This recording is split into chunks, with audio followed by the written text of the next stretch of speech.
Cao Jun traveled to a world that was a fusion of urban online novels and became a well-known boss. At the age of just over 40, he had already become a well-known entrepreneur in Longguo, heading one of Longguo's top 500 companies. However, despite all his achievements, he is actually a villain. At the beginning, the protagonist caused trouble in the school he opened and even beat up his nephew. The protagonist's mother came to apologize in person. Isn't this obviously setting a trap for him? Ding, the Destiny villain system has been bound. Cao Jun smiled. The east wind blows and the war drums beat. I have a system, so who am I afraid of? Son of Destiny. Isn't this a walking tamer? Please, Mr. Cao, please be magnanimous and forgive Fanner this time. If Fanner is expelled from school, his life will be over. In response to the protagonist's mother's pleading, Cao Jun smiled slightly. Teacher Su, this matter is not easy to handle. Chapter 1. The villain Cao Jun and the protagonist's mother come to apologize. Please, Mr. Cao, please be magnanimous and forgive Fanner this time. I will definitely discipline Fanner after I go back and will never let something like this happen again. I will pay your nephew's medical expenses in full and give him additional compensation. If Fanner is expelled from school, his life will be ruined. Hanwang High School, Office of the Chairman. A beautiful woman in an OL uniform was looking at the man opposite her sincerely, her beautiful face full of pitiful pleading. The woman seemed to be in her early 30s. She had already lost her youthfulness. Her voluptuous figure was full of charm. The gold-rimmed glasses added a touch of intellectual beauty and bookish air to her. Opposite the woman was a well-mannered middle-aged man, whose forehead had been somewhat wrinkled by the years. But because he is well-maintained, the man looks only in his 30s, with a slender and strong figure. His many years in a high position have given him a handsome and outstanding temperament, making him a handsome middle-aged man. Looking at the beautiful female teacher in uniform in front of him, Cao Jun was in a trance for a long time before he accepted the fact that he had traveled through time. Tisk, the world of urban novels, the big villain. Oh my god, what a joke. After realizing the environment he was in, Cao Jun was completely paralyzed. In his previous life, he was a small boss with some fame. He got drunk at a social gathering last night and got into a car accident. He then traveled to this world made up of online novels and became a well-known entrepreneur. The Hanwang Group, which he now heads, is one of the top 100 companies in Dragon Country and one of the top 500 companies in the world. The medical system he invested in has entered the top 100 comprehensive medical systems in the country, and the Hanwang School he invested in has now become one of the top 3 high schools in Handong Province. In addition, his investments in finance, small commodities, technology, the internet, etc. have also achieved remarkable results. He is known as the most successful investment genius in Longguo and the Buffett of Longguo. His life can be described as smooth sailing. He was admitted to Zhongnan University with the top score in the college entrance examination in the Zhongnan region. After graduation, he started from scratch and in less than 20 years developed Hanwang Group into one of the top 100 companies in China and one of the top 500 companies in the world, with an output value of over 300 billion. The leading entrepreneur of Handong Province, a famous entrepreneur in Longguo, a business genius, vice president of Zhongnan Chamber of Commerce, an outstanding young entrepreneur in Longguo, a famous philanthropist, educator, and economist in Longguo. Any name you pick out is well known. Being the top scorer in the college entrance examination is his smallest achievement.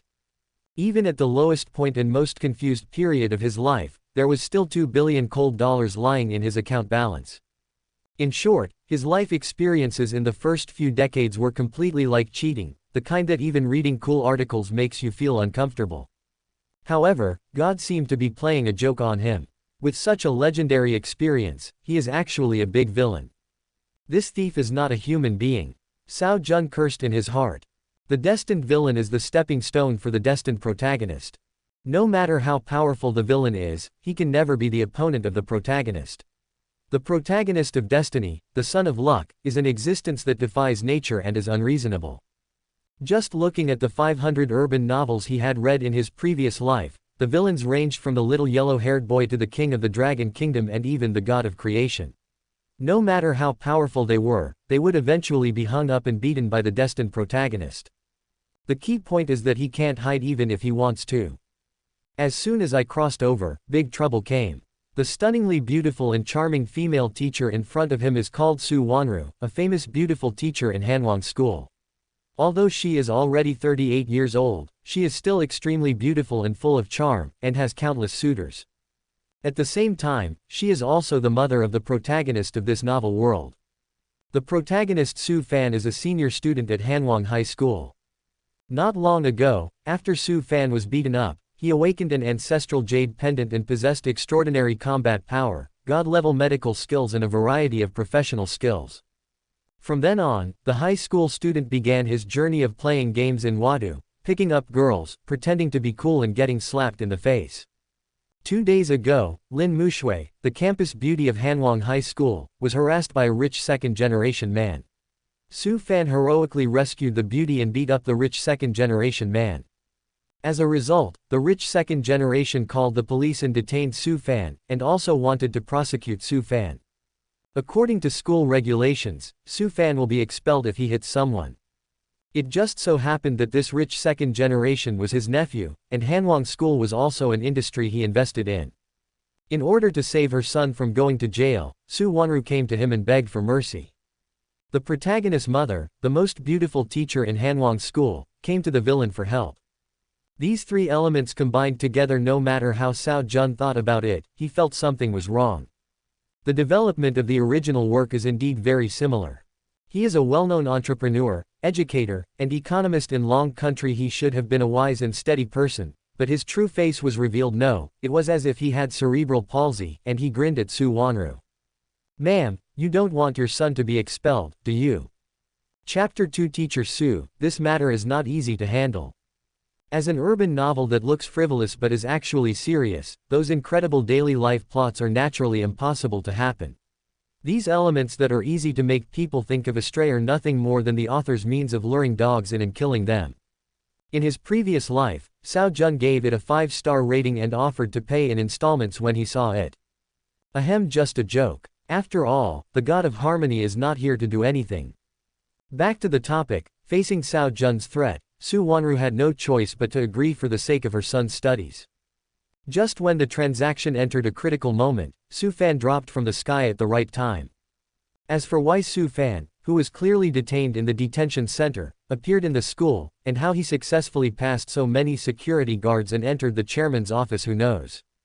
The son of destiny is so unreasonable. Su Fan shouted, "Let my mother go," and rushed forward to kick Cao Jun, who didn't even have his pants pulled up, to the ground. Su Wanru was so ashamed and angry at this that she used her fairy secrets. Hold the clothes to your chest and sob. When Su Fan saw his mother's condition, he was so angry that his eyes were about to burst, and he immediately took out the video recorder. The attempted rape was confirmed. In order to prevent the truth from being exposed and affecting his glorious image as a well-known entrepreneur, educator, and economist, the original owner actually compromised with Su Fan. Not only did he solve all of Su Fan's immediate troubles, but he also met all of Su Fan's requests thereafter. In the end, not only did he lose all his family property, but he also died in disgrace from hunger and cold. Damn it, what should I do? I feel like I need to grow a brain. Cao Jun is numb again. He had only been traveling for a few minutes, but he was already numb for the second time. This plot, isn't it too fucking stupid? He is a well-known economist, educator, entrepreneur, investment genius in Longguo. I will omit this part. In any case, he is a man who can make things happen in Longguo with a wave of his hand. Being threatened by a middle school student just because of such a small matter. Not to mention that it was an attempted rape. Even if it was successful, what would happen? So what if it happens 8 or 10 times? Does Su Fan dare to tell it out? The relevant department will invite you for tea in 3 minutes. Post it online. Haha, if you can send it successfully, I lose. What's even more incomprehensible is that a man like him can find any woman he wants. He actually likes a widow whose child is in the 3rd year of high school. Although this widow is indeed stunningly beautiful, she wouldn't be enough to fascinate a rich bachelor like him, right? It would be fine if he was just obsessed with her. With his shrewdness, emotional intelligence and background, it shouldn't be difficult for him to win over this beautiful young teacher and make her fall in love with him, right? In the end, he chose the stupidest way. Cao Jun is too tired to complain anymore. The original plot is really too cerebral. Ding, the Destiny villain system has been bound successfully, and the novice gift package has been distributed. This system will assist the host in suppressing the Son of Destiny, plundering opportunities, sweeping the world, and becoming the supreme villain of Destiny. Close black lens bracket. Hey, Goldfinger has arrived. Cao Jun was happy. He said, as a time traveler, how can you not have a golden finger? With the system in hand, the world is mine. What Son of Destiny?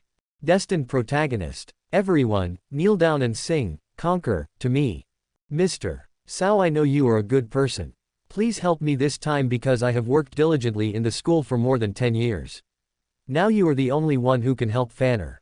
Fanner really can't lose his studies if he gets expelled. How can I explain to his dead father?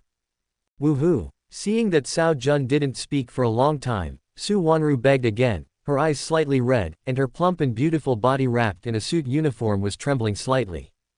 Cao Jun came back to his senses, silently took out a cigarette, lit it, took a deep puff, and then spoke slowly. Teacher Su, it's not that I don't want to help you, it's just that this matter is a bit difficult to handle. Mr. Cao, I know you will definitely have a way. Su Wanru grasped at hope and immediately pleaded anxiously, her bright eyes shimmering with mist. I understand that Fanner has caused a great deal of trouble this time, and it is indeed not easy to resolve. If you have any requests, please feel free to ask. As long as I can do it, I will do my best. Cao Jun shook his head and said, Teacher Su, you may not know that Cao Shuang, who was injured by Su Fan, is the child of my eldest brother. Our family rules are very strict. My eldest brother has absolute say in the family, and I would never dare to disobey him. Cao Shuang is the eldest son and the only son of my eldest brother. I am nearly 40 years old now, and I am not married and have no children. Cao Shuang can be said to be the heir of our Cao family and the lifeblood of our family. I am counting on Cao Shuang to support me in my old age. All of us in our family have now unanimously decided that the perpetrators must be made to pay with blood. If I ask for mercy, it will be hard to explain to my family. Su Wanru seemed to lose all her strength all of a sudden, and tears flowed uncontrollably. Cao Jun smoked a cigarette but secretly looked at the woman. It has to be said that as the mother of the protagonist of the novel, Su Wanru, who is nearly 40 years old and can still be called the most beautiful teacher in Hanwang, is impeccable in both figure and appearance. Even though he was a gentleman with the surname Cao but who did not inherit the family tradition, when he saw such an alluring beauty, the genes deep in his blood seemed to show signs of erupting. After a while, Su Wanru finally stopped crying, but a hint of determination flashed in the depths of her beautiful and fragile eyes. She slowly stood up, walked around the table, and came to Cao Jun's side. What are you doing? Cao Jun asked calmly. Su Wanru bit her red lips lightly and slowly knelt in front of Cao Jun. Cao Jun pretended to be startled and hurriedly held Su Wanru's arms. Teacher Su, what are you doing? Get up quickly and talk to me if you have anything to say. Boss Cao, I really have no other choice. Fanner really cannot be fired. Su Wanru cried as she grabbed Cao Jun's hands. As long as you are willing to help me, I can agree to anything you ask for. She knew clearly that Cao Jun had everything he needed now, so what could she offer that would impress Cao Jun? Maybe it's just her. She was well aware of Cao Jun's liking for him. Otherwise, how could a small female teacher like her be qualified to meet a big shot like Cao Jun? In the past, Cao Jun had wanted to contact her openly or secretly, but she had always kept her distance from him. Now, for the sake of her child, she had no choice but to give herself to Cao Jun. It's my honor to be favored by such a person, so why should I feel wronged? Su Wanru comforted herself with a bitter heart. Cao Jun said seriously, with a serious face. Teacher Su, please get up first, otherwise we don't have to talk. Boss Cao, if you don't agree to me, I won't get up. Su Wanru's red lips were bitten to the point of bleeding, but she still knelt on the ground stubbornly. Chapter 3 Su Fan, Mom, just make a sacrifice. A self-torture tactic. If it were normal, according to Cao Jun's temper, you can kneel if you want, but you still want me to feel sorry for you. Now, attacking the city is inferior, attacking the heart is superior. It's troublesome just to see Su Wanru and Su Fan turn against each other because of me. Cao Jun looked at Lin Wanru with burning eyes and complicated expressions. Su Wanru felt very uncomfortable being looked at. Boss Cao, what's wrong? Like, really too much like. Cao Jun suddenly expressed such emotion. What do you mean? Mr. Cao, what are you talking about? Lin Wanru was stunned, somewhat confused. Cao Jun sighed at this time and looked at Su Wanru seriously. You should get up first and think of a way to deal with this matter. Mr. Cao, are you serious? You promised to help Fanner. Su Wanru was overjoyed. You get up first. Su Wanru nodded immediately and let go of Cao Jun's hand. However, as soon as she let go, Cao Jun grabbed her hand again and looked at her with burning eyes. Cao, Mr. Cao. Su Wanru blushed and subconsciously tried to pull back, but Cao Jun held on tightly, so she gave up. She raised her head and glanced at Cao Jun secretly, and found that he was still looking at her, as if he was looking at a treasure. Mr. Cao. Su Wanru's heart trembled, and she felt inexplicably flustered. Get up quickly. Cao Jun gently exerted force with both hands and pulled Lin Wanru up. Oops. Su Wanru just stood up, but she felt dizzy and her body went limp, and she fell towards Cao Jun. Cao Jun hugged Lin Wanru's slender waist.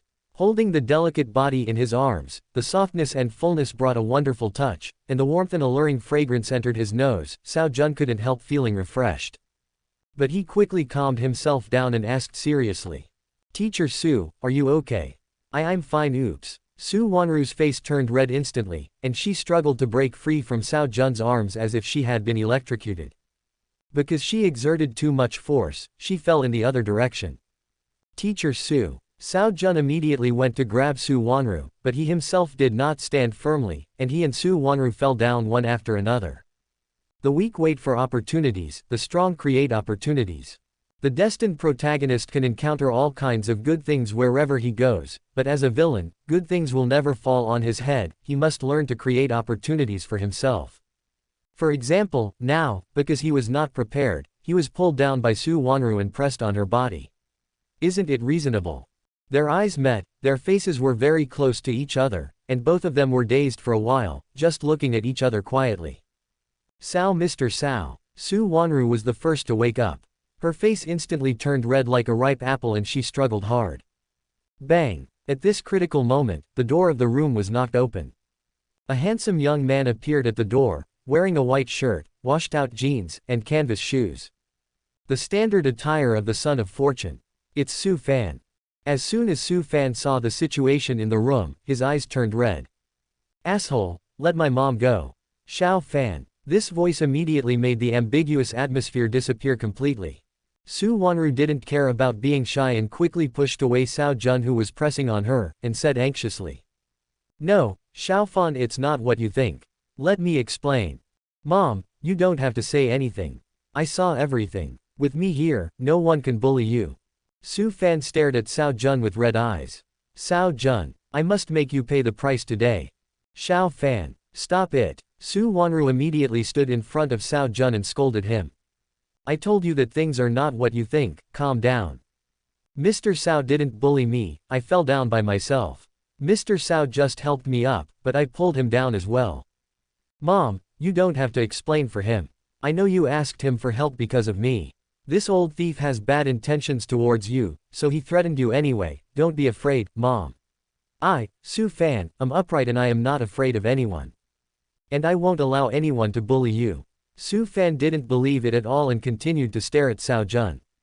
Old man, if you are a man, stand up. What's the point of hiding behind a woman? Su Fan, shut up. Before Cao Jun could even open his mouth, Su Wanru became completely angry. Don't you even believe what your mother says? Don't you know who Mr. Cao is? How could he do such a dirty thing? You should apologize to Mr. Cao immediately. Mom. Seeing his mother so angry, Su Fan also felt something was wrong. Could it be that he really had made a mistake? It shouldn't be, Su Fan said, but I saw with my own eyes that this old thief was pressing on you. Su Wanru blushed and became even angrier. I already said that I fell accidentally, and Mr. Cao also fell down while trying to support me.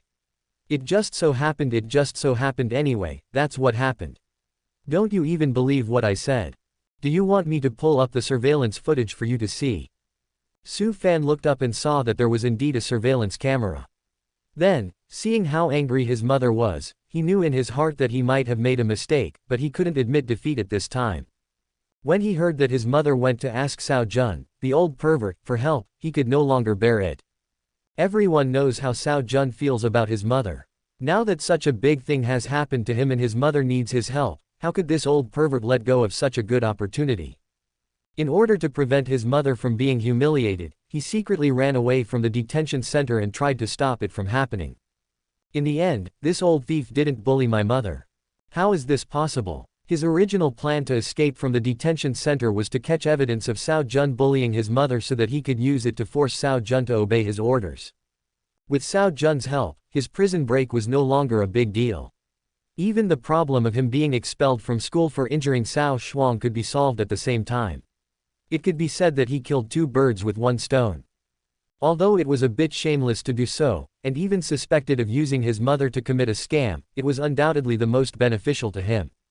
And this was not something I planned on my own initiative. I just gained this benefit by chance when I saved my mother. It doesn't count as exploitation. Su Fan felt that his plan was absolutely flawless. After all the calculations, I didn't expect that Cao Jun didn't bully his mother. This way, all my plans would fail. The matter of injuring Cao Shuang has not been resolved yet, and now there is an additional charge of jailbreak. Su Fan began to panic. No, we can definitely let things continue like this. My only option now is to continue playing dumb and prove that Cao Jun is guilty of bullying my mother. This way I can continue to threaten Cao Jun. Otherwise I will be in real trouble. I'm sorry, Mom, just sacrifice a little more. Chapter 4. This matter must be dealt with seriously. He insisted on the fact that Cao Jun bullied his mother and refused to admit it. If he could find an opportunity to hint to his mother to cooperate, Cao Jun should be completely convicted of bullying his mother. After making up his mind, Su Fan said in a deep voice. Mom, you don't have to say anything. I know you were threatened by Cao Jun, so you didn't dare to tell the truth. I just believe what I see. While Su Fan was speaking, he winked at his mother frantically. Mother and son are connected by heart, and he believes that his mother is so smart that she will definitely understand what he means. Unfortunately, Su Wanru is very angry now, so how can she understand? Instead, her delicate body trembled with anger and her beautiful eyes turned red. Su Fan, are you going to piss me off to death? Yelling, trying to set me up. Frame me. Cao Jun watched Su Fan's performance with great interest. With the mind of a big boss in 2 lifetimes, he understood Su Fan's thoughts in an instant.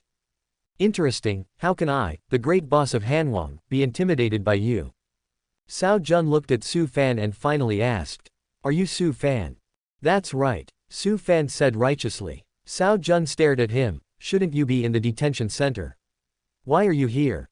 By the way, Su Fan, I didn't have time to ask you, how did you get out? Su Wanru also questioned. Su Fan was startled and spoke calmly. This is not important. What I'm asking you now is, what do you think of the matter of you bullying my mother? No, it's very important. Cao Jun said. You said I bullied teacher Su, the surveillance can prove it. But if you can't provide a legal reason to leave the detention center, then I must report you to the police now. I heard from others that you were bullying my mother, so I rushed here as soon as possible. Su Fan was so anxious that he went crazy and kept winking at his mother. However, Su Wanru seemed not to see it. Cao Jun felt amused. Su Wanru was a very upright person, and could be said to be very stubborn. Even if it was her own son, she would never go along with him. This kid Su Fan really doesn't even understand his mother's character. Who told you that? Besides, if you really suspect that I bullied teacher Su, shouldn't you call the police first? And you still haven't answered my question, how did you get out? Cao Jun looked at Su Fan with deep eyes. At this moment, he was like a great man who was high above everyone else. His aura alone completely suppressed Su Fan. Su Fan became more and more flustered. He could only continue to play dumb and shouted angrily. Don't change the subject. What I am talking about now is that you bullied my mother. You must give me an explanation, otherwise don't blame me for being rude. Su Fan, that's enough, get out of here right now. Su Wanru became even angrier and stepped forward to push Su Fan away, but was stopped by Cao Jun. I'm sorry, Mr. Cao, please don't be angry, I'll tell him to get out now. It doesn't matter. I want to see how rude he is going to be. Cao Jun waved his hand and pointed at Su Wanru to continue speaking, then pressed a button on the table. Immediately afterwards, dense footsteps were heard outside the door, and a group of bodyguards in suits rushed in. Don't move, put your hands up. After the bodyguards rushed in, they immediately surrounded Su Fan. The head bodyguard looked at Cao Jun in shame. "I'm sorry, Mr. Cao. We failed in our duty and put you in danger. Please punish us. How did you manage to get someone to break into my office when there were so many people guarding outside?" Cao Jun scolded. The bodyguard captain said apologetically. "We just received an alarm saying that someone was trying to break into your office and the outermost bodyguards were injured, so we rushed over with our men. Unexpectedly, we fell into the enemy's trap and were taken advantage of by the criminals. The remaining brothers who stayed behind were no match for the enemy and were also injured." The captain of the bodyguards looked at Su Fan fiercely. It was because of this kid that he embarrassed himself. Cao Jun then looked at Su Fan again. "I didn't realize that you, an ordinary senior high school student, are actually such a master. My bodyguards are all experts picked from hundreds of thousands, yet they are no match for you." Su Fan became even more anxious. "I don't know what's wrong with my mother. Can't she understand his hint? If his mother doesn't cooperate, he's really done for." Su Fan pretended to be calm and said to Cao Jun with a sneer. "What? Are you feeling guilty? Knowing that you were in the wrong for bullying my mother, you got angry and wanted to hit me. It turns out that Boss Cao is also a bully. I have witnessed it today." Su Fan emphasized the words, "bullying my mother," and kept winking at Su Wanru. Su Wanru was so angry that she didn't understand at all, but even if she understood, she would definitely refuse and criticize Su Fan harshly. "Have the police arrived?" Cao Jun ignored Su Fan and looked at the bodyguard captain instead. The bodyguard captain immediately said, "We are almost at the school gate. We will arrive in 2 minutes." "Cao Jun, what do you mean?" Su Fan was so anxious that he jumped up and down. He had taught many people a lesson before, but they would basically choose to continue to cause trouble for him privately and never thought of calling the police. As a result, he almost ignored the existence of the police. "But I didn't expect that after having 2 conflicts with the Cao family, they actually chose to call the police to resolve the issue at the first opportunity." He had originally escaped from prison and was a serious criminal. Now that he was arrested again, and charged with threatening Cao Jun, it would be very difficult for him to turn things around. "I'm really sorry, Mr. Cao. I didn't expect Su Fan to be so impulsive. I apologize to you on his behalf. Please don't take it personally." Su Wanru desperately pulled Cao Jun's sleeve and made a final plea. She knew in her heart that everything was over the moment Su Fan appeared. Now she only prayed that Cao Jun would not be angry, otherwise Fanur might have to spend the rest of her life in prison. "Don't take it lightly. Teacher Su said it so lightly. A young middle school student escaped from prison during his detention and ran to me, uttered wild words to me, and even dared to threaten me. What do you think this place is? Who do you think I, Cao Jun? Is there still law? Is there still law? If this matter is not dealt with seriously, how can the Hanwang group maintain its reputation?" Cao Jun was very serious at this time, and his tone left no room for doubt. "This matter must be dealt with seriously and must not be tolerated. Otherwise, people will think that I, Cao Jun, am easy to bully. If any random person comes up to me and speaks nonsense, how can I carry out my work?" Chapter 5. A remarkable woman who embraces all things. "Mr. Cao." Su Wanru seemed to lose all her strength all of a sudden, and her face turned pale.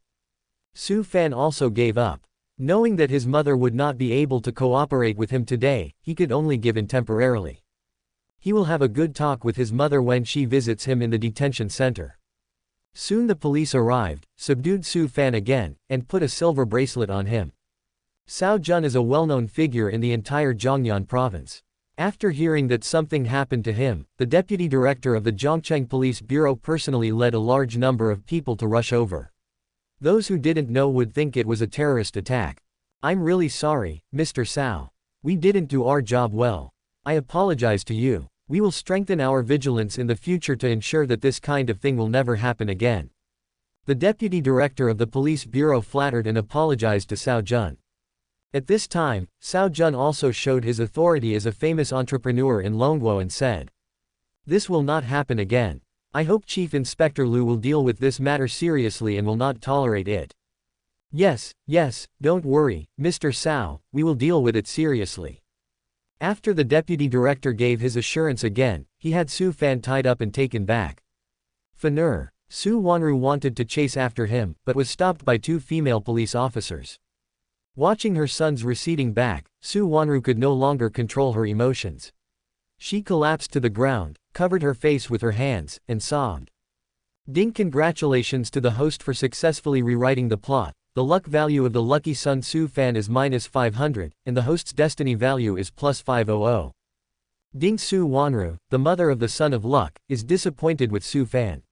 Su Fan's luck value is -300, and the host's destiny value is +300.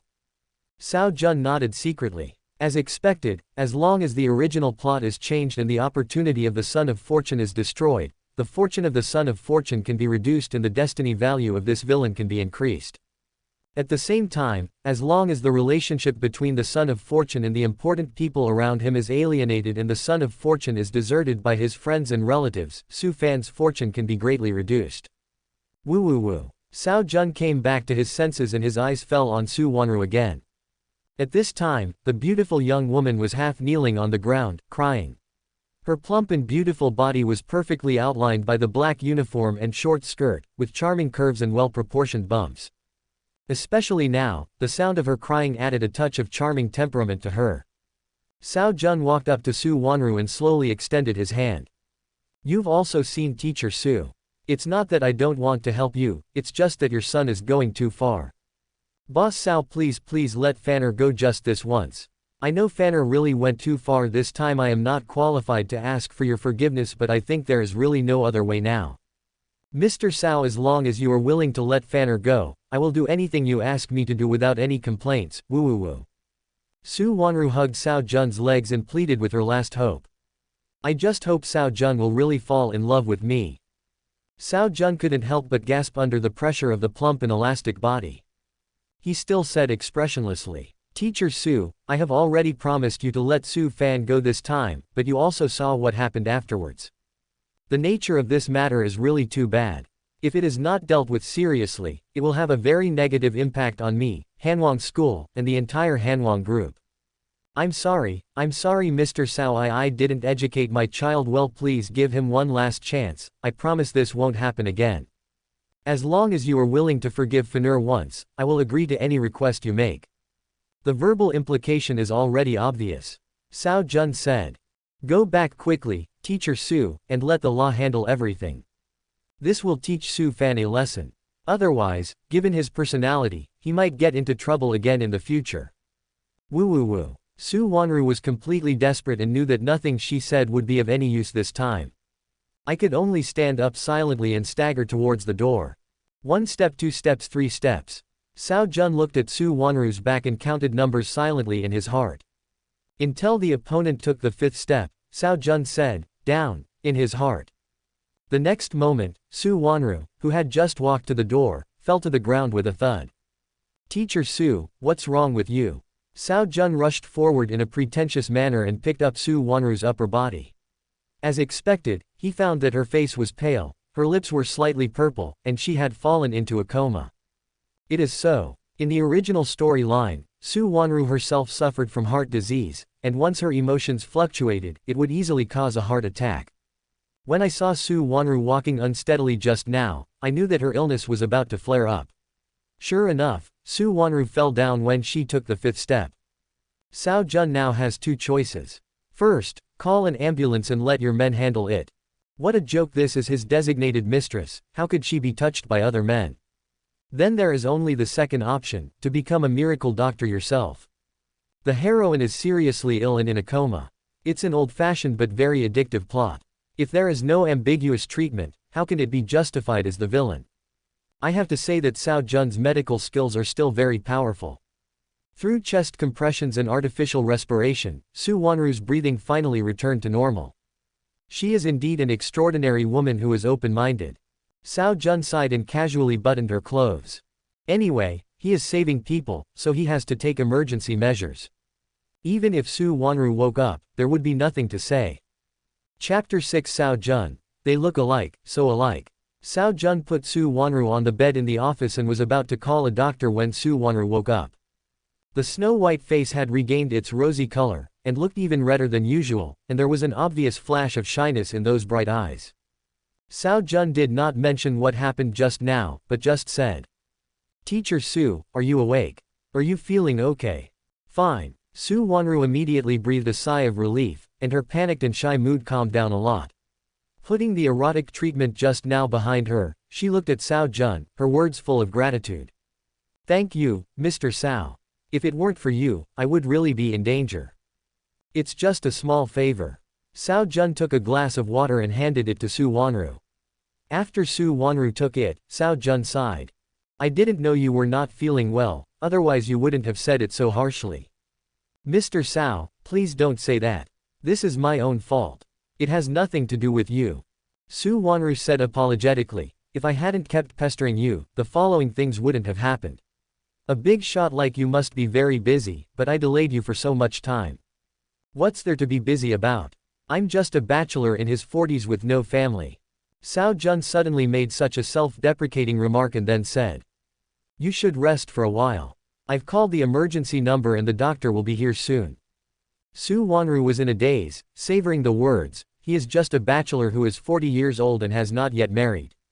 After hearing Cao Jun's next sentence, she immediately came to her senses and whispered, "Thank you, Mr. Cao."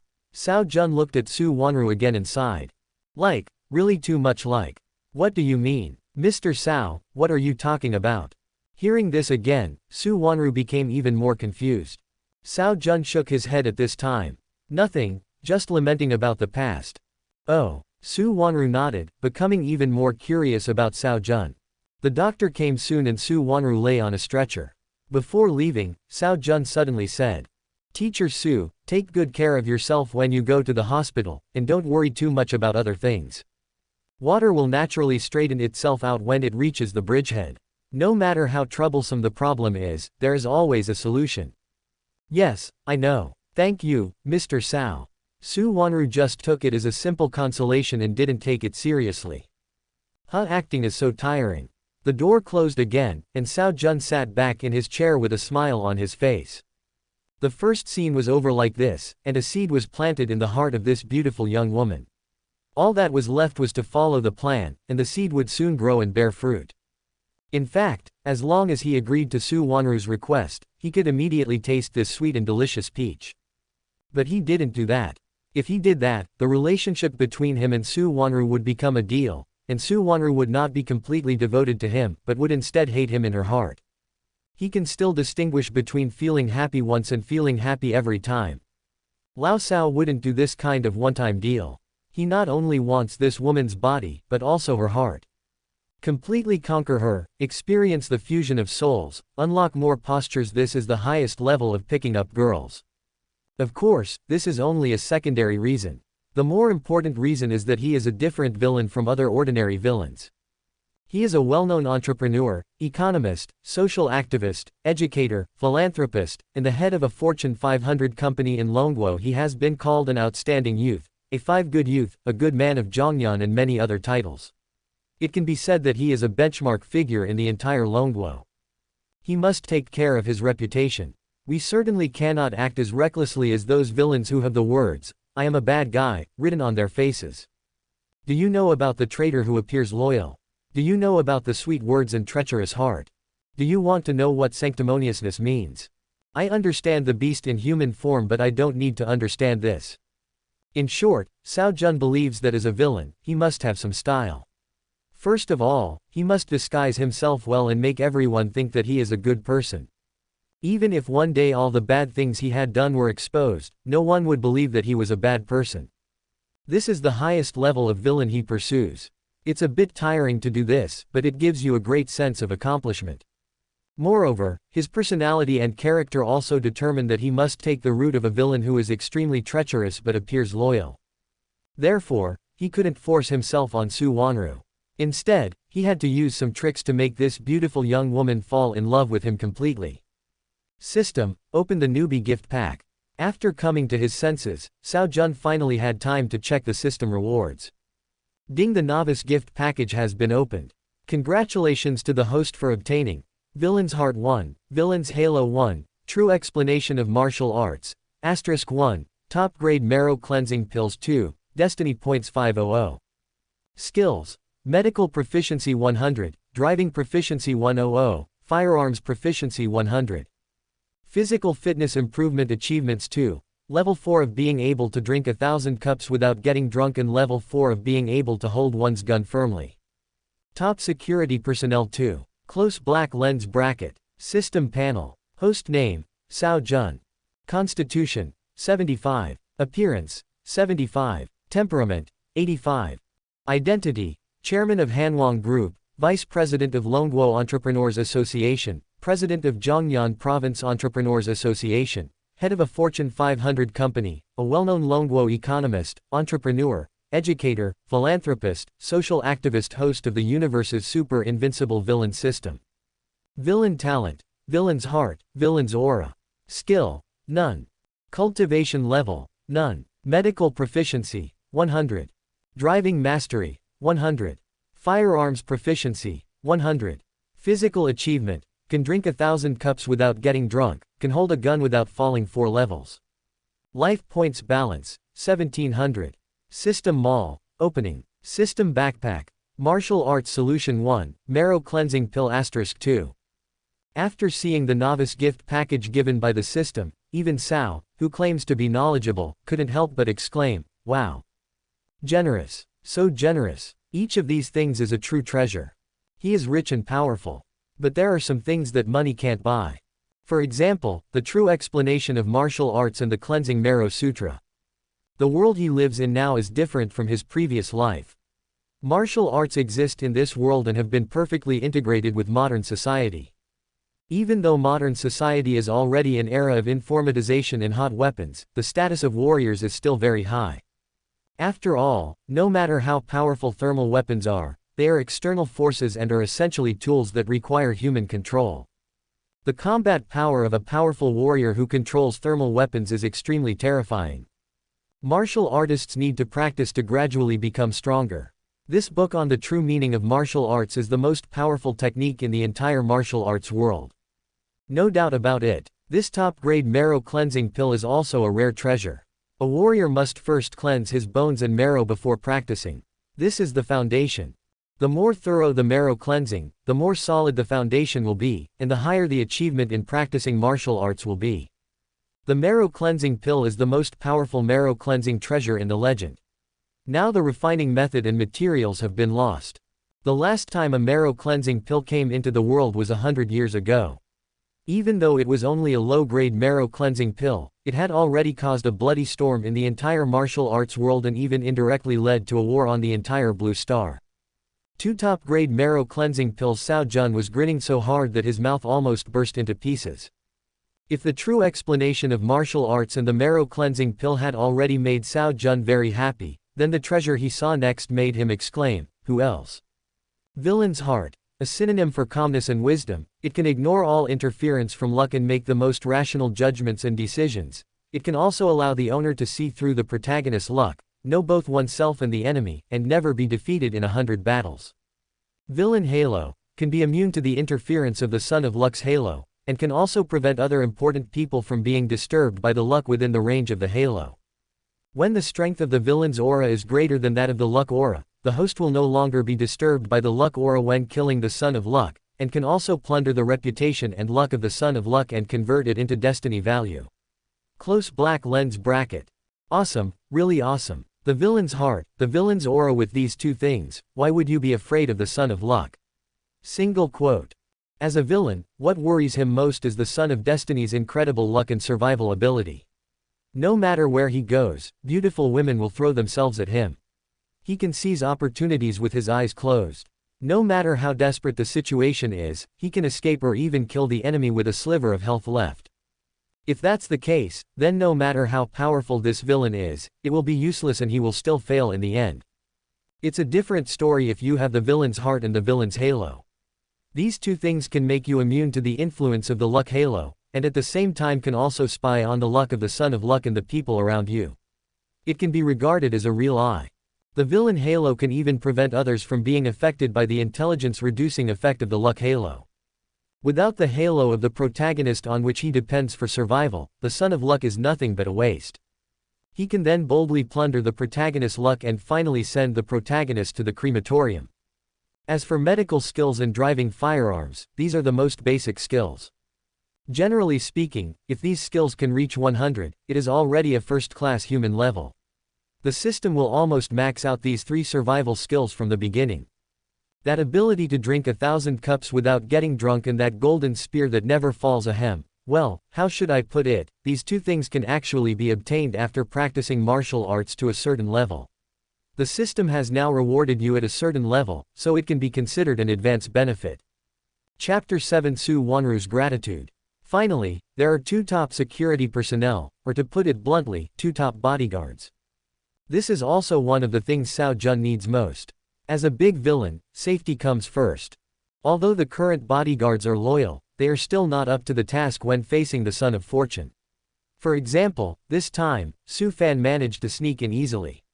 Although he was affected by the protagonist's halo and his intelligence was lowered, it also shows that the original bodyguards still had certain problems. After checking the rewards in the novice gift package, Cao Jun immediately took out the marrow cleansing pill and swallowed it in one gulp. In the original world, there was no foundation for cultivation, and everyone relied on brainpower to compete. But this world is different with the emergence of martial arts. Many times, if personal strength is strong enough, it can already affect the development of many situations. Strong personal strength is not only part of the right to speak, but also a guarantee of survival. After taking 2 marrow cleansing pills, Cao Jun's body changed immediately. He could clearly feel a burning force running through his body, and his physical condition improved. More than 10 minutes passed before the transformation stopped. Cao Jun's body was covered with a layer of black dirt, which were the impurities eliminated after the marrow wash. Cao Jun immediately went to the bathroom to take a shower, changed into new clothes, and began to practice the true explanation of martial arts. After a thorough cleansing of his bones and marrow, Cao Jun is now a true cultivation genius. He quickly achieved a breakthrough in his martial arts realm and reached the 2nd level of martial arts. There are 10 levels in martial arts training, with level 1 being the lowest and level 10 being the highest, and above level 10 is the Grandmaster. The practice of martial arts requires very high physical fitness and talent, and only 1 out of dozens of people can practice it. The 2nd level of martial arts may seem very low, but it is already a master among hundreds. System, open them all. Cao Jun opened the system mall again, and at the top was the product he was looking forward to. Essence cultivation can be exchanged for destiny points. The exchange ratio is 1:1. Close black lens bracket. The cultivation of martial arts can be directly exchanged for destiny points, which also saves Cao Jun a lot of trouble in cultivation. It's still better to get it for free. System, exchange 1,000 points of cultivation for me. Cao Jun looked at the remaining destiny value of 1,700 and chose to exchange 1,000 first, leaving 700 for emergency use. Ding, the host needs to exchange 1,000 points of cultivation, which will cost 1,000 points of destiny. Please confirm. Confirm. Following Cao Jun's command, a powerful and refined energy surged into his body. Cao Jun's martial arts skills also broke through immediately, from the 2nd level to the 3rd level, and only stopped at the middle level of the 3rd level. The system display panel has also been refreshed. Host name, Cao Jun. Physical fitness, 95. Appearance, 90. Temperament, 95. Identity, Chairman of Hanwang Group, Vice President of Longguo Entrepreneurs Association, President of Zhongyan Entrepreneurs Association, Head of a Fortune 500 company, a well-known Longguo economist, entrepreneur, educator, philanthropist, social activist, host of the universe's super invincible villain system. Villain talent, villain's heart, villain's aura. Kung Fu, the true explanation of martial arts. Cultivation level, martial arts level 3. Medical proficiency, 100. Driving mastery, 100. Firearms proficiency, 100. Physical achievement, can drink 1,000 cups without getting drunk, can hold a gun without falling 4 levels. Life points balance, 1,700. System mall, opening. System backpack, marrow cleansing pill 1, top bodyguard * 2. Great, so great. Cao Jun is very satisfied with his current achievements. This was just a plot twist. After plundering more than 1,000 destiny points, he directly broke through to the late 3rd level of martial arts. If Su Fan's luck points were completely taken away, I wonder what height he could reach. Cao Jun suddenly felt that the originally ferocious Su Fan had become very cute. He was his god of wealth. Oh, both my physique and my appearance and temperament have improved. It seems that it should be a breakthrough in marrow cleansing and martial arts training, which can also improve my appearance and temperament. He clearly felt that after marrow cleansing and practicing martial arts, all aspects of his body had improved significantly. However, Cao Jun still had a doubt. System, why after I traveled through time, I didn't feel any strangeness towards the original owner's body. It still seemed like I was commanding my own body. Even my souls are perfectly aligned. Ding, the host's body and soul traveled through time at the same time. The original character has been wiped out by the rules the moment the host traveled through time. The system has loaded the original owner's related memories for your reference. I see, that's great. Cao Jun was relieved. Originally, he felt a little uncomfortable with the idea of his soul traveling across time and space and commanding someone else's body. But now, this only grudge has been removed. He is a bachelor, his parents are both deceased, and he does not have many connections with his family. He has no emotional ties in this world. Now he is a brand new person, a brand new beginning. From now on, I can pick up girls with complete confidence. After coming to his senses, Cao Jun began to plan his next move. Su Fan should be in the detention center now, but he will probably be released soon. First of all, Lin Mushui, who was rescued by him, will definitely not remain indifferent and will definitely find someone to help. Secondly, Su Fan accidentally rescued the old man of the Shen family not long ago, and this old man should also help him. Anyway, Su Fan can't be kept in prison, and I can't let him be locked up forever. There are still many key storylines to go. In this case, let's use their own tricks against him. To win Su Wanru's favor and alienate the relationship between the mother and son. Cao Jun took out his phone and dialed the police station's number. What should I do? What should I do? After finishing the examination, Su Wanru quickly left the hospital and walked towards the police station in a daze. She wanted to go see Su Fan as soon as possible.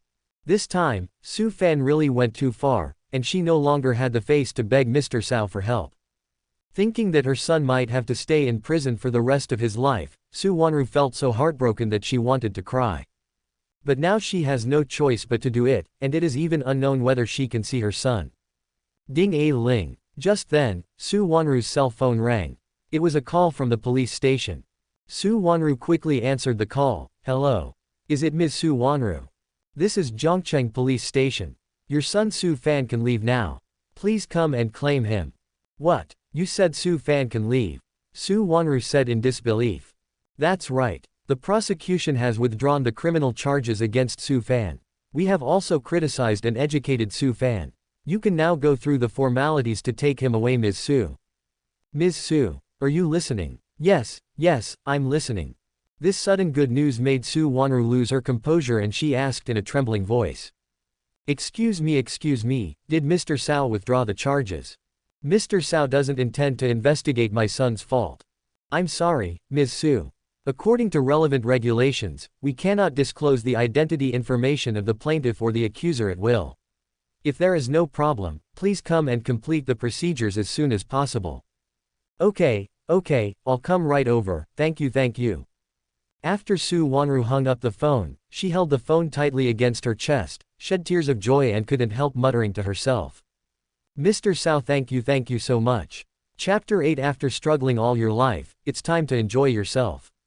Su Wanru, thank you, Mr. Cao. I really don't know how to repay your kindness. When Cao Jun saw the text message sent by Su Wanru on his mobile phone, he could already imagine how excited she was. Maintain a sense of mystery and distance, while at the same time outputting some vague emotions, then advance to retreat, madly stir up her emotions, and make her worry about gains and losses. In this way, this beautiful young woman will be led by the nose. Su Wanru has already received the news from the police department. I wonder what Su Fan will think when he finds out that I have withdrawn the complaint. He had completely put my guilt to death, but I could still withdraw the accusation. I must think that his mother paid a heavy price, right? I really look forward to their meeting, and what sparks will emerge. Cao Jun simply replied to Su Wanru with a text message. Cao Jun, this will not happen again. I will discipline Su Fan well and take good care of myself in the future. Ding dong. Su Wanru replied almost immediately. Su Wanru, yes, I will definitely discipline Fanner and will never let him make mistakes again. Thank you again, Mr. Cao. I know I am just a nobody and I don't have much ability, but I still want to say that if there is anything I can do to help you, please feel free to ask and I will definitely do my best. Close black lens bracket. If that's the case, then there is indeed room for help. Cao Jun was daydreaming, but did not reply to the message. Su Wanru couldn't wait to rush to the detention center, completed the formalities, and soon met Su Fan again. Seeing that her son was safe and sound, Su Wanru also breathed a sigh of relief. Su Fan immediately went up to him and asked anxiously. Mom, why are you here? That old bastard didn't do anything to you, did he? Bang! What greeted Su Fan was a hard slap in the face. Su Fan was stunned by this slap. Mom, why did you hit me? Can't I hit you? Shouldn't I hit you? Su Wanru's eyes were red and her voice was trembling. I really spoiled you in the past, which led to you being so lawless now. Who gave you the courage to yell at Mr. Cao? If it weren't for Mr. Cao's magnanimity, you would have stayed in prison for the rest of your life, do you know that? What do you mean by magnanimous? Mom, you must be mistaken. How could that old thief be so kind? Pa, so he got slapped again. Su Fan, if you continue to speak nonsense, I will no longer have you as my son. Su Wanru screamed loudly, her eyes filled with disappointment. Mom. Looking at his mother's disappointed eyes, Su Fan felt flustered, but he could only patiently explain to his mother. Mom, you must be mistaken. Cao Jun, that old man, is definitely not that kind. I have offended him so much, how could he withdraw the complaint? This is totally unreasonable. You don't need to worry about this matter. Anyway, Mr. Cao has withdrawn the accusation, and you don't have to be fired. Su Wanru didn't know how to explain, so she just said it directly. When you go back, you must mend your ways and be a low-key person again. If you do anything out of line again, I really won't be able to do anything about it. Su Wanru's attitude of trying to cover up something made Su Fan think of that terrible possibility, and he immediately shouted. Mom, you weren't really being bullied by that old thief. Presumptuous. Su Wanru didn't know whether she was angry or guilty, she swung her arm to slap Su Fan again. Su Fan quickly took a step back, but still asked relentlessly. Mom, tell me the truth, did that old thief bully you? Otherwise, why would he suddenly withdraw the accusation when I had offended him to that extent? Mom, tell me quickly. Su Fan, who do you take me for? Are you still my son? Do you even doubt me? Su Wanru was so angry that she shed tears again. But, Su Fan was very upset, but when he saw his mother's expression, he didn't know how to start. Woo woo woo. Su Wanru started crying again. Mom, don't cry, I was wrong. I won't ask anymore. I won't ask again. Su Fan was secretly anxious watching from the side, and wanted to go forward to help but was pushed away by Su Wanru. Su Wanru didn't even look at Su Fan again and just walked away leisurely. Su Fan felt a pain in his heart, feeling that something important was gradually moving away. A rift has appeared in the relationship between Su Wanru and Su Fan. Su Fan's luck value -300, and the host's destiny value +300. Su Fan really suspected that his mother had reached some kind of unspeakable deal with this villain, and Su Wanru was so angry that she had a conflict with her son. Tisk tisk, now this is interesting. Cao Jun took a sip of Longjing tea leisurely and couldn't help muttering to himself. The news of Su Fan's release from prison will probably spread soon, and with Su Wanru coming to me to plead for mercy with the imagination of the Dragon Country's spectators, it won't be long before they come up with all kinds of erotic dramas. The most beautiful young teacher in Hanwang's school, she has countless suitors but she has always been chaste and has never had any scandals. This time it will finally be broken. After Cao Jun came to his senses, he began to plan his next step. According to the plot of the original novel, after Su Fan came out of prison this time, he started to act recklessly because he had the leverage over the villain and had relationships with various types of urban beauties. What beautiful CEO, cool policewoman, underworld queen, charming queen, pure school girl, tisk tisk, but now, these are all mine. These girls of luck are very fragrant in themselves, and they also have a lot to do with Su Fan's luck value. There will be many benefits if we can capture these lucky ladies. I've been exhausted in both of my lives. Now it's time to enjoy myself.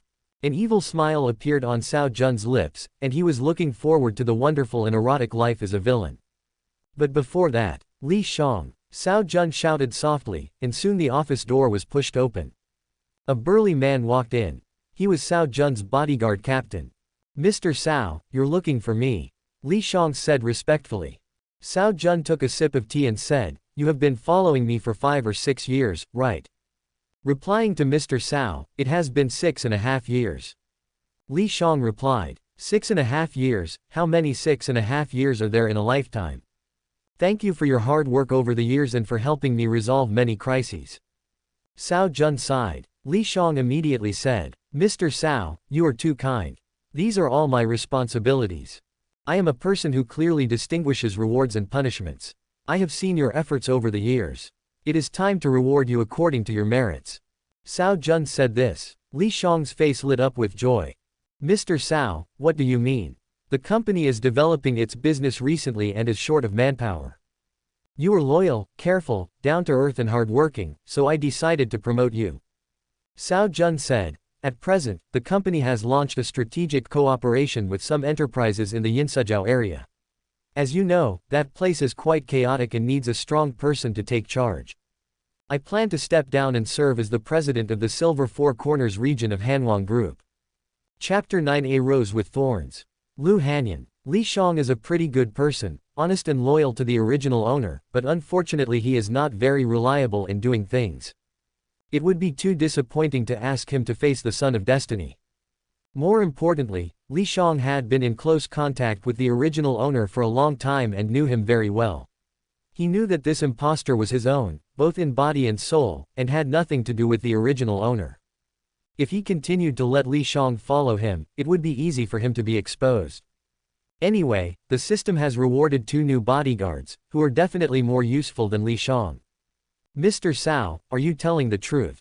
Li Shang was instantly ecstatic. The regional president, that was truly a core figure in the company's top management. For a small bodyguard captain like him to be promoted to this position is truly a great honor. But Li Shang still scratched his head. "Let's not do that, Mr. Cao. I've been following you for so long that I'm used to it. Let me continue to protect you." In ancient times, there was the practice of rejecting and refusing 3 times and making 3 concessions. He had to pretend to do so, otherwise it would seem that he was eager to leave Mr. Cao. "Okay, forget it. It's rare that you are so loyal, so just continue to follow me." "Ah." Li Shang's face froze instantly. "Mr. Cao, it turns out you were joking with me. You were the one who joked with me first." Li Shang. "Okay, stop pretending, I know you really want to go. Hurry up and pack your luggage, go through the formalities and set off." Cao Jun was too lazy to talk any more nonsense. "Thank you, Mr. Cao, thank you for the promotion. I, Li Shang, will always remember your great kindness. Okay, stop being so cheesy and get lost. Okay." After sending Li Shang away, Cao Jun summoned the 2 top bodyguards rewarded by the system. "Hello, Mr. Cao." Both of them were wearing suits, had slicked back hair and black sunglasses. They were tall and mighty, and didn't look too smart. No, they looked quite decent. Cao Jun looked at the 2 men. According to the system's description, both of them were genuine people with top-notch security skills. Their current martial arts skills were at the 7th level, which was considered very good among bodyguards. He will need to feed them later to help these 2 people improve their skills. "What are your names?" "It doesn't have a name yet. Please give it to me, Mr. Cao." The 2 said in unison. Cao Jun thought for a moment and said, "Well, from now on you will be called Zhang Wei and Li Chu." "Okay, Mr. Cao. Let's go and get to work." Cao Jun set off with 2 new bodyguards. According to the development of the original novel, after Su Fan left the prison, he passed by a bank and wanted to withdraw some money, but he happened to encounter a bank robbery. It has to be said that the son of luck is a jinx, and trouble will follow him wherever he goes. And according to the nature of urban novels, there must be 2 female protagonists at the scene of this kind of robbery. One is the target of the robbery, usually the beautiful president of a company. The other one is naturally the beautiful policewoman who came to the rescue. How could Su Fan miss such a good opportunity to show off and shock the 2 heroines at once? So Su Fan showed his skills and easily subdued the robber. By the way, he also rescued the beautiful female president who went to the bank to withdraw money. At the same time, he also made the beautiful policewoman look at him differently. With me, Lao Cao, here, you still want to show off. You're dreaming. Quote. Cao Jun gave a malicious smile. Soon they arrived at Zhongyan Bank and parked their car at the door. Cao Jun asked Zhang Wei and Li Chu. Can you tell how many robbers there are? There are 8 people in total, and their specific locations have been locked down. The 2 men were indeed professional bodyguards and they discovered the robbers' hiding place at the first opportunity. Cao Jun explained to the 2. You will do this later. A few minutes later, a Mercedes-Benz stopped at the door of the bank. 4 bodyguards were on guard at first, then opened the door, and a beautiful lady with a stunning figure got out of the car. She was wearing a black long dress, but it couldn't hide her exquisite figure. Her plump and slender legs were faintly visible under the hem of the skirt, and her breasts were surprisingly high, comparable to Su Wanru's. The long black hair falls casually, contrasting with the fair and beautiful face. Her stunning face is even more charming, her eyes are like autumn water, her cheeks are lightly rosy, her lips are rosy and translucent, her nose is high, and her every frown and expression is full of charm.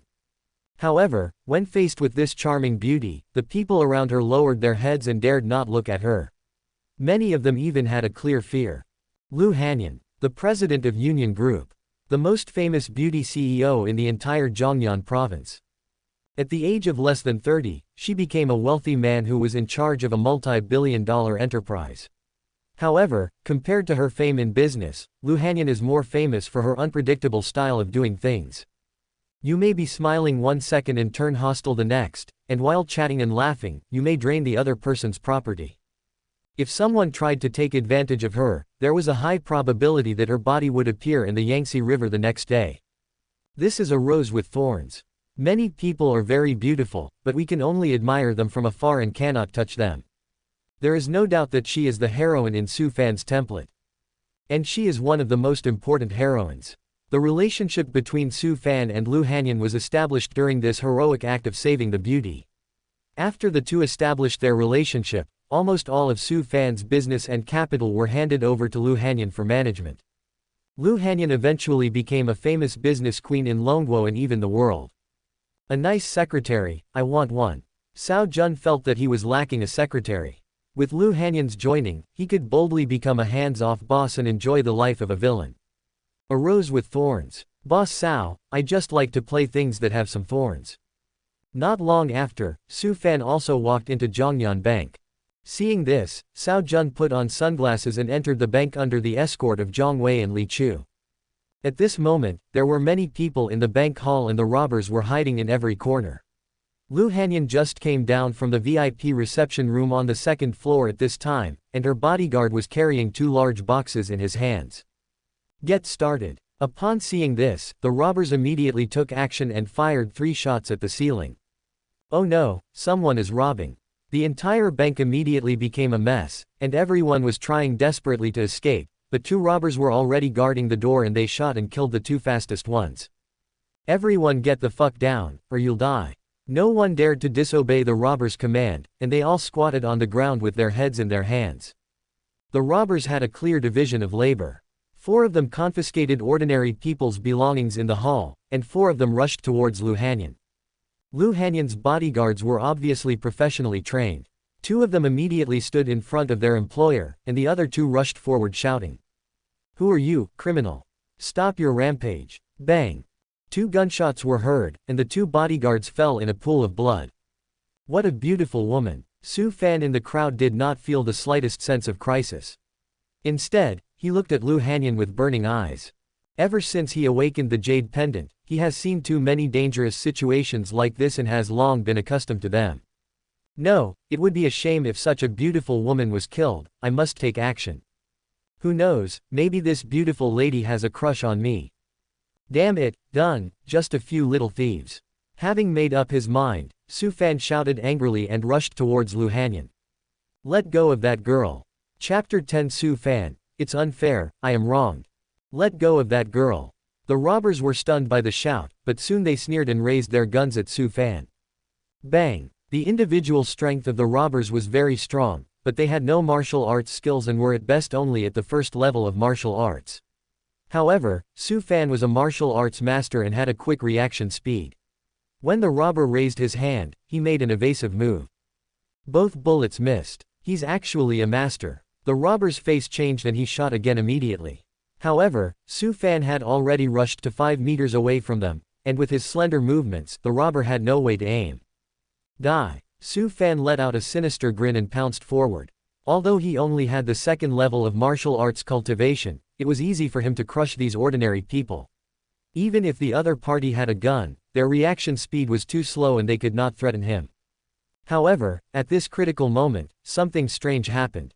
2 men in black suddenly appeared out from nowhere and kicked the 2 robbers away one by one. Su Fan happened to be near them, and one of the men in black subconsciously kicked Su Fan. There are still experts. Su Fan's face changed drastically. He wanted to dodge but it was too late because the opponent was much faster than him. Martial arts master. As soon as this thought flashed through his mind, Su Fan felt a heavy blow to his abdomen and flew backwards 3 meters away. Su Fan spat out a mouthful of blood, immediately stood up and roared. "PFF'd bastard, look carefully, I am a good." Bang. Before Su Fan could finish his words, he was hit hard on the head, and immediately his head tilted and he passed out. Li Chu behind him immediately took out a handful of banknotes and several gold bars and stuffed them into Su Fan's trouser pockets. These were all searched from the 4 robbers in the hall. At this moment, the 4 robbers in the hall had been dealt with by Zhang Wei and Li Chu. Everyone was fleeing for their lives, and no one even looked in this direction. And there was no point in looking. Zhang Wei's kick was very professional and he kicked Su Fan directly into the deep part of the hall, which was blocked by a pillar. At the same time, the surveillance was also destroyed by the robbers, so this place was completely a blind spot. As expected of a professional bodyguard, really professional. Cao Jun was surprised to see Li Chu wearing white gloves, stuffing valuables and guns into Su Fan's body, and then finding a pair of stockings the same as the robbers from somewhere and putting it on Su Fan's head. The methods these 2 people used to frame others were smooth and familiar. Top bodyguards also need to be familiar with this kind of business. Bang bang bang. Things were not over yet. After Zhang Wei and Li Chu dealt with Su Fan, they shot and killed all the robbers one by one.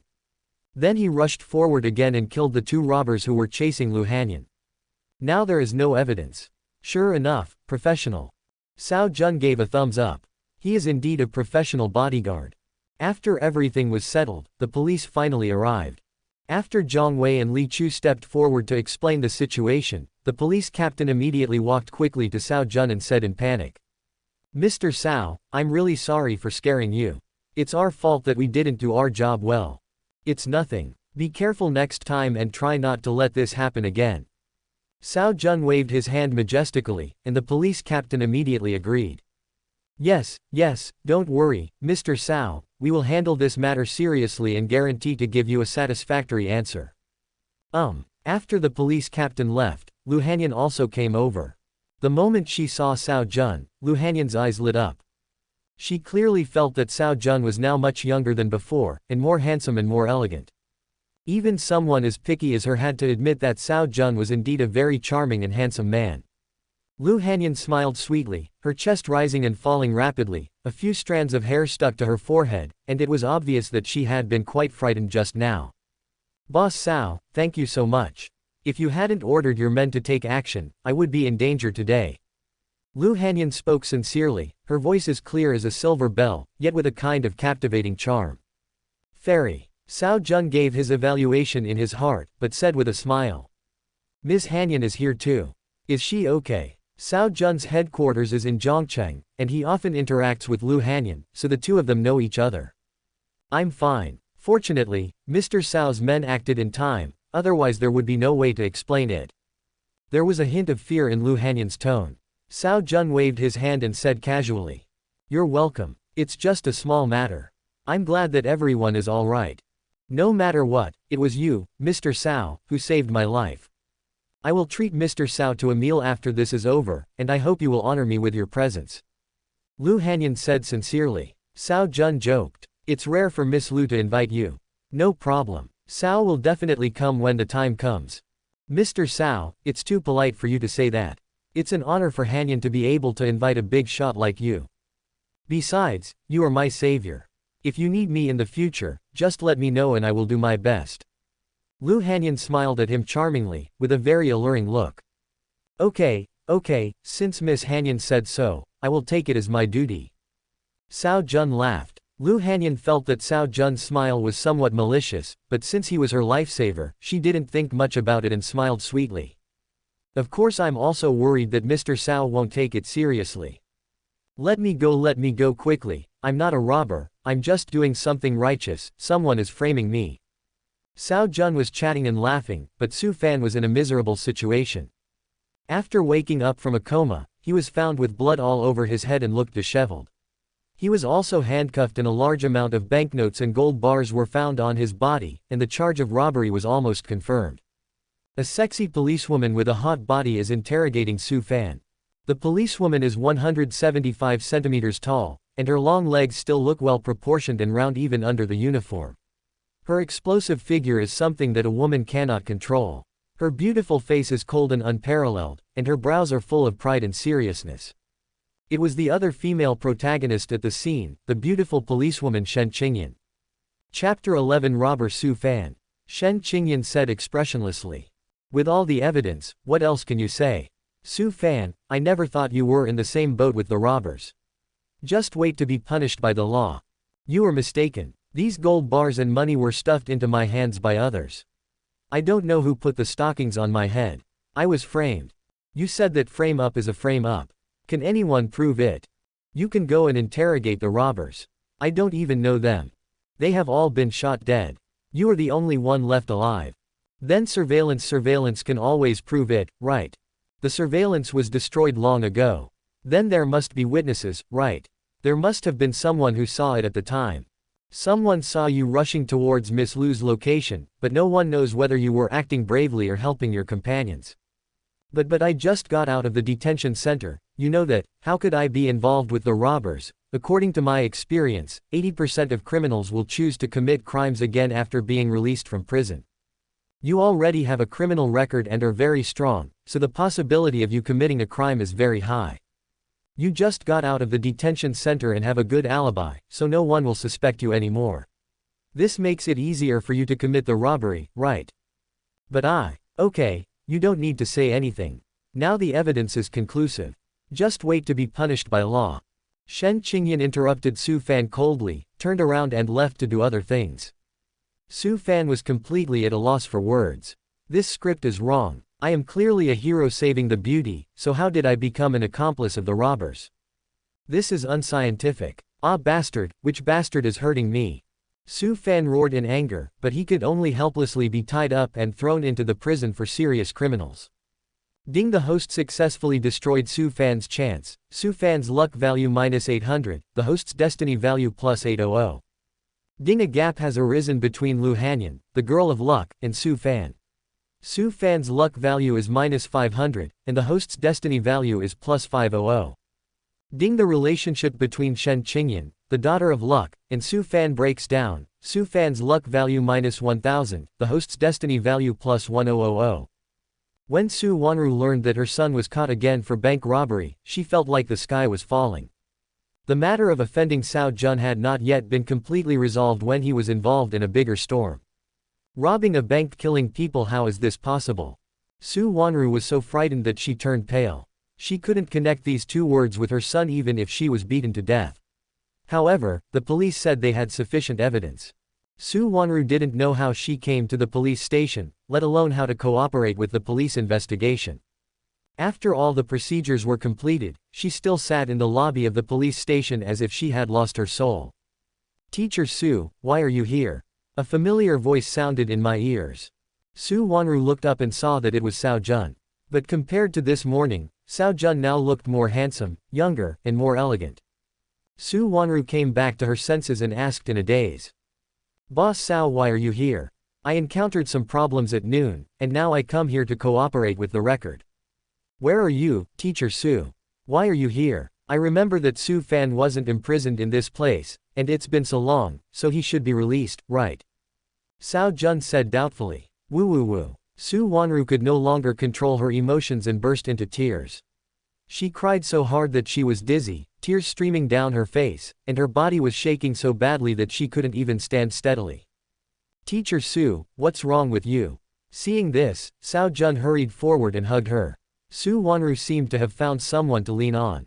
She lay directly in Cao Jun's arms and cried even more unrestrainedly. "The delicate body in my arms is warm, plump, elastic, and the touch is wonderful." While enjoying this intimate contact, Cao Jun pretended to be serious and comforted her. "Teacher Su, don't cry. Tell me if you have any grievances. I'll see if I can help you." "Wow, Mr. Cao, why do I have such a miserable life? I have such an unpromising son." Su Wanru cried as she spoke, as if she wanted to vent all her grievances. Cao Jun immediately asked, "Teacher Su, what do you mean by this? Didn't Su Fan get released? Did something happen to him again?" "Woo woo woo." Su Wanru burst into tears. Cao Jun didn't ask any more questions and just held Su Wanru in his arms. Seeing this, Zhang Wei and Li Chu silently walked to the door of the interrogation room and closed it. After 5 full minutes, Su Wanru's crying gradually stopped. She quickly broke free from Cao Jun's arms. Her charming and mature face was flushed and her cheeks were wet with tears. She didn't know whether it was because of sadness or shyness. She glanced at the wet area on Cao Jun's chest and lowered her head shyly. "Yes, I'm sorry, Mr. Cao. I just couldn't control myself.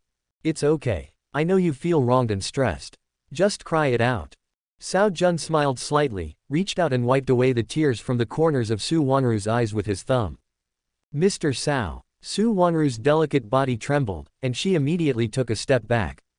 Cao Jun scratched his head and laughed. "I'm sorry, I can't help myself. Teacher Su, please don't take it to heart. It's okay, Mr. Cao." When Su Wanru heard the words, "can't help herself," her face turned even redder and she didn't dare to look at Cao Jun. Cao Jun changed the subject. "By the way, Mr. Su, you haven't answered my question yet. Why are you here? Is there something wrong?" When this topic was mentioned, tears welled up in Su Wanru's eyes again. "It's because of Fanur. Fanur was just released from the detention center this morning, but in the afternoon, for some reason, he was involved in a bank robbery. I really don't know why this happened, and I really don't know what to do."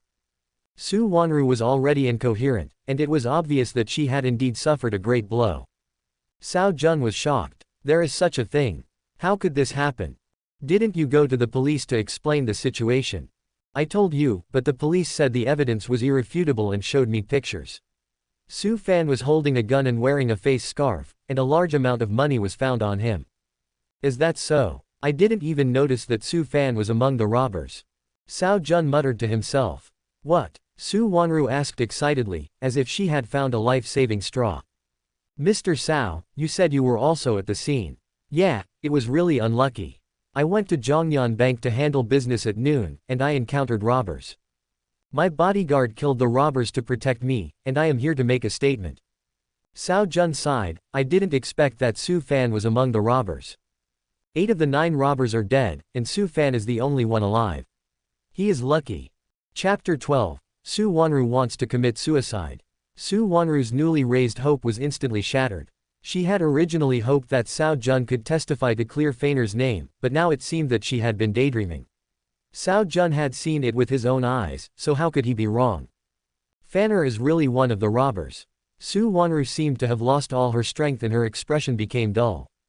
Cao Jun comforted him, "Teacher Su, don't be too sad.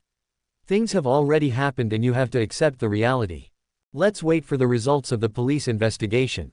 The evidence is irrefutable, what further investigation is needed?" Su Wanru laughed bitterly and looked at Cao Jun. "Thank you, Mr. Cao. I have something else to do, so I'll leave first."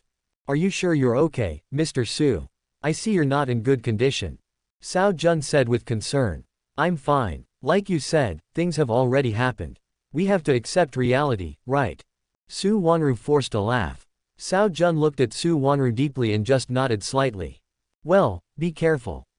Su Wanru nodded, then left the interrogation room without looking back. "Are you going to commit suicide?" Cao Jun looked at Su Wanru's back and already knew what she was planning. But think about it, a widow raised her son with great difficulty, but now her son is going to be beheaded for committing a serious crime. There is really no point for this woman to live any longer. That's good too. It's actually a great opportunity for me. After Su Wanru walked away, Cao Jun followed her silently. The Zhongyan water town has had many lakes since ancient times. After Su Wanru left the police station, she walked to the edge of a lake and quietly looked at the calm surface of the lake, as if she had turned into a clay sculpture or wood carving. Fuck, it's true. Cao Jun had been following behind him. Seeing Su Wanru's condition, he thought to himself, as expected. After standing for a moment, Su Wanru suddenly walked forward. She was only 1 meter away from the shore, and 2 steps were enough to fall into the lake. Don't want. Cao Jun roared and rushed forward as fast as he could. What? Oh. Su Wanru was so frightened that she fell forward without even standing firmly. Teacher Su. Cao Jun is now also a master of the 3rd level of martial arts, and the distance of 10 meters is gone in a flash. Just as Su Wanru steadied herself, Cao Jun pounced on her. Due to the excessive force, Cao Jun and Su Wanru were thrown into the lake together in a parabola. Plop. Although Su Wanru was from the south and could not swim, she still drank several gulps of lake water while being held by Cao Jun. Cao Jun tried his best to steady her, while roaring loudly.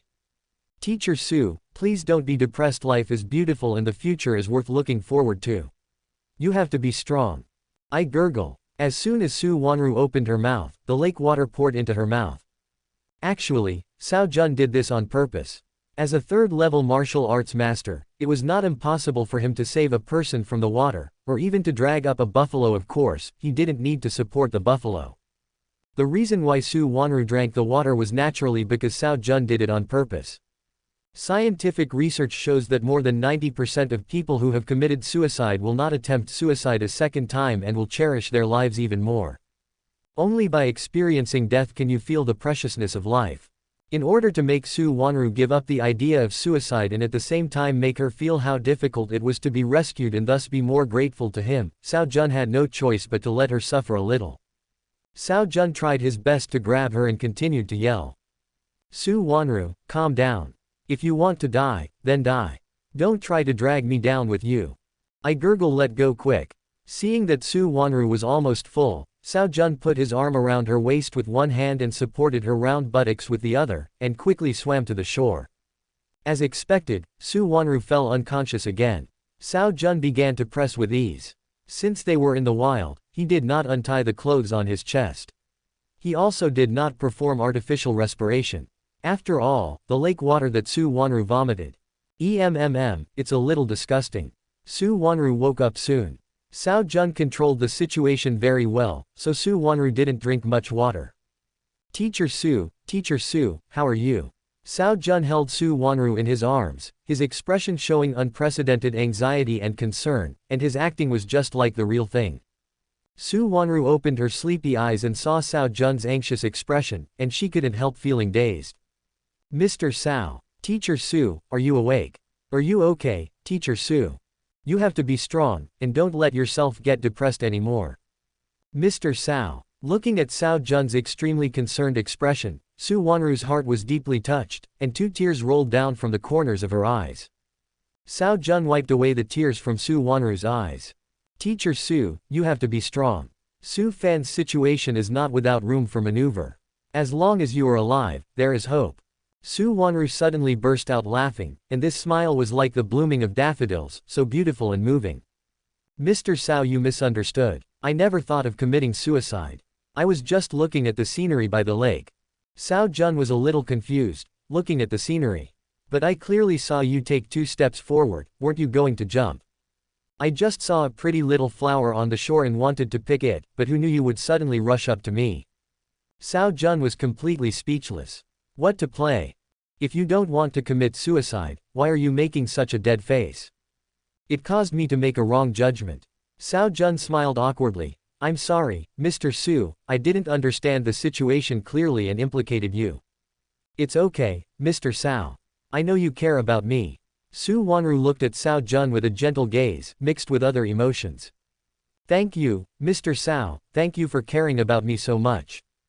It's just a piece of cake. Teacher Su, you don't intend to commit suicide. That's the best outcome. Cao Jun smiled slightly. Mr. Cao, I want to ask you a question. Su Wanru suddenly said this. Here it comes. This should elevate the relationship, right? Cao Jun had a plan in mind, but he remained reserved on the surface. What do you want to ask? Just ask. Mr. Cao, why are you so nice to me?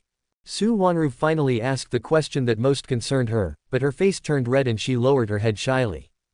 A beautiful mature young woman, yet she looks like a little girl, which has a unique allure. Cao Jun gave the answer he had prepared long ago. What kind of question is that? You are a teacher at Hanwang's school, and you are my employee. I am well known for being kind to my employees. Is that why? Su Wanru bit her red lips and said. If it was an ordinary employee who injured your nephew, would you withdraw the charges against him despite the pressure from your family? If you were an ordinary employee, would you follow him all the way and risk your life to save him because you were worried that he would commit suicide? Mr. Cao, I'm not a fool, please don't lie to me, okay? Tell me, who am I like? Su Wanru raised her head and looked straight into Cao Jun's eyes. Chapter 13. Send Su Wanru home. Finally took the bait. Cao Jun had anticipated this scene, but he did not expect it to happen so quickly. But think about it, he has done it so obviously. If Su Wanru is not a fool, she will definitely be able to see the problem. Coupled with this life-threatening rescue, Su Wanru's emotions finally exploded. Cao Jun smiled bitterly and continued to arouse his curiosity. It's all in the past, let's not talk about it. You are you, and no one can replace you. It is said that there is a lot of trouble around a widow. Su Wanru is a beautiful teacher with a great reputation and has countless suitors. However, over the years, there has never been any scandal about her in the school. It is conceivable how self-disciplined this woman is. Although he has opened her heart now, the feelings are not there yet. He needs to go some distance to make her fall in love with him. So Cao Jun did not answer Su Wanru's question, and continued to let her remain curious until she was completely devoted to him. Okay, if Mr. Cao doesn't want to answer, forget it. Su Wanru felt a little disappointed, but still smiled at Cao Jun. Anyway, thank you, Mr. Cao. You're too polite. We are friends. There's no need to be so formal with each other. Cao Jun laughed. Friend. This answer made Su Wanru a little dissatisfied, but she was still very happy. Are you telling the truth? Can I really be friends with you, Mr. Cao? We've been friends for a long time, haven't we? Since you found me this morning. Cao Jun showed a warm smile and helped Su Wanru smooth the hair stuck to her forehead. Su Wanru's face turned red, but this time she did not avoid it, she just acted shy and timid. Boss Cao, since we are friends, let's not be so distant with each other in the future. You can just call me Wanru. Okay, then I will call you Wanru from now on. Cao Jun said gently. The two were silent for a long time. Su Wanru was still held by Cao Jun. In fact, she could have stood up, but for some reason she did not struggle. She was somewhat greedy for the feeling of being cared for. At the same time, Su Wanru did not mention Su Fan again. This was good news for Cao Jun, as it showed that Su Fan's status in Su Wanru's heart had obviously declined. The two of them were immersed in the ambiguous atmosphere. They knew each other's thoughts, but neither of them exposed it nor refused. This hazy feeling gave Su Wanru a sense of comfort she had never experienced before. It fascinated her and made her indulge in it, even to the point that she covered up the sadness and sorrow brought about by her son's affairs. It was a long time later that Su Wanru realized that this feeling was called sweetness. I'll try to get Su Fan's case and see if I can find strong evidence. But I don't think the possibility is very high. After all, the situation this time is too bad. I know Mr. Cao. Faner's current situation is entirely his own fault. He can't blame anyone else. Su Wanru tried her best to keep her tone calm, but there was obvious sadness between her brows. Cao Jun touched her head and said with a smile, don't be so pessimistic. In fact, I don't really believe that Su Fan would participate in the robbery. Su Wanru blushed again, but she was no longer as resistant to this kind of intimate contact as she was at the beginning. She said sincerely, Mr. Cao, you have helped me so many times. I really don't know how to thank you. I've already said that we are friends, so we shouldn't be so formal with each other. Cao Jun waved his hand generously and said, it's getting late. Let's go back quickly. You're not in good health to begin with, and now you're all wet. You need to go back and take a shower to avoid catching a cold. Su Wanru nodded, so Cao Jun asked the driver to drive Su Wanru home. Su Wanru lives in a high-rise residential complex with a very nice environment. After they got downstairs, Cao Jun continued, "Go back quickly, take a shower and change into clean clothes." "Well, thank you, Mr. Cao." Su Wanru nodded, looked at Cao Jun but seemed to be hesitant to speak. "What? You want to invite me for tea?" Cao Jun deliberately asked. "What's wrong? Anything else?" Su Wanru finally mustered up the courage to say. "Boss Cao, would you like to go up and sit down?" "No, I mean, you're soaked too, why don't you go up and take a shower together?" No, I mean you can also come up to take a shower and change clothes." The more Su Wanru explained, the more something seemed wrong, and she blushed again. Cao Jun smiled and said, "Okay, I know what you mean. I'm also worried about your health. Let's go up together." "Well, that's fine." Seeing that Cao Jun was not joking with her, Su Wanru breathed a sigh of relief and felt even more favorable towards Cao Jun. This man was really elegant and graceful. For a woman of her age, such a man possessed a fatal temptation. Even though she had always maintained her chastity, her heart was aroused by him in just one day. Even though she knew in her heart that she was not worthy of him and that at best she could only be his mistress, she couldn't help but feel moved. "My home is rather simple, Mr. Cao, please don't despise me." Su Wanru quickly drove these messy thoughts out of her mind and immediately led the way. "That's too polite. I also came from a hard life and even lived in a thatched hut when I was a child. Such a good living environment is like heaven to me." Cao Jun acted nonchalant, and by revealing his own dirty laundry, he quietly narrowed the distance between himself and Su Wanru. After all, he is a big boss now and Su Wanru is just an ordinary teacher. The gap in status is too big. Even if he expresses that he doesn't care, Su Wanru will still be very restrained in her heart. This needs to be gradually worn away through a certain degree of contact. "Mr. Cao, have you ever lived in a thatched hut?" Su Wanru's attention was indeed attracted. Cao Jun continued, "What's so special about that? My family was poor when I was young, so I went through a lot of hardships. But now it's all over, and life is getting better day by day." In fact, he was just talking to gain sympathy. His family situation was not bad and he lived in a mansion when he was a child. "When I was at the lowest point in my life after graduation, there was still $2 billion cold dollars lying in my bank card." Chapter 14. Let's all lie on the bed. "I heard before that you started from scratch and built up a Fortune 500 company from a street stall. I thought it was just a rumor, but I didn't expect it to be true." Su Wanru was indeed deeply moved by what she heard, and a hint of admiration flashed in her eyes. "You are truly a legendary figure. Look at you, you're being so reserved again." Cao Jun knocked Su Wanru on the head. "Ouch." Su Wanru frowned in pain and quickly rubbed her head, glaring at Cao Jun with her almond-shaped eyes in reproach. "What are you doing?" Hee, I can't help myself, I can't help myself. Didn't I hurt you, Wanru?"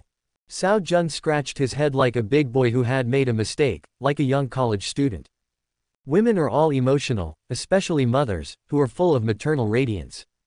Cao Jun's action touched Su Wanru's heart again, and her shyness about Cao Jun's identity disappeared invisibly. "No, it doesn't hurt." Su Wanru's eyes flashed with shyness, and she lowered her head, not daring to look directly into Cao Jun's eyes.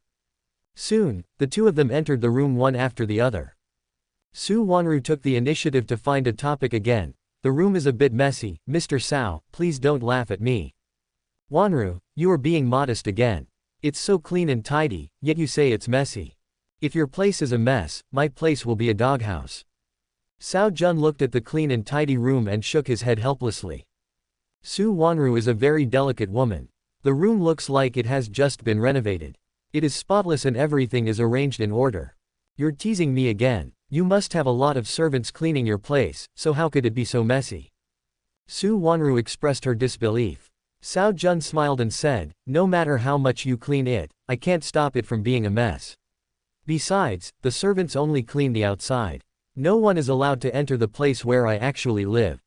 These places have long been a mess like a doghouse." "Is that so? If no one helps you clean up, it will be really troublesome. You are so busy every day." Su Wanru nodded thoughtfully. "I can't help it. I'm almost 40 years old and there's no one around me I can trust." Cao Jun laughed at himself and said meaningfully, "It would be nice if I had a wife. There would be someone to take charge of the house, and I wouldn't feel so lonely when I come home every day." Su Wanru's heart trembled again, she bit her red lips and said, It should be easy for someone like you, Mr. Cao, to find a wife, right? If it were easy, would I still be a bachelor? Cao Jun shook his head. The most important thing when marrying a wife is to have compatible values. I have met many women over the years, but there are very few who can talk to me And what? Su Wanru said curiously. Cao Jun stopped talking again. Nothing, it's all old news, let's not talk about it. Su Wanru's curiosity was completely aroused, but she had no way to continue asking. However, she roughly guessed that Cao Jun once had a lover. And this lover should be very similar to her. Cao Jun had hinted very clearly. He stared at her and said, really, really similar, twice.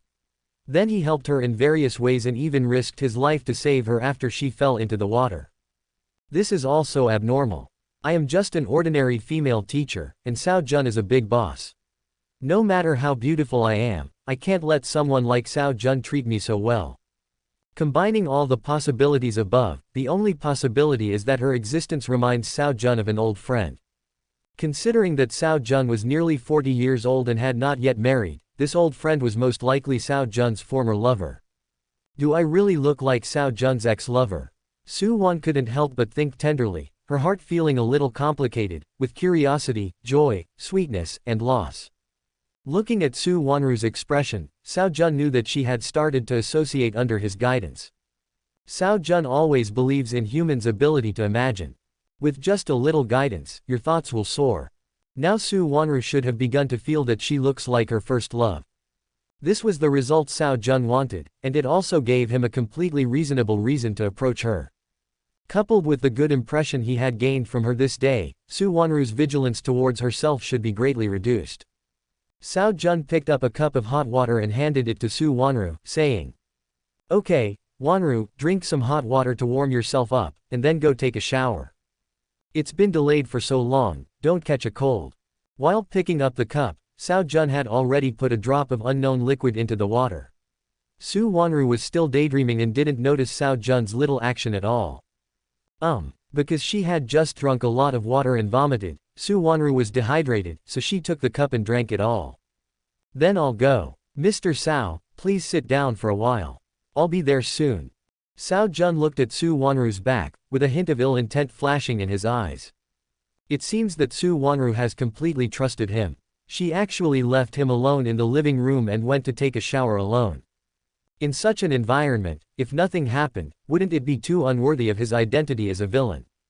The same thing. The protagonist waits for opportunities, the villain creates opportunities. As the villain, he does not have as good luck as the protagonist, and the plot of handing over a towel or a bath towel in the middle of a shower is unlikely to happen, but this does not pose a problem for him. He is a miracle doctor now. Medical skills can cure diseases, but they can also cause diseases. Scientific research shows that heart patients are very likely to suffer an attack after taking a bath. Even if Su Wanru doesn't have an attack today, she has to make her have one. The drop of liquid just now was a kind of medicine that promotes heart contraction. Excessive contraction of the heart will cause cardiac ischemia and trigger heart disease. After Cao Jun awakened the system, he got this medicine and placed it in the system space, ready to give it to Su Wanru at any time. I didn't expect to use it so soon. The dosage of this medicine was prepared by Cao Jun based on his extensive medical experience, and it will take effect in about 5 minutes. If nothing unexpected happened, Su Wanru should have taken off all her clothes and was taking a bath at that time. Cao Jun just waited quietly, and sure enough, 5 minutes later, a painful groan was faintly heard in the bathroom, followed by a loud bang, which should be Su Wanru falling down. "Wanru, are you okay?" There was no response. "Wanru, Wanru." Seeing no response, Cao Jun rushed to the bathroom door impatiently and knocked on it. "Wanru, Wanru." Bang! The bathroom door was knocked open, and Su Wanru was seen lying naked on the floor, with the shower still on, splashing water everywhere. "Wanru, what's wrong with you?" Cao Jun was shocked and immediately picked up Su Wanru, rushed out of the bathroom and put her on the bed. The extreme visual impact of the beautiful body lying there made Cao Jun swallow his saliva wildly. He immediately bent down to listen, and sure enough, Su Wanru's heartbeat had stopped. He immediately began a professional cardiac massage. This time there was no clothing blocking the way, and as he pressed, the undulating waves were particularly eye-catching. "Wanru, Hold on. You must hold on, Wanru. Cao Jun pretended to be anxious. Su Wanru's consciousness might recover at any time, so he had to let her see how anxious he was.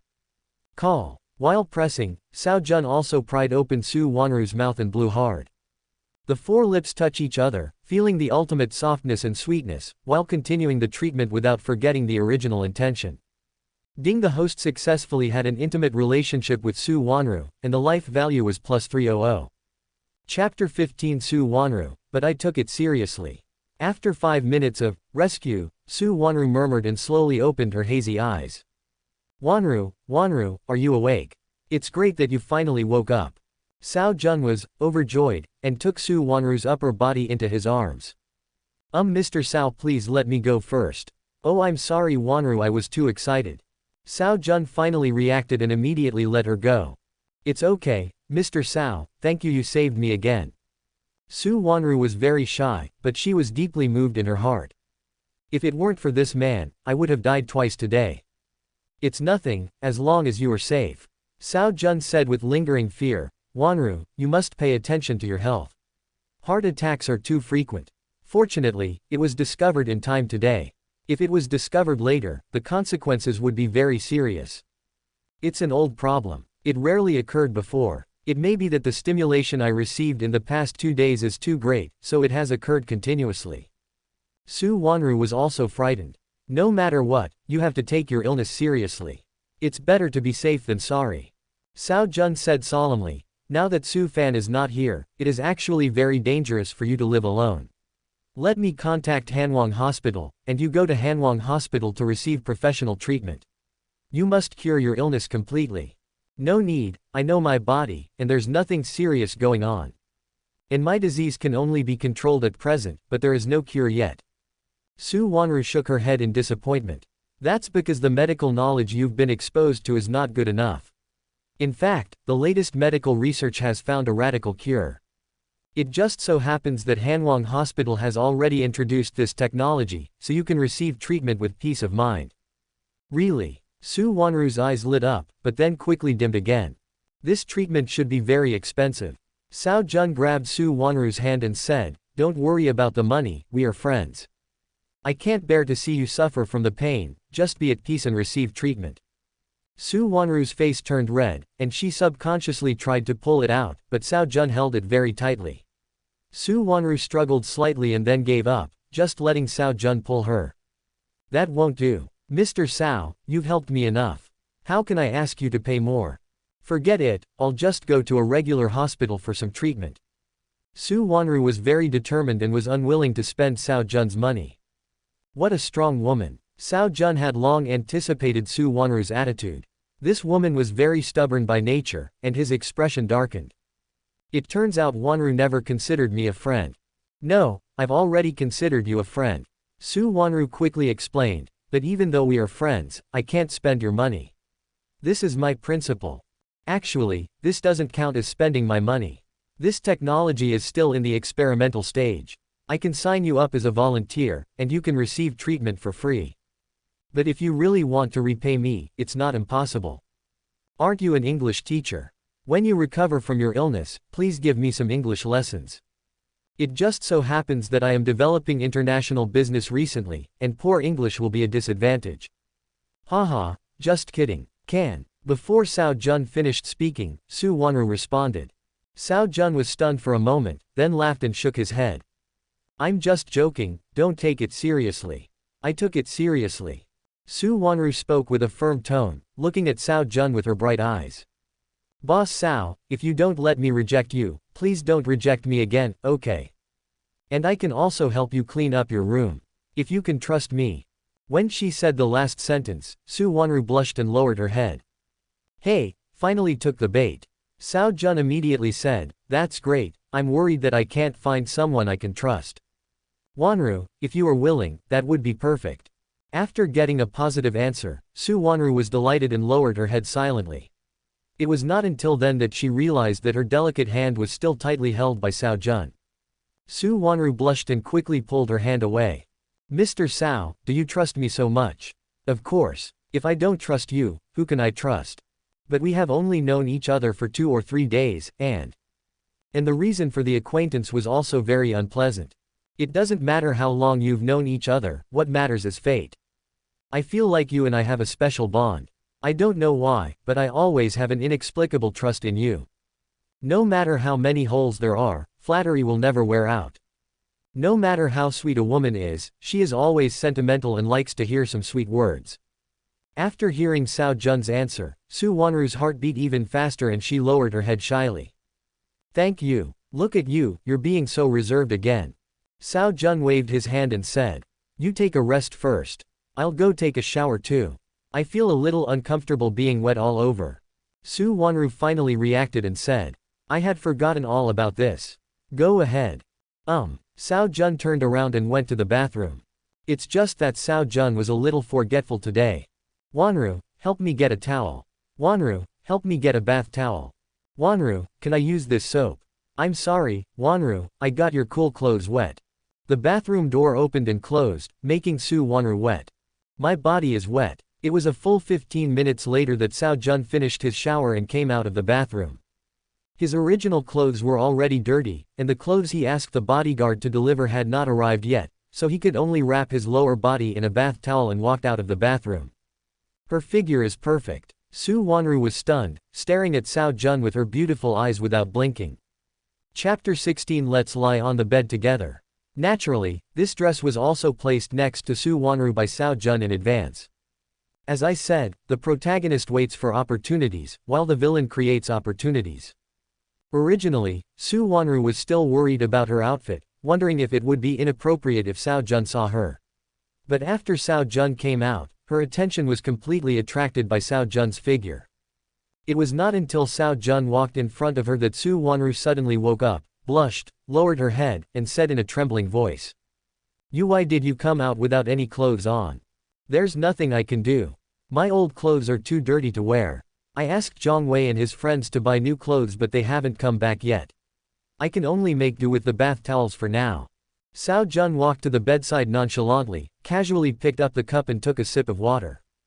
Su Wanru had nothing else to say, she just felt that the current situation was a bit too ambiguous. Over the years, she had always kept her distance from men and had never said anything inappropriate.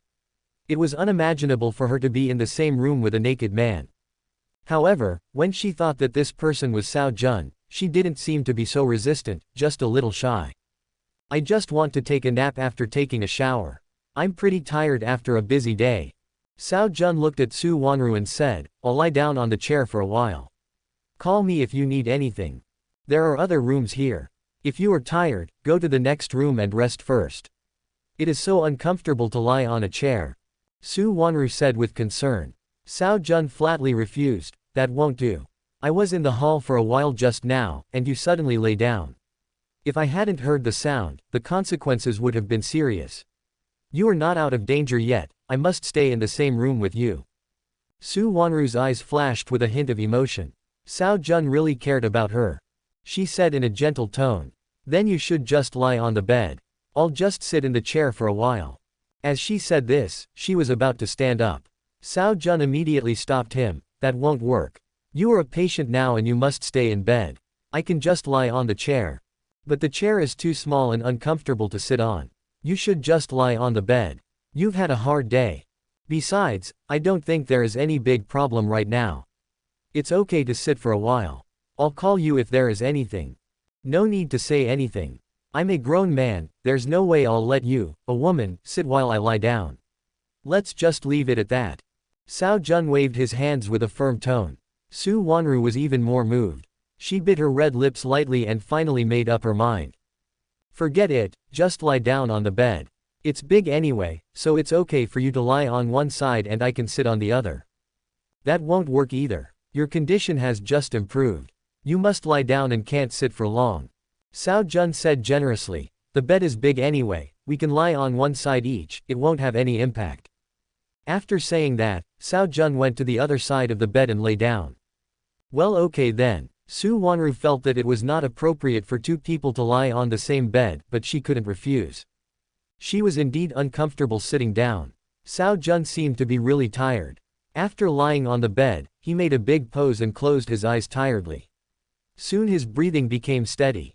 Su Wanru secretly looked over, and after a close observation, she found that Cao Jun's muscles were even more graceful, as if they were the work of God, and he didn't look like a 40-year-old man at all. A hint of infatuation flashed across Su Wan's beautiful eyes. What a perfect man. After a long moment, she sighed softly, her expression darkening slightly. He just treats me as a friend, so don't let your imagination run wild. At this moment, Cao Jun suddenly yawned, then turned over and faced Su Wanru. As I turned over, the bath towel wrapped around my waist slipped off. Su Wanru was attracted by Cao Jun's movements and turned around to see this scene. Su Wanru was stunned. After looking for a long time, she suddenly came to her senses and looked away, her pretty face already flushed. Although she is nearly 40 years old, she has never married and is still a virgin. Su Fan is also her adopted child. The scene before her gave her an unprecedented shock. Su Wanru was so embarrassed that she wanted to turn around and run away, but at this moment she heard a whisper from behind her. "Wanru, don't leave me, Wanru." Su Wanru was startled, and turned her head again, only to find that Cao Jun was still asleep, as if he had dreamed of something bad. He frowned from time to time and kept muttering, "Wanru, you must be strong, don't commit suicide." Su Wanru's heart trembled. Did she already have such a high status in this man's heart? What am I thinking? He is just talking in his sleep. Don't take it seriously. Su Wanru came back to her senses and smiled bitterly. Besides, I'm just a substitute. Wanru, please believe me, you are not anyone's substitute. You are you, and no one can replace you. At this moment, Cao Jun started talking in his sleep again. Su Wanru was stunned and her thoughts became confused. Wanru, don't leave me, don't. Cao Jun's dream seemed to have reached its most painful moment. He actually had body movements, and his hands were grabbing in the air randomly, as if trying to grab something. Su Wanru came back to her senses, hesitated for a moment, and then slowly extended a hand towards Cao Jun. As if he had noticed something, Cao Jun grabbed Su Wanru's hand and pulled her hard. Su Wanru was caught off guard and was pulled into Cao Jun's arms. "Mr. Cao." Su Wanru began to struggle subconsciously, but she was held tightly by Cao Jun and could not move at all. "Wanru, I finally caught you, don't leave me, never leave me again." Su Wanru's struggling movements gradually stopped. She looked at Cao Jun in a daze and just let him hold her. The two bodies were only separated by a thin layer of pajamas. Su Wanru's face soon turned pink and her breathing became a little disordered. She once again tried to break away from Cao Jun's arms. Cao Jun seemed to sense something and tightened his arms. "Wanru, don't leave me." Su Wanru had no choice but to stop, but soon her face turned red and her voice began to tremble. "Cao, Mr. Cao." This kind of contact was too terrifying. Su Wanru felt like she was going to faint. She wanted to break away from Cao Jun's arms, but she couldn't do it at all. Although Cao Jun was asleep, he was very strong. Perhaps because she had experienced too many things today, Su Wanru was also tired. During this difficult battle, she didn't know when she slowly closed her eyes. The two of them hugged each other and fell into a sweet dream. Ding, the host successfully completed a close contact with Su Wanru, and the destiny value +500. Chapter 17, Sharing a Bed. Su Fan, tell me the truth, who ordered you to do this? What is your purpose? In the interrogation room of Zhongcheng Police Station, Shen Qingyan is interrogating Su Fan. Su Fan's face was already full of fatigue, and his hair was like a mess, but he still roared loudly. How many times have I told you that I was really wronged? I know nothing. What do you want me to do to believe me? Pa. Shen Qingyan slammed the table, her face as cold as ice. Su Fan, if you don't cooperate with the investigation, you will be charged with a more serious crime. I've already said it before. I was framed. I have nothing to do with the robbers. Believe it or not. Su Fan was also very angry. Very good, then you just wait for the punishment of the law. Shen Qingyan was too lazy to talk nonsense and ended the interrogation. Damn it, why is this happening? Who is it, who the hell framed me? When Su Fan thought of the injustice he had suffered, he became furious and punched the prison wall hard. Bang, bang, bang. The prison guard came over immediately and hit the iron bed with his baton. What are you doing? You don't want to live anymore because you don't want to sleep at night. I was wrongly accused. Su Fan shouted loudly. The prison guard sneered. What a joke, who among those who come in here doesn't cry out for injustice? Now that the evidence is solid, it's useless for you to be unwilling. You'll be shot. I won't give in. I demand an appeal. If you howl one more time, I'll throw 2 glass players into your room, believe it or not. Su Fan shut up immediately. The prison guard then spat in disdain and turned away. Damn it, it's like a tiger in plain land is bullied by a dog. A small prison guard dared to disrespect me. Su Fan stared at the prison guard, murderous intent flashing in his eyes. Ever since he awakened the jade pendant, everything has gone smoothly for him. How could he have ever suffered such injustice? This prison guard has already found his way to death. No, I have to leave. I can't suffer this injustice in vain. Su Fan calmed down and thought. But now that the evidence is irrefutable, how can I prove my innocence? Do I need to jailbreak? But if I escape from prison, there will be no place for me in the entire Dragon Kingdom. Damn it, what should I do? Oh, yes. How could I have forgotten about him? Quote. Su Fan's eyes suddenly lit up and he thought of someone. Once when he was walking in the park, he saved an old man. The old man looked like an important person. After he was rescued, dozens of bodyguards came to take him away. Before leaving, the old man left him a phone number and said that if he encountered difficulties in the future, he could help him once. Originally, he had not thought about asking the other party to repay the favor. He wanted to use this relationship to get close to the old man and make him a staunch ally. But now he has no other choice but to solve the current problem first. Damn it, if I knew who framed me, I would tear you into pieces. Once this call is made, the grudge between him and the old man will be settled. Su Fan was furious when he thought that he had lost a great opportunity to curry favor with a powerful force. Su Fan would never have imagined that the man who framed him was now sleeping in the same bed with his mother, and was so happy. It was not until the next morning that Su Wanru felt unwell and opened her eyes first. She was still held tightly in Cao Jun's arms. Ah! Su Wanru was like a frightened little rabbit. She struggled frantically from Cao Jun's arms and shrank to a corner of the bed. Cao Jun was also awakened by the tossing and turning, and rubbed his sleepy eyes. What time is it now, Wanru? Su Wanru didn't answer and hugged her knees with her hands. Wanru, what's wrong with you? Why are you crying again? Cao Jun pretended to know nothing and asked with concern. Su Wanru was both embarrassed and angry. But I can only say this. Nothing, I just thought of some unhappy things. Is it because of Su Fan's matter? I've already said that I will follow up on this matter. Don't be too pessimistic before there is a final conclusion. Cao Jun said a casual word of comfort, then picked up the mobile phone on the bedside table and took a look. Oh, it's already 9:30. I slept here all night. Su Wanru. I'm a shy person and I usually can't sleep in unfamiliar places. I didn't expect to sleep here until I woke up naturally, which is really rare. Cao Jun spoke to himself. And I seemed to have had a good dream last night. In short, it was quite comfortable. Su Wanru. Wanru, why is your face still so red? Are you feeling unwell? No, the clothes you washed yesterday are dry. I'll go get them. Su Wanru avoided her gaze, adjusted her pajamas, and got up to leave. No need, I've asked Zhang Wei and the others to buy new clothes, they should have arrived by now. Cao Jun waved his hand. I'll go get some clothes. After saying this, he quickly left the room. Call. Seeing the door closed again, Su Wanru sat down on the bed as if she had lost strength, staring blankly at the ceiling. What should I do? In the following time, Cao Jun did not make any ambiguous moves. After the two had breakfast together, Cao Jun contacted Su Wanru and took her to the police station as soon as possible. It is also time to let Su Fan see the loving scene between him and his mother, and harvest some destiny points by the way. Cao Jun took Su Wanru to the police station.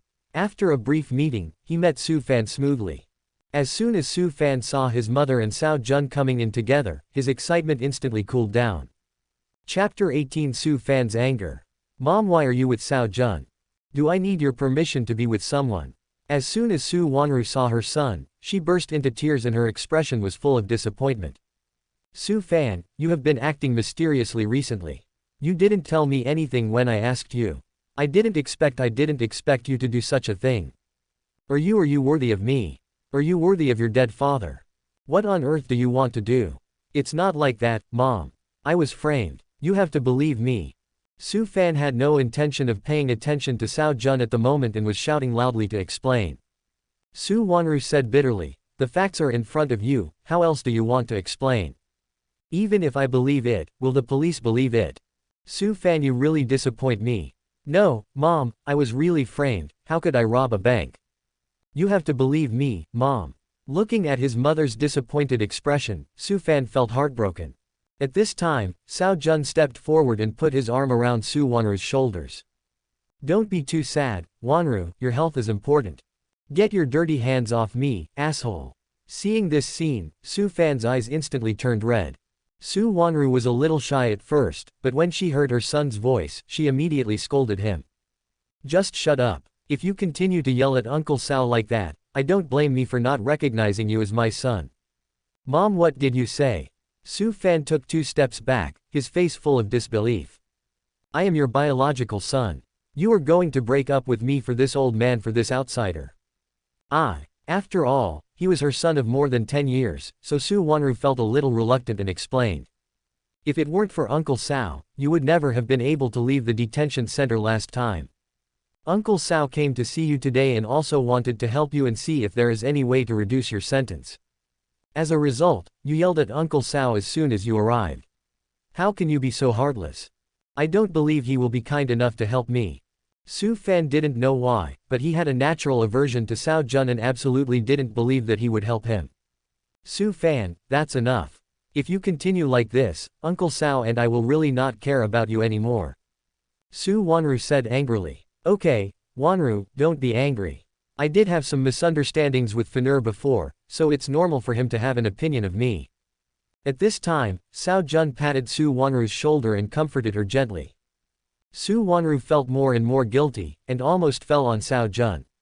I'm sorry, I really didn't expect Fenner to become like this now. Don't touch my mom. Take your dirty hands away, you bastard.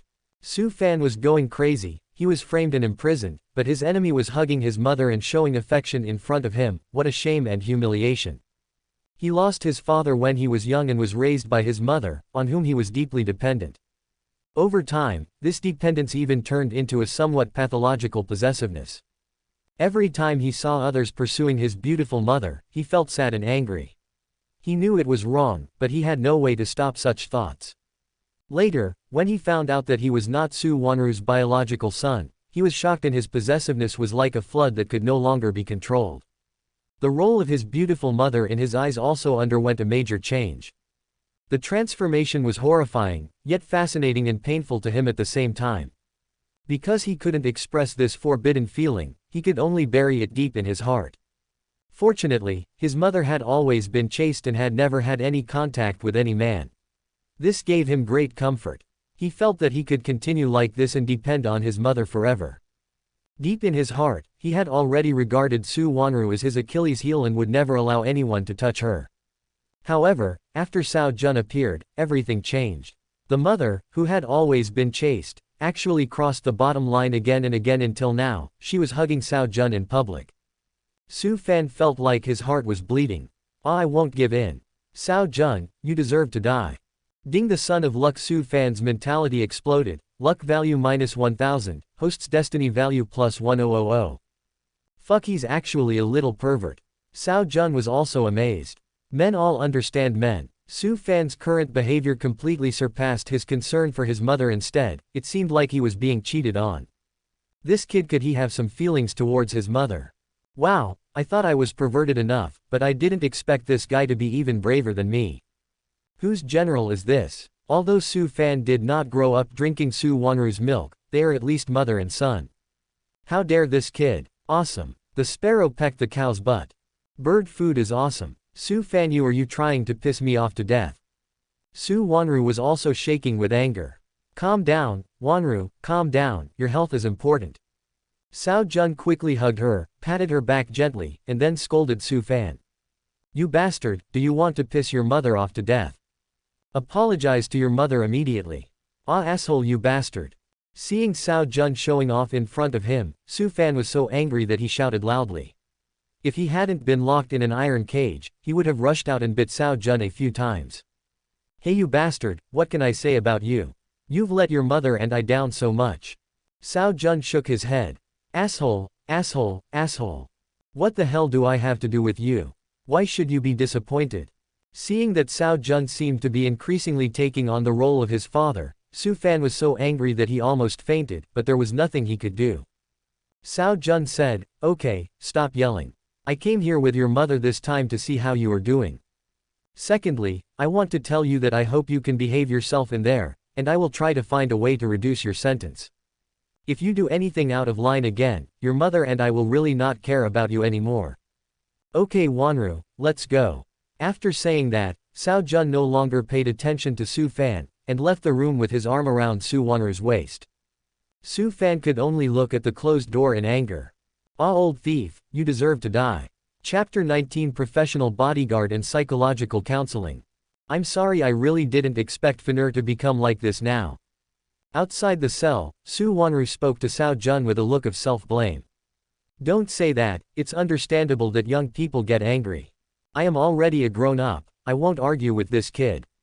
Cao Jun stroked Su Wanru's head and said, "Now that you see that Su Fan is fine, you can rest assured. I will send you to Hanwang Hospital for recuperation soon. You don't have to worry about this kid. Leave it to me, I will try my best to get him out." "Well, thank you for your help. I really don't know how to thank you," Su Wanru said sincerely. "It's too formal to say that. We are no match for each other." Cao Jun suddenly smiled and said, "Besides, you've already thanked me, haven't you?" "When have I ever thanked?" Su Wanru was a little confused. Cao Jun leaned over and whispered in Su Wanru's ear. "It felt good last night." Su Wanru's face turned red instantly. It turns out you weren't asleep. I can swear to God, I really fell asleep," Cao Jun said seriously, "but after waking up, I felt a fragrance on my hands." You are bad. I'm ignoring you." Su Wanru was so ashamed and angry that she turned and ran away like a shy little girl. Cao Jun laughed out loud, very satisfied with the result of this test.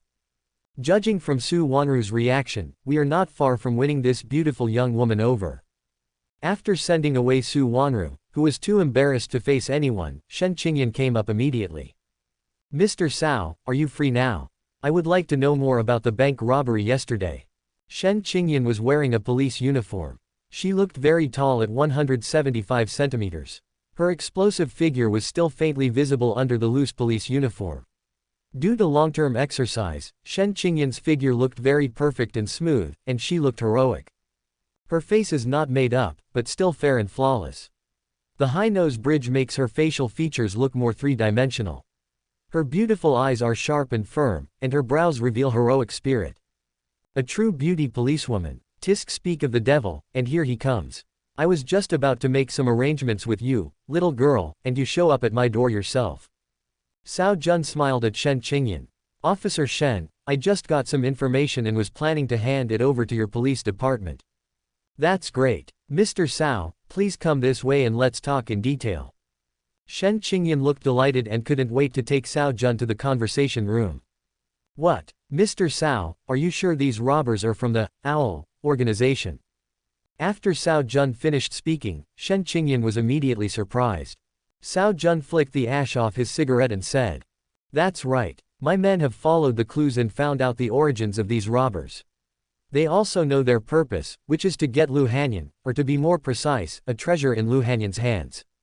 This treasure is very important to their Owl organization, so they spared no effort to sneak into Zhongcheng." Shen Qingyan was silent. Since the robbery was solved yesterday, the entire Zhongcheng police force has been busy, but because all the robbers were shot dead, only Su Fan was left and said nothing. The police couldn't find any breakthrough. I didn't expect that Cao Jun had already investigated everything clearly. It really is a slap in the face to the police. In fact, even without an investigation, Cao Jun knew what was going on. He had already known the storyline of the original novel and just revealed it to the police in advance. Shen Qingyan took a deep breath and said, "Boss Cao is really very capable. He found out the results so quickly. Haha, I value my life. After all, this is related to my own personal safety, so I still have to pay more attention to it." Cao Jun said with a smile. "This reason makes sense." Shen Qingyan nodded. "Thank you, Mr. Cao. We will investigate according to your instructions. If we succeed in solving the case, we will thank you very much." "No need to thank me. I am also a member of the Dragon Country. It is my duty to assist the police in solving the case." Cao Jun waved his hand. Seeing a big shot like Cao Jun being so easygoing, Shen Qingyan liked him even more and said with a bright smile. Okay then, let's take action now and not waste Mr. Cao's time. Go ahead, I'll wait for your good news. The two shook hands and said goodbye. Cao Jun got into his Rolls-Royce and began to think. If nothing unexpected happens, the robbers will probably go looking for trouble with Lu Hanyan next. And according to the original storyline, the Owl organization retaliated against Su Fan because he destroyed the Owl's first plan. Now that Su Fan has been arrested, I have ruined their plan. Will they retaliate against me? Boss Cao, we are being followed. Just then, Zhang Wei spoke. Cao Jun's heart moved. Do you know who the other party is? I don't know. Does Mr. Cao want to know? Zhang Wei asked back. Cao Jun said, it would be best if we could figure it out. Clear. Zhang Wei nodded and immediately braked. At the same time, Li Chu had already stepped out from the passenger seat, raised his pistol and shot at the driver's seat of a car behind him. Bang! The bullet went straight through the car's windshield and penetrated the driver's chest. The car lost control and skidded, knocking over nearby vehicles, creating chaos at the scene. Li Chu immediately rushed forward with several bodyguards. Cao Jun, are all of you professional bodyguards so direct in your work? Cao Jun was speechless for a while. Zhang Wei immediately said. This is the fastest way to find out the other party's identity. Besides, there is only one abnormal car nearby, and there are only 2 people in the car, so the other party should just be tracking us, not assassinating us. What we are doing will not endanger your safety, Mr. Cao. Please trust our professionalism. But if you do this without asking for permission, it will alert the enemy. Cao Jun retorted. But Mr. Cao, you just said that we should try our best to find out the other party's identity. This is the easiest way for us, and as long as we need to stop the other party, it will inevitably alert them, unless you do nothing and let them follow you like this. Cao Jun was speechless. Okay, you win. Soon Li Chu trotted back to the co-pilot seat and said to Cao Jun. Boss Cao, I've figured it out. The other party is from the Owl organization. Because you ruined their plans yesterday, they decided to take revenge on you. The 2 people today are here to scout the area. Cao Jun was surprised and asked, you got the result so quickly. Please trust our expertise, Mr. Cao. Li Chu said confidently. Cao Jun asked suspiciously, how did you do it? It's nothing, I just gave them some psychological counseling. Li Chu said. Cao Jun looked back and saw 2 people covered in blood being pulled out of the car. It was unknown whether they were alive or dead. They were no longer in human form. Cao Jun couldn't help but shudder. This psychological counseling is really professional. Chapter 20 Cao Jun, let Shen Qingyan protect me. The Owl people really attacked me. Now I have a legitimate reason to go looking for trouble with them. Cao Jun smiled and said, Shen Qingyan, Lu Hanyan, Shi bye-bye, wait for me. Cao Jun was being followed again, which directly alarmed the entire upper echelons of Zhongnan province. The governor of Zhongnan province personally ordered a thorough investigation to restore order to Zhongnan. The Zhongnan Provincial Police Bureau became extremely busy. While arresting members of the Owl organization, it also dispatched personnel to protect Cao Jun. At this time, Cao Jun suddenly took the initiative to propose. I think Officer Shen Qingyan from your police force is pretty good. Let her protect me. No problem, Mr. Cao. I'll arrange it right away. The police chief immediately and happily rearranged the deployment. Shen Qingyan is the eldest daughter of the Shen family, a family that is quite influential in Zhongcheng and even in Zhongnan province. Logically, Shen Qingyan could have been a carefree rich second generation, or worked in a more leisurely unit, but she ended up coming to the police bureau and even joined the most dangerous criminal police team. The police chief has been very worried. If something happens to Shen Qingyan, his career will be seriously affected. Especially this time, the Owl organization was being arrested, and they were facing extremely vicious and well-trained international criminals. The police chief was certainly unwilling to let Shen Qingyan go to the front line. However, Shen Qingyan had a very stubborn personality, and she was one of the persons responsible for the case, so he, as the police chief, had no way of persuading her to withdraw. Now that Cao Jun has taken the initiative to ask for Shen Qingyan's protection, the police chief is extremely happy.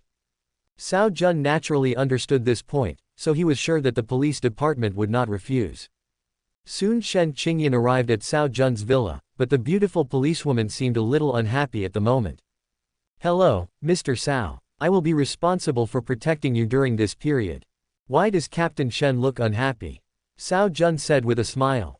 Shen Qingyan forced a smile and said, I didn't, I'm very happy. Haha, don't lie, girl, your emotions are written all over your face. Cao Jun shook his head and said, is it because I didn't let you go to the front line? Shen Qingyan's silence represented her agreement. Cao Jun said, girl, you are safe here with me. You have food and drink. Isn't it better than being on the front line and facing life-threatening situations at any time? Others are eager to get this job, but you are not satisfied with it.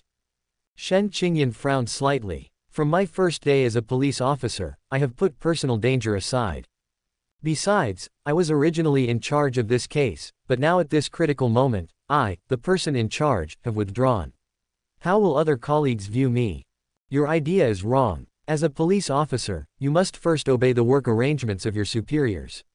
If everyone is as picky as you, how can you carry out your work? Cao Jun taught. But, Shen Qingyan was speechless for a moment and sighed silently. Mr. Cao, you are right. It is my fault for not thinking straight.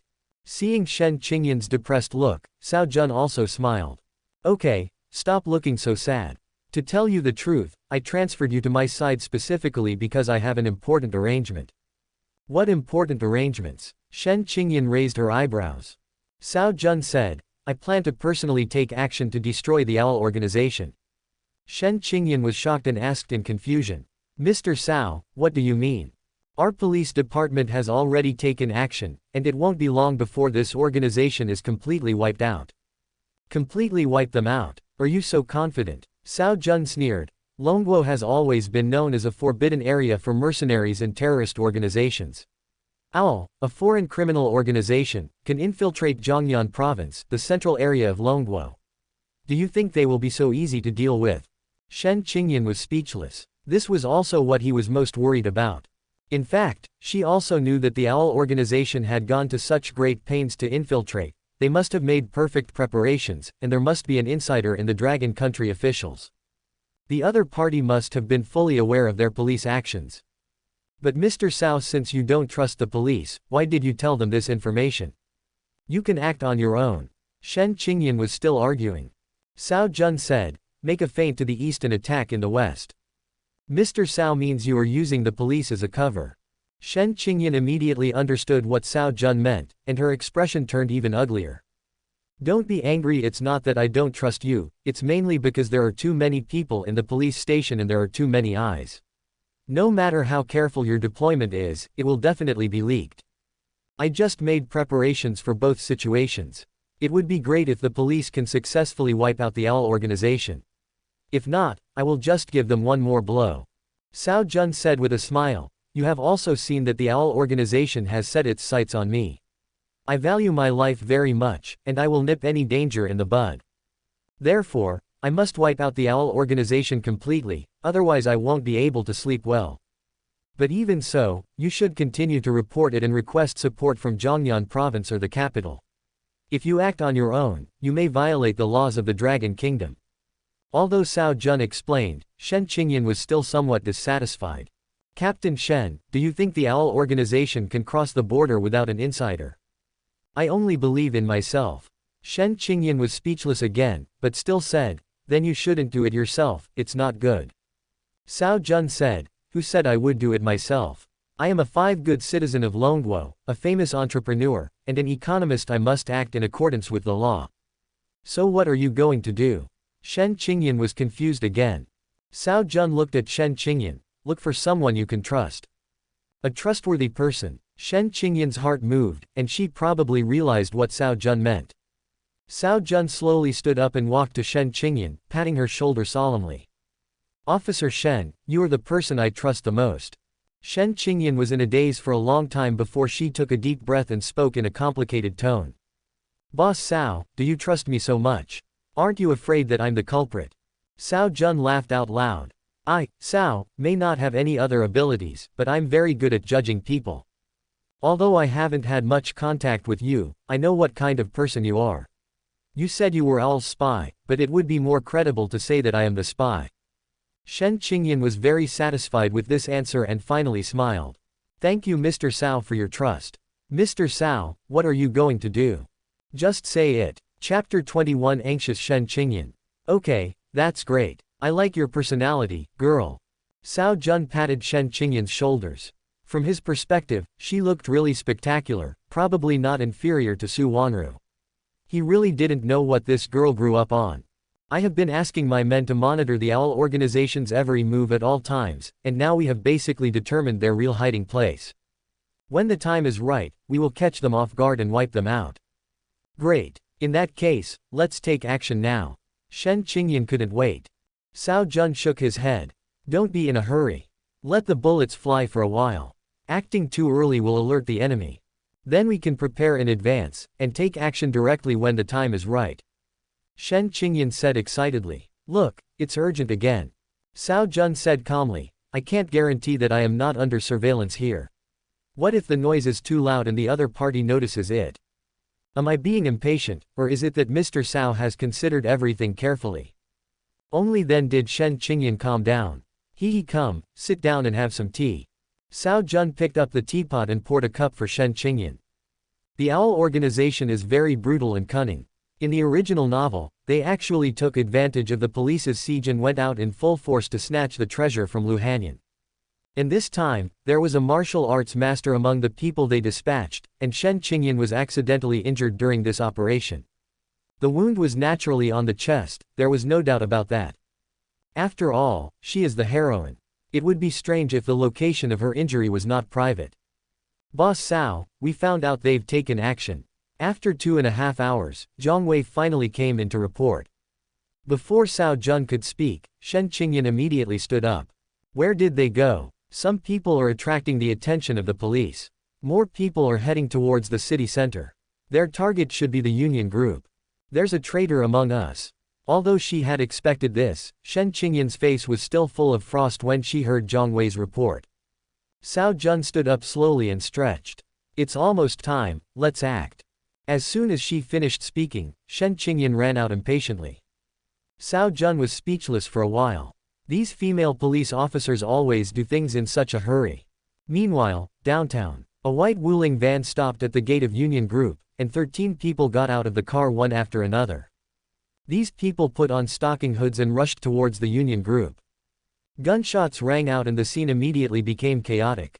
Soon the bandits rushed to the administrative floor of Union Group. The bodyguards of Union Group were all incompetent. The bandits ran away without a trace the moment they rushed in. The only few powerful bodyguards were guarding Lu Union as she escaped to the basement. Surrounded by more than a dozen masters, the possibility of Lu Hanyan escaping is almost non-existent. As soon as she arrived in the basement, Lu Hanyan was surrounded. Bang! At the critical moment, gunshots were heard again nearby, and several robbers fell down immediately. There are enemies. The robbers were well trained and immediately found a place to hide. Then they saw Zhang Wei rushing towards them with several bodyguards and killed several robbers in succession. Shen Qingyan also followed closely with several police officers. Damn it, I'm still exposed. The robber leader's eyes turned fierce and he immediately shot in the direction of Zhang Wei. These robbers were no match for Zhang Wei and Li Chu, and half of them were quickly killed. The remaining robbers wanted to escape, but were soon surrounded by Li Chu, Shen Qingyan and others. Put down your weapons and surrender immediately. Don't fight in vain. Shen Qingyan warned the several robbers who were surrounded. Damn it, I'm screwed this time. The people from the Owl organization were very angry and unwilling, but they just looked at each other and did not resist anymore. Shen Qingyan and others breathed a sigh of relief. I thought it would be a fierce battle. Things are going too smoothly, aren't they? This so-called Owl organization is not that great. Cao Jun sneered inwardly, wondering how could the other party surrender so easily. They are just showing weakness temporarily. Once Shen Qingyan and the others let down their guard, they would take hostages and escape. Cao Jun slowly walked out from behind the crowd and appeared in the sight of many robbers. He stood with his hands behind his back, like a hidden big boss behind the scenes. Mr. Cao. When Lu Hanyan saw Cao Jun's figure, she couldn't help but be dazed. Cao Jun, it's actually you. We have no grudges in the past and no hatred in the present. Last time at Zhongyan Bank, we did not intend to target you. Why do you keep destroying our plans? The people from the Owl organization recognized Cao Jun at a glance, and their faces immediately became gloomy. At the same time, behind the leader who was speaking, a short member had a fierce look in his eyes. Cao Jun said, "I am one of the 5 best young people in Dragon Country and an outstanding citizen. You, a foreign organization, are running rampant in Dragon Country and even jumping in front of me. If I don't eradicate you, how can I be worthy of the title that I have? Besides, if you really don't want to go against me, why do you send people to follow me? That's because you've been investigating us, and we have to keep track of your movements. But we never thought about doing anything to you from the beginning to the end." The robber leader argued cunningly. "Do you think I'm a fool? I would believe your nonsense." Cao Jun sneered, "You don't need to waste your words, just wait for the punishment of Dragon Country's laws. The Great Dragon Country is not a place where you barbarians can run rampant." Cao Jun spoke with such righteousness that it seemed as if it were true, attracting awe-inspiring glances from Lu Hanyan and Shen Qingyan. "I never expected that a great figure like Cao Jun would have such patriotic feelings." At this time, Lu Hanyan also walked out from the darkness and quickly came to Cao Jun's side, her bright eyes filled with smiles. "Mr. Cao, you saved me again." Cao Jun laughed and said, "President Lu is being polite again. We are all friends. Besides, I have a grudge against this damn owl organization, and I will not be at peace unless I completely eradicate them." Lu Hanyan sighed lightly and said with lingering fear, "In fact, these people's main target has always been me. Mr. Cao just suffered an unexpected disaster. And if you hadn't been there during the last bank robbery, I would have been in great danger. It seems that President Lu and I are quite destined to be together." Cao Jun said with a smile. Lu Hanyan also smiled generously. "Of course, Mr. Cao, you are my benefactor. Cao Jun, we will remember you. Just wait for the revenge of the Owl organization." The robber leader threatened again. Chapter 22 Shen Qingyan was injured. Cao Jun didn't care at all. "Revenge me? You think too much. To tell you the truth, I have issued a bounty order. It won't be long before all the people in your organization will go down and reunite with you. You are dreaming. The Owl organization is invincible. No one in this world can judge us." The robber leader looked disdainful. "As long as you are happy." Cao Jun was too lazy to explain more. The groundwork had been laid and it was time to serve the main course. He waved his hand. "Qingyan, I'll leave these people to you." "Okay Mr. Cao, thank you for your support." Shen Qingyan nodded, and immediately directed the police officers to come forward and handcuff these people one by one. At this moment, something strange happened. A short robber suddenly jumped up, kicked 2 police officers to the ground, and pounced towards Cao Jun like a cheetah, with a shining dagger in his hand. It was not until now that Cao Jun saw clearly that the short robber was actually a middle-aged woman. I have to say that God, the dog author, has taken great pains to keep the heroine pure. A female character was also specially arranged to attack Shen Qingyan. Not good. At this moment, Shen Qingyan was right in front of Cao Jun, and subconsciously stood in front of Cao Jun. No, the angle is wrong. Cao Jun's attention was all on Shen Qingyan. He found that there was something wrong with the position of the policewoman's blocking.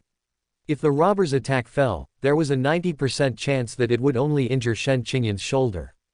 How is this possible? He was also hoping that through this beauty saving the hero's situation, something unspeakable would happen between him and Shen Qingyan. "Qingyan, be careful." In a flash, Cao Jun roared and rushed forward to pull Shen Qingyan, trying to pull her away from him. It was with this pull that the robber's dagger just happened to slash across Shen Qingyan's chest. Blood splattered everywhere. The protagonist waits for opportunities, the villain creates them. After unremitting efforts, Cao Jun finally achieved the achievement of injured policewoman. Ding, the host's behavior is consistent with the style of a villain, destiny value plus 200. Good boy, there are benefits. This dog system really wants him to go further and further down the villain path. Everything happened in a flash. Zhang Wei immediately pulled the trigger and shot the robber, who had no longer been of any use, to death. Shen Qingyan was injured, let out a cry of pain, and immediately fell backwards. "Qingyan." Cao Jun rushed over and hugged Shen Qingyan in his arms. "Officer Shen, Qingyan, are you okay, Qingyan?" His face was filled with anxiety and heartache, and his acting was very good. Even Shen Qingyan, who was seriously injured, was slightly stunned, wondering why Cao Jun had such sincere feelings for him. "I'm not coughing." As soon as Shen Qingyan opened her mouth, she coughed up 2 mouthfuls of blood and her eyes became blurred. "Call an ambulance." Cao Jun immediately roared loudly. Everyone around looked at each other in bewilderment. No one expected that when everything was almost settled, such an accident would happen at the last moment. Soon Shen Qingyan was sent to Cao Jun's private hospital by the ambulance that Cao Jun had arranged in advance. Cao Jun accompanied her throughout the whole process and held Shen Qingyan's hand tightly. After arriving at the hospital, Shen Qingyan was not sent to the operating room, but was arranged to the highest level VIP ward. This ward was specially reserved for Cao Jun for himself.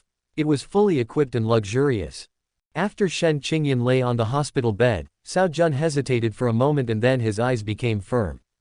"I'm sorry, Qingyan." As soon as he finished speaking, he quickly unbuttoned Shen Qingyan's police uniform. The unconscious Shen Qingyan frowned for a moment, then relaxed again. Cao Jun knew that Shen Qingyan should still be conscious, or at least aware of what she had done, but due to excessive blood loss and being too weak, she was close to shock. After the clothes on her chest were untied, the infinite beauty hidden within came into view, and Cao Jun's judgment was confirmed. This girl is really not inferior to Su Wanru. But at this moment, the fair skin was already stained red with blood, and a scar ran right across the top of the mountain. "I'm sorry, Qingyan. I had to act in an emergency. I hope you won't blame me in the future." Cao Jun swallowed his saliva and started to act. He first inserted several silver needles into several acupuncture points on Shen Qingyan's body. Shen Qingyan fell into a deeper coma, but still retained some consciousness. The purpose is to let Shen Qingyan vaguely know the whole process of treatment. These acupoints are the areas for sedation and anesthesia of pain. Cao Jun is now a 100-point miracle doctor. Anesthesia through silver needles is a completely easy operation for him. If Shen Qingyan was awake now, she would definitely question loudly. "What do you mean by taking emergency measures? I'm already so badly injured, why are you still here instead of taking me to the hospital? Clean, disinfect and suture." During this process, Shen Qingyan frowned from time to time, obviously still feeling a slight pain. Just as Cao Jun expected, Shen Qingyan, who was in a coma at the moment, did still retain a trace of consciousness. When Cao Jun first brought her here, she was still a little confused. Later, when Cao Jun treated her personally, she felt ashamed and angry. She could obviously have been sent to the operating room, but Cao Jun was just wasting time here alone. She seriously suspected that Cao Jun had ill intentions. But as Cao Jun treated her, her inner shyness and anger were gradually replaced by shock. It's because Cao Jun's medical skills are simply amazing. He doesn't look like a big entrepreneur at all, but rather like an old Chinese medicine practitioner who has been immersed in medicine for many years. The scar on her body was quickly sutured, and the hemoptysis and difficulty breathing caused by air entering the chest cavity also recovered quickly. Does Chinese medicine still have this effect? Shen Qingyan was shocked. In her subconscious, trauma had always been the domain of Western medicine. Traditional Chinese medicine generally focuses on recuperation. This is the first time I have seen someone use traditional Chinese medicine to treat traumatic coma like Cao Jun did. More importantly, Cao Jun is a big entrepreneur. Where did he learn such superb medical skills? At this moment, Cao Jun became even more mysterious in Shen Qingyan's eyes. Finally finished. More than 10 minutes later, Cao Jun wiped the sweat from his forehead. At this moment, Shen Qingyan's injuries had been completely treated and she would wake up soon. Cao Jun once again used wet wipes to thoroughly clean the blood on Shen Qingyan's chest, bandage the wound, and then used scissors to cut open the police uniform, changed her into new clean clothes, and carefully covered her with a quilt. Shen Qingyan also felt this series of meticulous operations, and her pale cheeks became slightly rosy. While feeling shy, Shen Qingyan was more confused in her heart. Cao Jun's concern for her was indeed a little too much. It doesn't feel like treating a savior, but rather like taking care of one's lover. No, impossible. How could Mr. Cao like me? He's just a nice guy, there's definitely no other intention. Shen Qingyan hurriedly drove the thought out of her mind, but her face became even redder as she fell into a coma. Chapter 23 Shen Qingyan's Little Thoughts. After Cao Jun removed the silver needle, Shen Qingyan quickly woke up from her coma. The first thing she saw when she opened her eyes was Cao Jun's concerned look. "Mr. Cao. Qingyan, are you awake?" Cao Jun's face immediately lit up with joy, and he subconsciously grabbed Shen Qingyan's hand. How do you feel? Sao, Mr. Sao. Shen Qingyan's face flushed and she immediately pulled her hand back, but because she was weak, she had no strength at all. Oh sorry, I was so excited to see you awake. Cao Jun immediately let go of Shen Qingyan's hand and smiled embarrassedly. How do you feel now? I gave you some medicine. Does the wound still hurt? Are you still dizzy? It's okay, it doesn't hurt anymore, but I just feel very weak. Shen Qingyan avoided Cao Jun's gaze and answered in a low voice.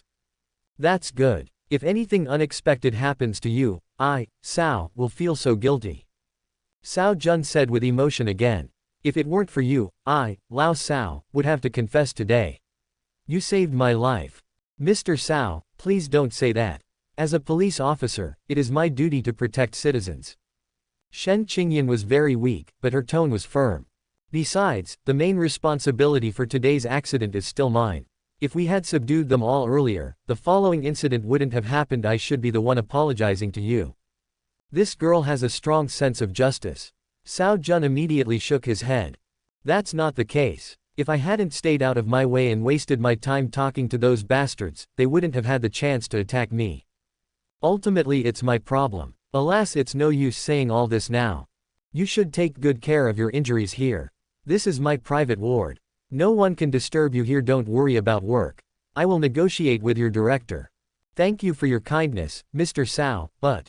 No buts, I know what you want to say. Don't you just want to keep working? Don't you look at your current situation? Do you want to live?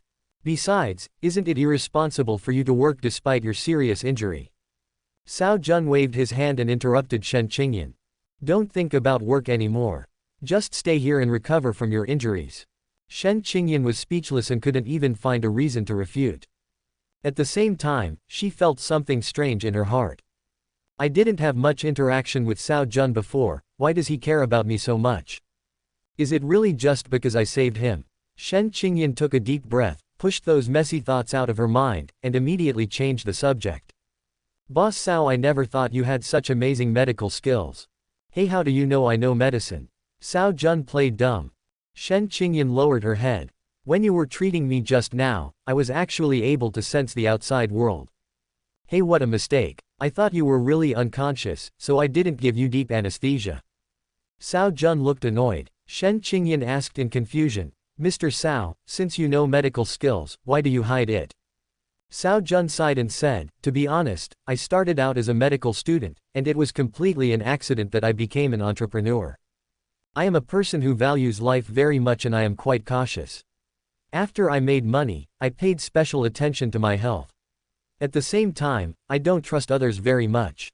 So I went around to learn from masters, and that's how I acquired medical skills. I have not told anyone about this, and to this day, no one knows about it except for a few of my closest people. I see. Shen Qingyan nodded, and then looked at Cao Jun with even more awe. Mr. Cao, you are truly a genius. What genius or not, it's just cowardice and fear of death. Cao Jun laughed and then continued. When you were injured, I was very anxious. I was also worried that other doctors' medical skills were not good enough and would delay your treatment, so I took the initiative to bring you here.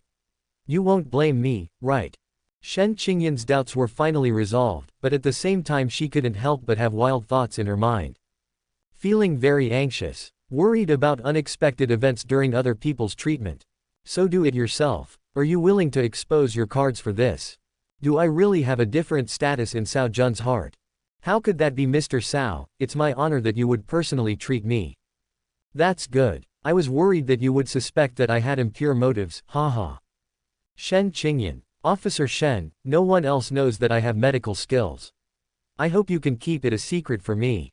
Cao Jun said this. Shen Qingyan responded immediately. Don't worry, Mr. Cao, I won't tell anyone. That's good, you should recover here. Cao Jun said. Your injuries are now basically under control, but it will take some time to recuperate. And what? Shen Qingyan's mood sank. Cao Jun added, although your injury can be healed, it will still leave a scar. A gloom immediately flashed across Shen Qingyan's eyes. Which woman doesn't love beauty? No matter how generous and free-spirited she is, a scar on her body is still very disgusting. Especially since this scar is on her most private part. But you don't have to worry. When I visited a famous doctor, I got a secret recipe. This recipe records a method for removing scars. Currently, my Hanwang group is almost done with the research and development of this recipe. When the product comes out, I will give it to you first. It should be able to remove this scar. Really? Shen Qingyan's eyes immediately lit up. Cao Jun nodded. Based on my experience, there should be no problem. When your wound is almost healed, I will come back to give you medicine. Thank you, Mr. Cao. Shen Qingyan immediately showed anticipation. You're welcome. We're all family. Don't say thank you anymore. Cao Jun touched Shen Qingyan's head lovingly. Shen Qingyan blushed immediately. Cao, Mr. Cao. Sorry, I can't help myself again. Cao Jun sighed. The main reason is that you look a lot like a friend of mine. When I see you, I can't help but think of her. Your friend. Shen Qingyan was distracted for a moment. Hey, let's not talk about the past. It's all in the past. Cao Jun once again stopped while he was ahead, which aroused Shen Qingyan's curiosity, but he didn't continue talking. You take a good rest first, I will take care of the follow-up matters. Chapter 24 Lu Hanyan's Reward. Shen Qingyan really wanted to ask who this old friend was. Is it a boy or a girl? What does it have to do with Cao Jun? But since Cao Jun didn't say anything, she had no way to ask and could only suppress her curiosity. When Cao Jun left the ward, he saw a large group of people surrounding him. Boss Cao, you finally came out. These people included his friends, colleagues, police officers, and leaders from Zhongyan province and Zhongcheng. They all heard that Cao Jun was injured, so they rushed over to visit him. Cao Jun casually sent these people away, and then saw Lu Hanyan coming up. Mr. Cao, how is Officer Shen? Lu Hanyan asked with concern. Cao Jun said, it's nothing serious, just rest for a few days. That's good. I didn't expect such an accident to happen in the end. The people from the Owl organization are really too cunning. Lu Hanyan patted her full chest and said with lingering fear. Cao Jun said, President Lu, I think we should have a good chat. Of course, I thought so too, but unfortunately Mr. Cao never had the time. Lu Hanyan's eyes lit up and she agreed immediately. This is an opportunity to quickly build a closer relationship with Cao Jun, and it must not be missed. Please. Cao Jun got into his Rolls-Royce first, and Lu Hanyan followed without hesitation. This beautiful CEO had no idea what she would face next. That's roughly what happened. I'm really sorry, Mr. Cao, I didn't expect that you would be involved in this. In Cao Jun's office, Lu Hanyan told Cao Jun the general reason for the incident. The cause of the incident was similar to what Cao Jun knew from the original novel, that is, Lu Hanyan had a treasure on her, and this treasure was coveted by a mysterious force, so they hired the Owl organization to snatch it. What is this treasure? Cao Jun asked. This. Lu Hanyan looked hesitant. Cao Jun stared at her. President Lu, we are now in the same boat. Do you still want to hide this from me? And do you think it's difficult for me to follow the clues and find this treasure? I'm sorry, Mr. Cao. I didn't mean to hide it from you. It's just that this thing has made me a little suspicious now. Lu Hanyan let out a light breath and said with a sweet smile. It's nothing, just a broken bracelet. Broken bracelet.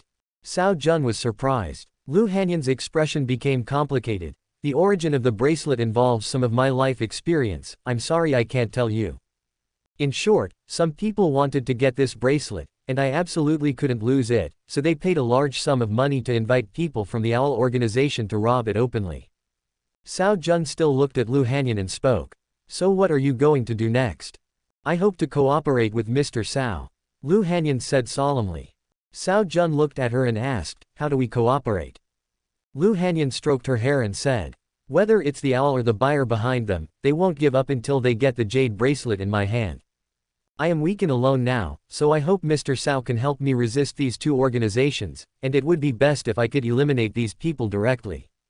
A hint of cruelty flashed in Lu Hanyan's eyes, and then she spoke again. In return, I will give you 20% of Union Group's shares as compensation. 20% of the shares. Mr. Lu is really generous. Cao Jun looked at Lu Hanyan with a smile. Lu Hanyan felt a little uncomfortable, but still smiled. Why? Mr. Cao feels that Hanyan gave too little. That's not the case. I just think that since you want to eliminate the owls and the organization behind them, wouldn't it be more convenient to hire mercenaries or assassins? Why did you come to me again? The owls and the organizations behind them are not so easy to deal with. Even if I am willing to pay, few organizations are willing to accept the order. Moreover, I don't know much about those underworld and foreign forces, so I don't dare to contact them rashly. It just so happens that you, Mr. Cao, and the Owl organization have already become enemies, and you know their information very well. Even if I don't tell you, you are likely to deal with them. Asking for your help is my best choice, Lu Hanyan said frankly. Cao Jun still looked at Lu Ruyan with a half-smile. Is it really just that? There's no other reason. Certainly. Lu Hanyan's eyes were clear and her expression was sincere. Cao Jun shook his head. Ms. Lu, you didn't tell me the truth. I can assure you that everything Hanyan said is true. If you violate it, you will be struck by lightning. Lu Hanyan immediately said firmly. Ms. Lu, we are all businessmen, so please don't play this kind of word game with me. Cao Jun said calmly. My statement just now was not precise. You did tell the truth, but that was only one of the reasons, and not the main one. There must be a more important purpose for you to cooperate with me, right? Mr. Cao is indeed very discerning. You can't hide my little thoughts from you. Lu Hanyan sighed when she heard that. A faint smile appeared on her face, but there was no trace of shame on her face. In fact, I came to you because destroying the owls and the organization behind them is only secondary. The main reason is that I want to cooperate with you. Cooperate with me? How? Cao Jun asked. Lu Hanyan said. Mr. Cao's name is well known in Longguo, and basically all investments you participate in are profitable. Hanyan has always wanted to follow Mr. Cao and make some money, but unfortunately she has never had a way. It just so happened that because of this attack, I finally had the opportunity to meet you. So I played a little trick. On the surface, I hoped that you would take action to eliminate our common enemy, and at the same time I would hand over 20% of the company's shares to you. In this way, Union Group will be on the same chariot as you, President Cao, and Union Group will move to a higher level. Ms. Lu seems to have great confidence in Cao. Cao Jun took a sip of tea and said with a smile. Have you ever thought about me? After I got the shares of Union Group, I became a hands-off manager. A person's reputation is like a tree's shadow. Even if you, Mr. Cao, don't care about Union Group, the fact is that you have shares in Union Group, and that's enough. With the help of your fame, Union Group will be able to make a lot of money. And for me, it would be best if you don't care, Mr. Cao, so that Union Group will still be mine. There was still a smile on Lu Hanyan's lips, and her charming peach blossom eyes were moving. Of course, Mr. Cao, please don't misunderstand me. I have no intention of taking advantage of you. The 20% of the shares are more of a way to repay your kindness. Even if you want to sell the 20% of the shares to pay back the money, Hanyan will definitely not have any objection. But Hanyan feels that it will be beneficial for both of us to repay a favor and achieve mutual benefit and win-win results at the same time. As long as you trust Hanyan, Mr. Cao, Hanyan will definitely triple your 20% stake in 5 years. Okay, you win. Cao Jun nodded. Although Lu Hanyan was young, she was very smart. Even when facing him, her savior, she was eager to make a fortune. Although this is indeed a win-win situation, he just feels a little unhappy. And Lu Hanyan still didn't tell the truth. Chapter 25 Lu Hanyan's background. So, Mr. Cao, you agree? Lu Hanyan asked expectantly. Cao Jun looked at her deeply and said, President Lu, you still haven't told me the truth. Boss Cao, everything I said is true. I have nothing to hide. Lu Hanyan raised her eyebrows slightly and spoke sincerely. Yeah, keep pretending. I'll take off your panties today. Cao Jun smiled, lit a cigarette, took a leisurely puff, and spoke slowly. Your father is Lu Jiaming, right? This inexplicable sentence made Lu Hanyan's face freeze, and then she quickly changed to a puzzled expression. Mr. Cao, what are you talking about? I don't quite understand. Are you still going to hide it from me now? Cao Jun said. Sincerity is the prerequisite for cooperation, but I don't see President Lu's sincerity right now. Lu Hanyan's expression was uncertain. She thought for a long time before looking at Cao Jun with a complicated expression. Boss Cao, I underestimated you. You are scarier than I thought.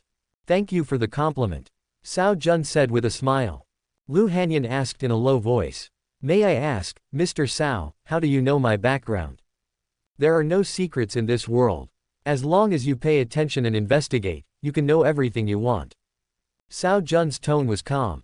Lu Hanyan's eyes flashed. So, Mr. Cao started investigating me a long time ago. Not too long ago. I found it by chance after the last attack while investigating the robbers. Cao Jun flicked the ash from his cigarette. Lu Hanyan looked at Cao Jun for a long time but couldn't see anything, so she said. Boss Cao, we are talking about cooperation now. What does it have to do with my family background? Cao Jun sighed. Well, since you don't want to tell me, let me tell you. Your mother was born into an impoverished small family, but this small family guarded a huge treasure. Although the family has declined, the secret has been passed down from generation to generation. Your mother is the previous generation inheritor of this secret. But the secret was finally leaked, and those who coveted the treasure secretly approached your mother. This person is your father. Your father came from a prominent family, was young, rich, handsome and well educated, and he quickly won your mother's heart.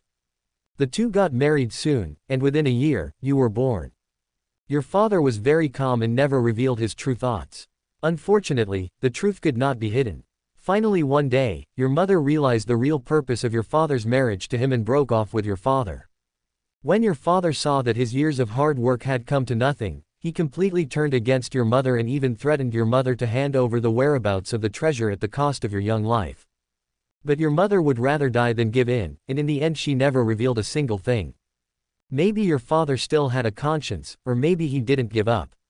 In the end, he didn't kill you and your daughter, but just kicked you out of the house. Your mother was already in poor health, and after suffering such a great blow, she passed away not long after. Before she died, she finally passed the secret to you. From then on, you began a life of wandering alone. The seeds of revenge were planted in your heart, and you vowed to destroy your father and his entire family. For more than a decade, you have worked extra hard, using all means to become stronger, and have come this far. Cao Jun looked at Lu Hanyan. This enchantress who always had a sweet smile and was charming and attractive, now had a very ugly expression on her face. You have been hiding your identity and even changed your first name and last name to follow your mother's, just to prevent your identity from being known by your father.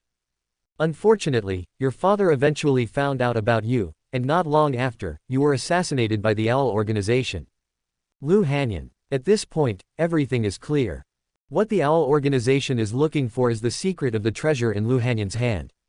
As for whether it is the jade bracelet Lu Hanyan just mentioned, that is unknown. But one thing is certain, that is, the secret of this treasure is only known to Lu Jiaming, and it is obviously impossible for Lu Jiaming to tell this secret to others. Then the buyer behind the Owl organization is almost certainly Lu Jiaming. That is Lu Hanyan's father. Boss Cao, what I said was only about our cooperation, and it has nothing to do with my background. It seems a bit disrespectful for you to expose my family's dirty laundry like this. Lu Hanyan took a deep breath and a smile appeared on her lips again. But this smile is as ugly as it can be. Good guy, you are still pretending even now. Cao Jun was very impressed by Lu Hanyan's psychological quality and said with a smile. Miss Lu really won't cry until she sees the coffin. Well, let me tell you the result. Cao Jun looked directly at Lu Hanyan and said. In fact, your real purpose in coming to me is not to deal with the Owl organization, and using my reputation to develop the Union Group is not your main purpose. What you really want is to create a common enemy, and then use the temptation of shares to drag me down, and finally lure me step by step to deal with your mortal enemy, that is, your father, the third son of the Lu family, who is ranked third in Zhongnan province and is also the current head of the Lu family, Lu Jiaming. Lu Hanyan was completely silent, and silence represented consent. In fact, when Cao Jun mentioned the name Lu Jiaming, she knew that the other party should have known everything. But she still had a glimmer of fantasy in her heart, fantasizing that the other party didn't know about it. Unfortunately, her fantasy was shattered in the end. Lu Hanyan smiled bitterly and felt regretful. I shouldn't have thought of attacking Cao Jun. How could someone who started from scratch and reached the top level of Dragon Country be a simple person? There was no way my little cleverness could be hidden from him. I'm sorry, Mr. Cao, I shouldn't have had such ulterior motives. You are my savior, but I have evil thoughts about you. Lu Hanyan sighed softly. Cao Jun joked. You don't have to say that. After all, according to what you said, our cooperation is a win-win situation, isn't it? Lu Hanyan smiled awkwardly and whispered. Anyway, you have been of great help to me. I will not reduce your compensation by a single cent. I will convert 20% of the shares of Union Group, no, 30% of the shares into cash and give it to you. Although this amount of money is not much for you, it is my token of my appreciation. Lu Hanyan knew clearly that the negotiations had broken down. It was impossible for Cao Jun to go against the Lu family, which ranked third in Zhongnan province, for her sake. Although he had the ability to do so, it was completely unnecessary. Miss Lu, what are you doing? You said that our cooperation is mutually beneficial, so why shouldn't I agree? Cao Jun's words stunned Lu Hanyan. Mr. Cao, what do you mean? Being able to save you twice in a row shows that we are destined to be together. I, Lao Cao, am a person who believes in God's will. So I still decided to cooperate with you, but the way of cooperation may have to be changed. Chapter 26 The True Side of Cao Jun, Take Off Your Clothes. After all, Lu Hanyan is an important girl of fortune and luck, and her nature is definitely not bad. Even if I really cooperate with her without knowing it, I will not suffer any loss. Instead, I will gain a lot of benefits. Unfortunately, her cleverness backfired. Men like smart women, but they don't like women who are too smart. Especially women who dare to have intentions towards him. Old Cao, this is absolutely not allowed. This woman is his appointed secretary, and now he must train her to be obedient. Mr. Cao, are you saying that you are willing to cooperate with me? Lu Hanyan couldn't believe it. Although her decision could benefit Cao Jun, she had deceived Cao Jun time and again. Cao Jun must be very upset with her. Cao Jun was not short of money, so how could he cooperate with her for the sake of profit? Of course, I've already said that Miss Lu and I are destined to be together.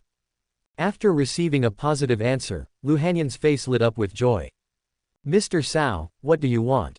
As long as I can do it, I will never refuse. As long as I can get Cao Jun's help, any price I pay will be worth it.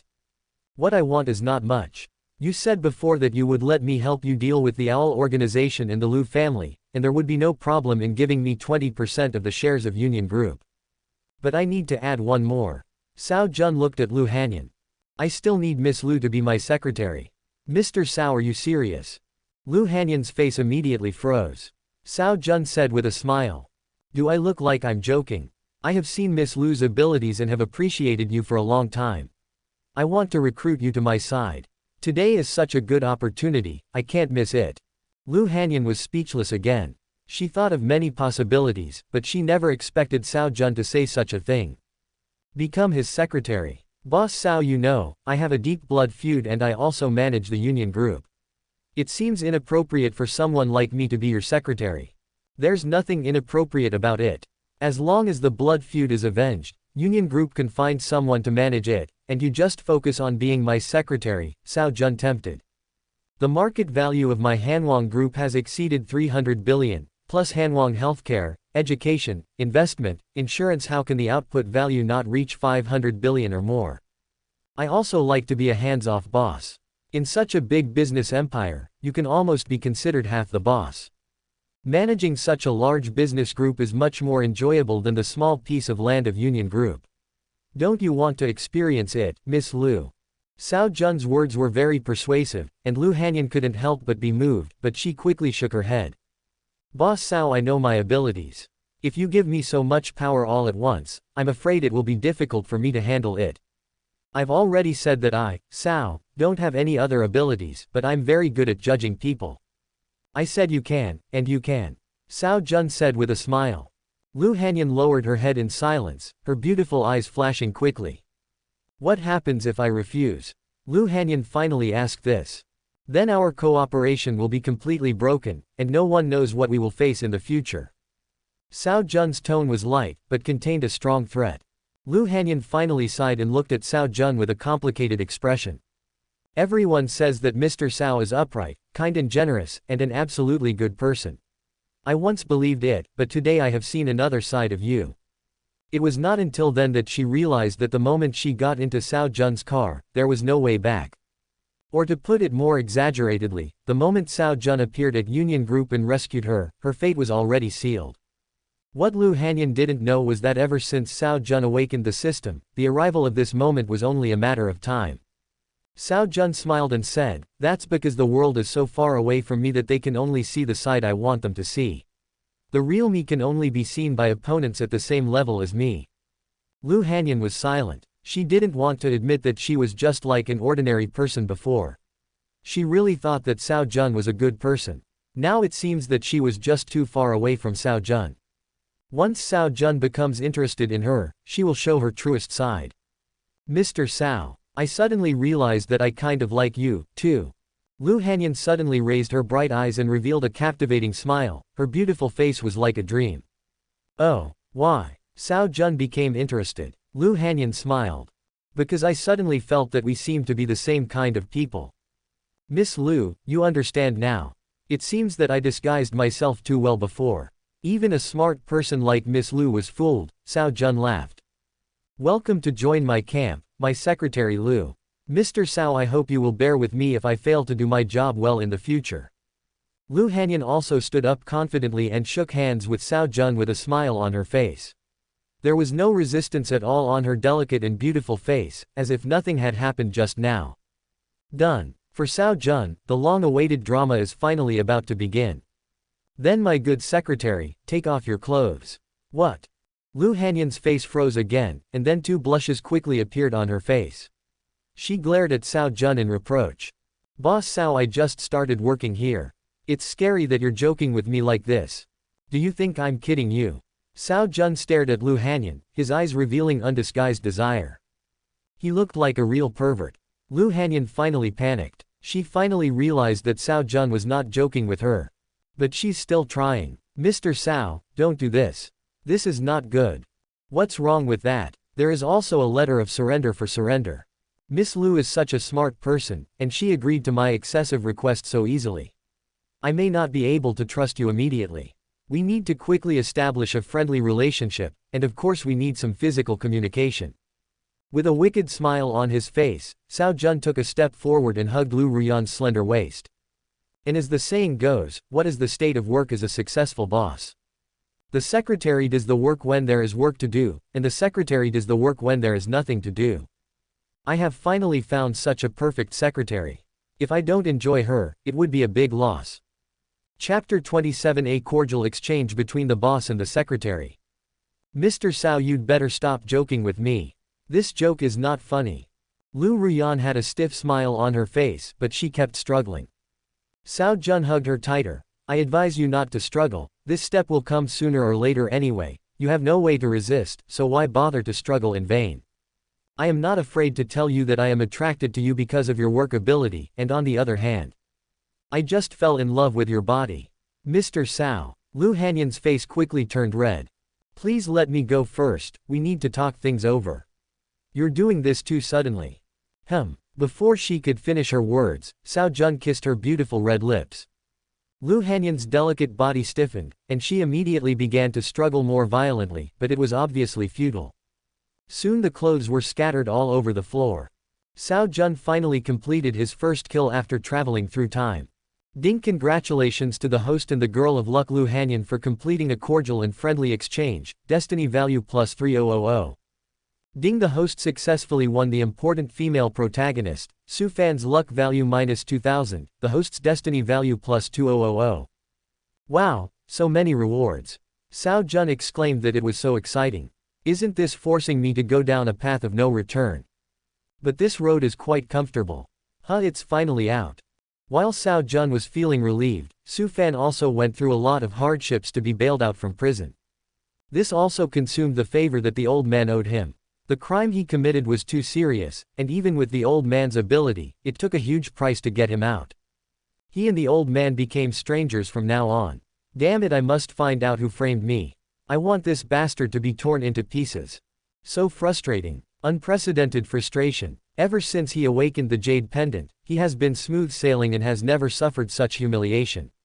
He used to read online novels, and he especially liked those stories about urban miracle doctors, war gods, and dragon kings. After awakening the Jade Pendant, he thought for a time that he was exactly like the protagonist of those stories.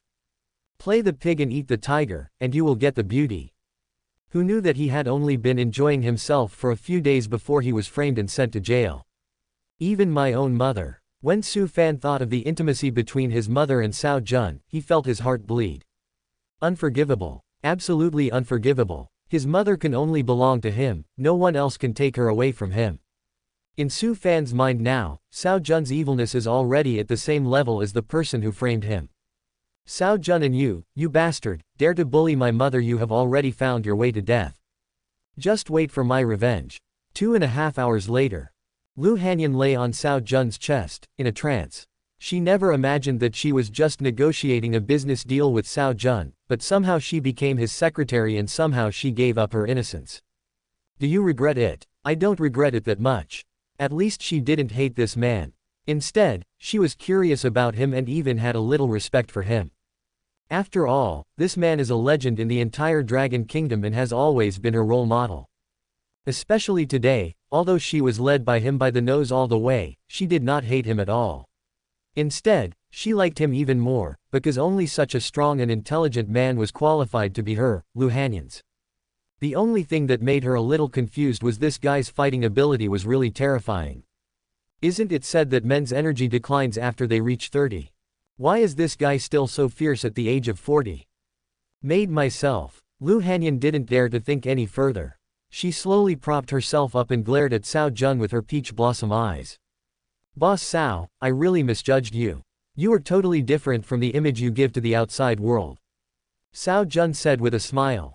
Oh, what is my real image, and what do you think my external image is? One is a scum, and the other is a gentleman scum. Lu Hanyan thought about it and said so. As expected of the secretary I picked, you are really good at judging people. Cao Jun smiled and said, so do you like scum, or do you like elegant scum? I don't like them. They just make things difficult for me. I hate them so much. Lu Hanyan curled her lips, shouting, sure, you dare to talk back to the boss. It seems the lesson just now wasn't enough. Lu Hanyan blushed immediately. How dare you say that? I haven't signed the employment contract yet, and I don't have a probation period. You are forcing me to do such a difficult job in advance. You are forcing me too much. I don't care, you have to give me a raise. Okay. However, with the salary increase, your service level must also be improved in the future. It can't be like what happened just now, where I assigned you a task and you always resisted for a long time. And the service items also need to be increased, and the service intensity, service time, service location, service scene, etc. all need to be increased. Forget it. I won't give you a raise. Lu Hanyan quickly waved her hands in fear. Want to increase the intensity? It can be fatal. She finally realized that Cao Jun was a pervert. I really don't know whether it was right or wrong to board this pirate ship of his. But there is no chance to regret now, I can only bite the bullet and continue to follow him. Tisk, that's it. I trusted you so much. Cao Jun waved his hand and said with lingering interest. Forget it, let's take it slowly in the future. Get familiar with the work first. Once you get used to it after a while, your work efficiency will improve. Looking at the excited Cao Jun, Lu Hanyan couldn't help but shudder. I actually felt a little bit of fear about my future work. After saying goodbye to Lu Hanyan, Cao Jun went straight to Hanwang Hospital. Now that Su Fan has left the detention center, if nothing unexpected happens, he should go to find his mother first. When Cao Jun rushed to Hanwang Hospital, he saw Su Wanru lying on the hospital bed. She was wearing a loose hospital gown and her hair was tied behind her head. Her casual attire could not hide her curvy figure and her beautiful and delicate face. She was wearing a pair of gold-rimmed glasses and sitting on the hospital bed reading a book, showing her elegant, dignified and intellectual beauty.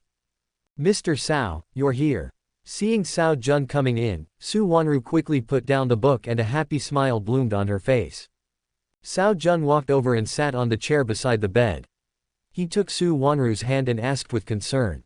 How is it? Are you used to living here? Mr. Cao. Su Wanru's face turned red and she immediately pulled her hand away. Oh, sorry, I couldn't help myself again. Cao Jun scratched his head again in a naive manner. Chapter 28 Wanru, I want to kiss you. Unexpectedly, Su Wanru was not angry, but a hint of shyness flashed across her beautiful eyes, and she spoke in a low voice.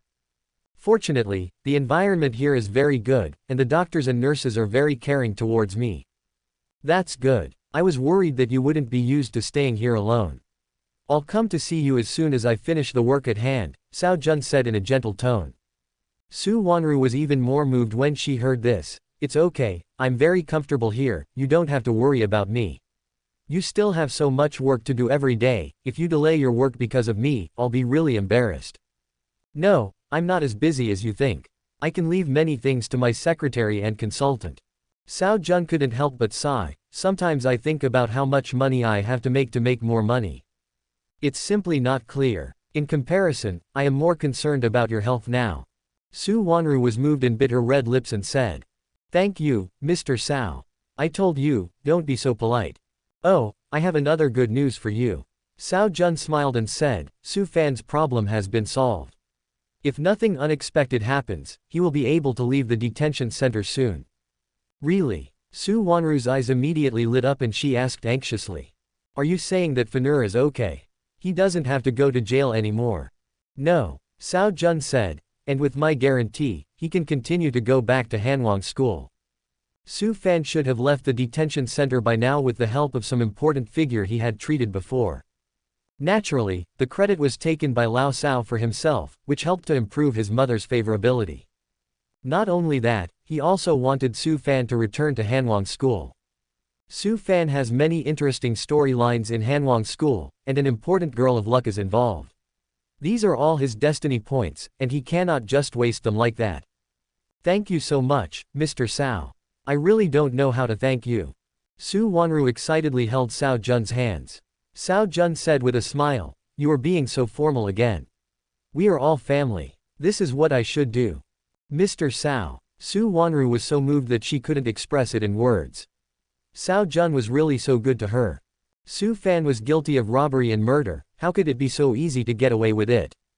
Cao Jun must have paid a heavy price for this. This kindness, how can I repay it? Okay, don't get too excited. Your body can't handle too much emotional fluctuations. Cao Jun took out a hand and wiped away the tears from the corners of Su Wanru's eyes. This time, Su Wanru did not dodge at all. Her bright eyes stared at Cao Jun, filled with complex emotions. What's wrong? Is there a flower on my face? Cao Jun asked. Mr. Cao, why are you so nice to me? Su Wanru's voice was trembling a little. Cao Jun said generously. I've already said that we are good friends. I, Cao, don't have any other abilities except loyalty. When my friends are in trouble, I must help them. Just friends. Su Wanru was not satisfied with this answer, and continued speaking while biting her red lips. But I really don't know how to repay you for such a great kindness. Wanru, if you do this again I will be angry. Cao Jun's face turned serious. Do you think I help you in order to get something in return? Am I this kind of person in your heart? No, I didn't mean that. Su Wanru quickly said, but you help me so much, I really. No need to but, I know what you are thinking. At this time, Cao Jun held Su Wanru's hand again and spoke in a gentle tone. Don't have so much psychological pressure, and don't have any psychological burden. Everything I do for you is done willingly, and I never expect anything in return from you. Mr. Cao. Su Wanru's eyes were blurred with tears, and she had the urge to throw herself completely into this man's arms. At this moment, she was really touched and felt that she had found a real support. Cao Jun saw that the groundwork was almost done, and he chuckled again. Of course, if you really want to thank me, just kiss me. Haha, just a joke, don't be angry. Ba ji. Cao Jun touched the wetness on his cheek and looked at Su Wanru in a daze. Wanru, you. Boss Cao, whatever you want to thank me for, Wanru will do it for you. After Su Wanru said this, she seemed to have lost all her strength and buried her head deeply between her legs. Cao Jun understood what the beautiful young teacher meant and was immediately overjoyed. After 2 days of unremitting efforts, he finally completely opened the heart of the protagonist's mother. Wanru. Cao Jun's voice became deep and magnetic again. Su Wanru didn't say anything. She was too embarrassed to face anyone. Wanru, I want to kiss you. Cao Jun said in a low voice. Su Wanru's heart trembled and her face turned even redder. After a long while, he uttered an imperceptible, Cao Jun didn't hesitate anymore. He hugged Su Wanru into his arms and kissed her beautiful red lips. Su Wanru's body trembled, and she slowly closed her eyes. Her hands, which were pushing Cao Jun's shoulders, dropped weakly. Ding, the host successfully completed an intimate exchange with Su Wanru, luck value +500. This was not the first time Cao Jun kissed Su Wanru.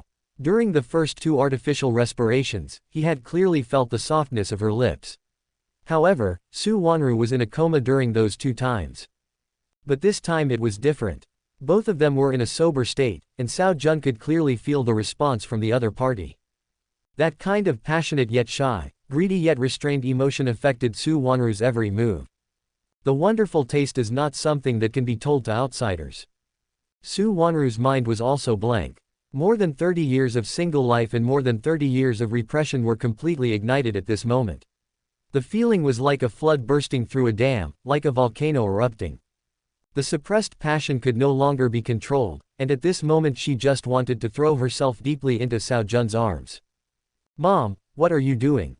When the 2 were kissing each other affectionately, a roar came from the door. The 2 of them quickly separated. Su Wanru looked carefully and her expression changed immediately. "Fanur, why did you come out so soon?" Su Fan stood at the door in a daze, unable to believe what he saw. After he was released from prison, he contacted his mother immediately, but he couldn't get through to his mother on the phone. He was anxious and asked around, only to find out that his mother had been taken away by Cao Jun. He immediately felt a strong sense of uneasiness and ran over as quickly as possible. "But I didn't expect that I would end up seeing the scene I least wanted to see." He thought his mother would be happy and excited to see him reborn. But I didn't expect such a horrified expression.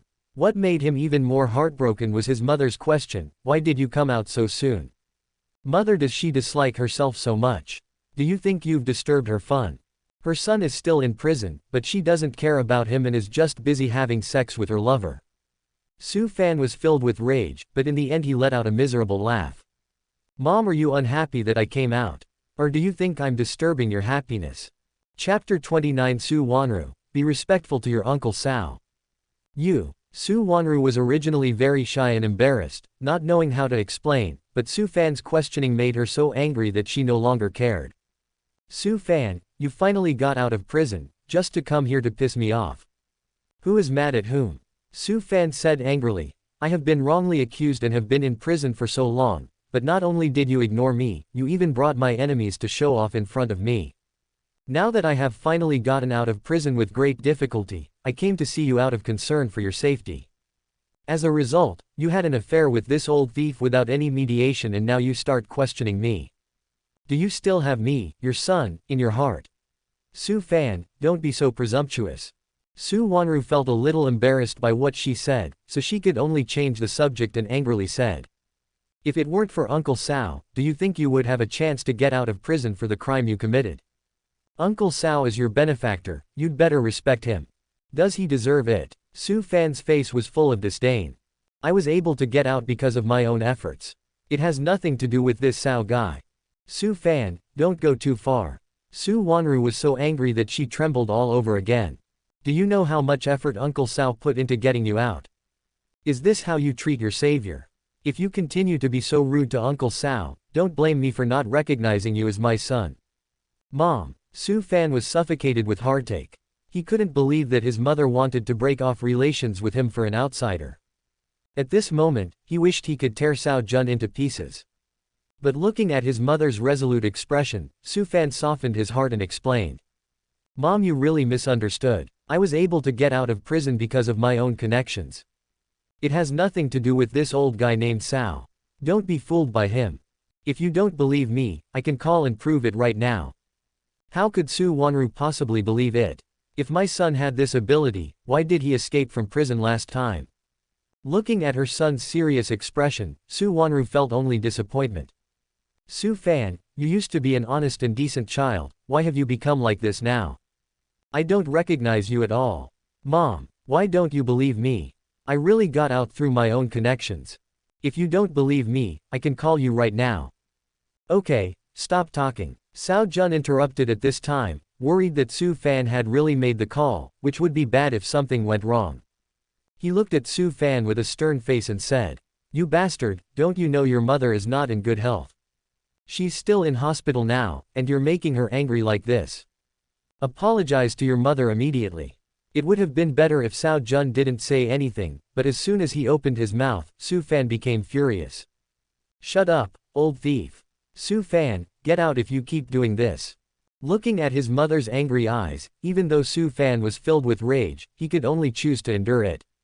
He said with a painful look on his face. Mom, you are a smart person, why are you blinded now? Cao Jun is really lying to you, why don't you believe me?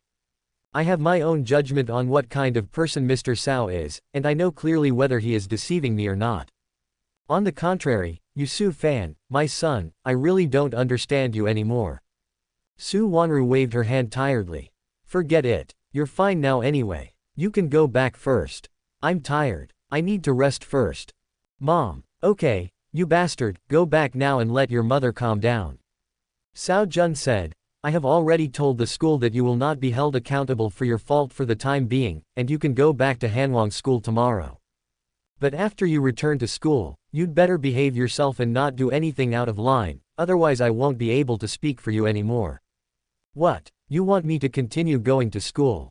Su Fan was also stunned at this time, obviously not expecting Cao Jun to be so magnanimous. Cao Jun sneered, do you think I want to? If your mother hadn't been begging me, I wouldn't bother to do such a thankless task. Mr. Cao. Su Wanru was also moved when she heard this. Cao Jun had done so much for her. Cao Jun held Su Wanru's hands, wiped the tears from the corners of her eyes, and said, it's okay. I'll take care of everything. Su Wanru felt a warm current surge in her heart. Is this the feeling of having someone to rely on? It's really fascinating. Ah, asshole, let go of my mom's hand. Su Fan's defense was broken. Just now he was still wondering why Cao Jun agreed to let him continue his studies. Could it be that he really was being kind? Have I always misunderstood Cao Jun? After seeing Cao Jun's actions, he suddenly woke up. It's all because of my mother. He tried to please me only because he coveted my mother's beauty. Damn it. Mother can only be his. Anyone who wants to touch his mother will pay the price. Su Wanru woke up in shock and immediately tried to pull her hand away with a red face. At this time, Cao Jun held her hand tightly and looked straight at Su Fan. I say, what on earth do you want to do, you bastard? Is it your turn to worry about what happens between me and your mother? Besides, your mother has been single for so many years and has finally raised you. Don't you think about her? Do you still want her to continue to be so lonely? Wanru and I are of similar age and we are in love with each other. What's wrong with us being together? Besides, your mother is free to find someone she wants to meet, so you have no right to make a fuss about it. Mr. Cao. Su Wanru's heart trembled, she felt shy and happy. Did Cao Jun formally confess his feelings to her? Su Fan was speechless for a moment. He couldn't say that he wanted to be with his mother forever, right? It's not that he really has any romantic love for his mother, he just regards his mother as his only one and doesn't allow anyone to interfere. Now seeing his mother being harmed by the person he had always hated, Su Fan felt so heartbroken that he couldn't breathe. But he couldn't express this feeling clearly, so he could only continue talking. I am my mother's son. I must care about her happiness and I cannot watch her being deceived by a liar. Whether he is a liar or not, your mother knows better than you. Go back now, you bastard, and don't come here to piss off your mother if you have nothing to do. Cao Jun waved his hands impatiently. Why did Su Fan leave his mother and Cao Jun alone? I am still here, and the two of them are so in love with each other. If I leave, I don't know what they will do. Su Fan's face was full of reluctance. No, I have to stay here with my mother. I'm worried about you. You cough. At this moment, Su Wanru had another violent coughing fit and her face turned visibly pale. Mom, what's wrong with you? Su Fan was shocked and immediately rushed over to check, but Su Wanru waved her hand with an indifferent look on her face. Su Fan, you should go back. I don't want to see you now. Chapter 30 Lin Mushui comes to apologize. Mom. Su Fan was so heartbroken that he couldn't breathe. His mother actually drove him away. Am I really not as important as Cao Jun? What are you still doing here, kid? If your mother gets mad at you again, I will be rude to you. Cao Jun waved his fist at Su Fan. Su Fan was so angry that he was shaking all over, but he had no choice but to speak in a deep voice. Mom, you know I have some medical skills that can help alleviate your condition. Let me take a look at it for you. No need. Mr. Cao has the best experts here. You should go back quickly. Su Wanru shook her head. But Mom, why are you talking so much nonsense? Get out of here or I'll call the bodyguard. Cao Jun said angrily. Su Fan sneered, you can yell. With those useless subordinates of yours, you are no match for me. Zhang Wei Li Chu. As soon as Cao Jun opened his mouth, 2 bodyguards entered the room. Boss Cao, what do you want? Throw this guy out and don't let him bother Wanru anymore. Yes, sir. The 2 of them immediately walked to Su Fan's side, one on the left and one on the right. Just you guys. Su Fan's face was full of disdain, and he was ready to fight back, but he was casually held up by the other party. What? How is this possible? Su Fan was shocked. He had defeated Cao Jun's bodyguards easily last time.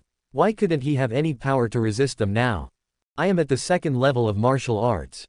Could it be that these 2 people are stronger than me? Assholes, put me down, I warn you, put me down immediately. Su Fan fought and struggled desperately, but was still easily thrown out by the 2 men. The room was finally quiet. Su Wanru looked at the closed door and was dazed again. Cao Jun held her hand and said, don't worry, my men know their limits and won't hurt this kid. That's not what I meant. Su Wanru came back to her senses and said with a gloomy look. Fenrir has a perverse and arrogant personality, so it's okay to let him suffer a little. I just feel sorry for you.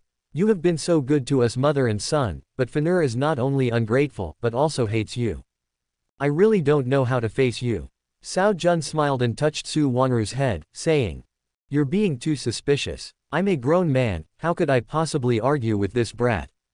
Besides, the reason why this guy hates me is mainly because he cares about you, which I can completely understand. You don't have to worry about my relationship with him. Although this brat is young and hot-tempered, he is not a fool. After a while, when we get to know each other, our relationship should be able to ease. Su Wanru's eyes were filled with tears and her gaze as she looked at Cao Jun became gradually infatuated. Cao Jun is not only rich and handsome, but also considerate. To receive the care of such a man is really the luckiest thing in the world. Why, is there a flower on my face? Cao Jun asked. No, I just want to say thank you. Meeting you is the greatest luck in my life. Su Wanru answered shyly. Cao Jun knew that this beautiful teacher had completely fallen for him, and he gently kissed Su Wanru on the forehead. Meeting you is also my greatest luck. Mr. Cao.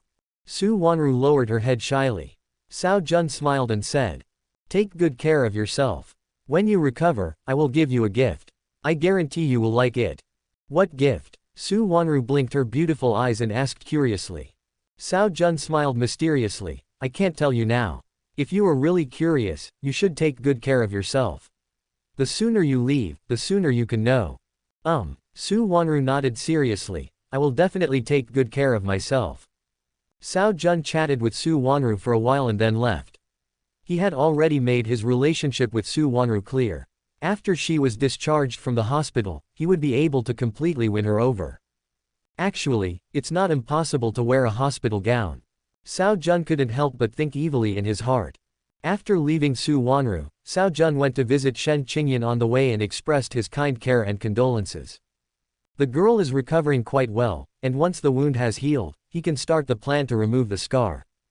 As soon as Cao Jun returned to his villa, Zhang Wei came up to report. Mr. Cao, Lin Chengsu from the Lin family is here with his daughter Lin Mushui and wants to see you. Oh, is it finally here? Cao Jun had long anticipated the arrival of these 2 people. Lin Mushui is the school belle of Hanwang School and also the first female protagonist in Su Fan's template. Not long ago, his nephew Cao Shuang was seriously injured by Su Fan, who kicked him in the face because he molested Lin Mushui. Su Fan was sent to prison because of this, which led to the scene at the beginning where Su Wanru came to beg for mercy. Although Cao Shuang was at fault in this matter, he was Cao Jun's nephew after all. Now that he was beaten and sent to the hospital, Lin Mushui must of course go to his house to apologize to him. Originally, Lin Mushui was quite respectful to himself. After all, he was a well-known entrepreneur, educator, and philanthropist in Longguo. 500 words omitted here. With such a diamond bachelor personality, anyone with normal thinking would look up to him. Lin Mushui's father, Lin Chengsu, has always taken himself as a role model. Under the influence of his father, Lin Mushui also respects himself very much, and even has a little admiration for himself. Unfortunately, in the original storyline, he, the big villain, was affected by the halo of reduced intelligence, and was threatened by Su Fan. He had no thoughts about Lin Mushui, and he and Lin Mushui had always been strangers. But now, he can't miss this good and pure school girl. Quack. Cao Jun came back to his senses and said seriously. Let them in. Soon a middle-aged man walked in with a slim and pure figure. As soon as the middle-aged man came in, he walked towards Cao Jun with a smile on his face. Mr. Cao, it's nice to finally meet you. I've heard a lot about you. Mr. Lin, you're too polite. Cao Jun still had a smile on his face, and he looked intimidating without even getting angry. Lin Chengsu didn't waste any words and said with a guilty look on his face, I'm really sorry, Mr. Cao, I didn't expect this to happen. Today I brought Mu Shui here to apologize to you. Mr. Lin, that's too polite. I'm not someone who doesn't know right from wrong. I understand the whole story. It's all my disappointing nephew's fault. If anyone wants to apologize, I should apologize to you. Cao Jun waved his hand, acting very magnanimous and free and easy, which made Lin Chengsu and Lin Mushui completely relieved. They were nervous for a long time before coming, thinking that a big shot like Cao Jun might be difficult to get along with, especially since it was because of them that his nephew was seriously injured, and they didn't know how Cao Jun would blame them. Unexpectedly, the other party took the initiative to admit his mistake to them. Is this the demeanor of the chairman of Hanwang Group? Lin Chengsu and Lin Mushui both admired Cao Jun even more. Lin Chengsu said sternly, Mr. Cao, please don't say that. After all, Master Cao Shuang was injured because of my daughter. We should apologize to you out of emotion and reason. Chapter 31 Good Girl Lin Mushui. I understand your intentions, so there is no need to apologize. Although I am a rough man, at least I can distinguish right from wrong. Cao Jun said helplessly. I severely punished my unworthy nephew yesterday, and I will make sure this won't happen again. Many people have labeled me an educator, but I can't even discipline my own nephew, which really makes me, Cao, ashamed. Both of them were amazed at Cao Jun's vision, and Lin Mushui's clear and beautiful eyes flashed with admiration. Lin Chengsu immediately complimented him, I've heard that you, Mr. Cao, are a decent person. Seeing you today, I'm sure your reputation is well deserved. Haha, these are just compliments from everyone. I, old Cao, am ashamed to accept them. After a few polite words, Cao Jun looked at Lin Mushui behind him. As the most beautiful girl in Hanwang School, Lin Mushui's figure and looks are absolutely impeccable. She is as beautiful as a painting, with a pure and lovely appearance. She is the dream goddess of many boys. This is Mu Shui, right? Cao Jun looked at Lin Mushui with a kind smile. Oh, Mr. Cao, I forgot to introduce her to you. She is my daughter, Lin Mushui. Lin Chengsu hurried forward. Mu Shui, say hello to President Cao. Lin Mushui felt a little embarrassed by being stared at, and said softly. Hello, Mr. Cao. Although I haven't been to school very often, I've heard that there's a pretty school girl at Hanwang School. I've always been curious about her, and today I finally got to see her. Cao Jun joked with a smile. She is so beautiful that she can make fishes sink to the bottom of their bodies and geese fall to the ground, and the moon and flowers blush, she really deserves it. Lin Mushui blushed and said. Mr. Cao, you are too kind, these are just nicknames that everyone gave us randomly. Not at all. The eyes of the masses are sharp. Cao Jun has always been easygoing. Mu Shui, Uncle Cao apologizes to you. It was because I didn't discipline you strictly that I caused you so much trouble. I have already warned Cao Shuang that he will not harass you again, so just focus on your studies. Uncle Cao, you are too polite. I don't take it to heart. Lin Mushui said quickly. Cao Jun nodded. That's good, don't feel any psychological burden. If you encounter any trouble in school in the future, you can report your uncle's name, and come to me if you can't solve it. I will not allow any injustice to happen in the school I founded. Thank you, Mr. Cao. Lin Mushui and his daughter were moved again, and their favorable impression of Cao Jun soared. After they chatted for a while, Cao Jun sent them away. Now that the lead has been laid, the next step is to slowly control this beautiful campus bells.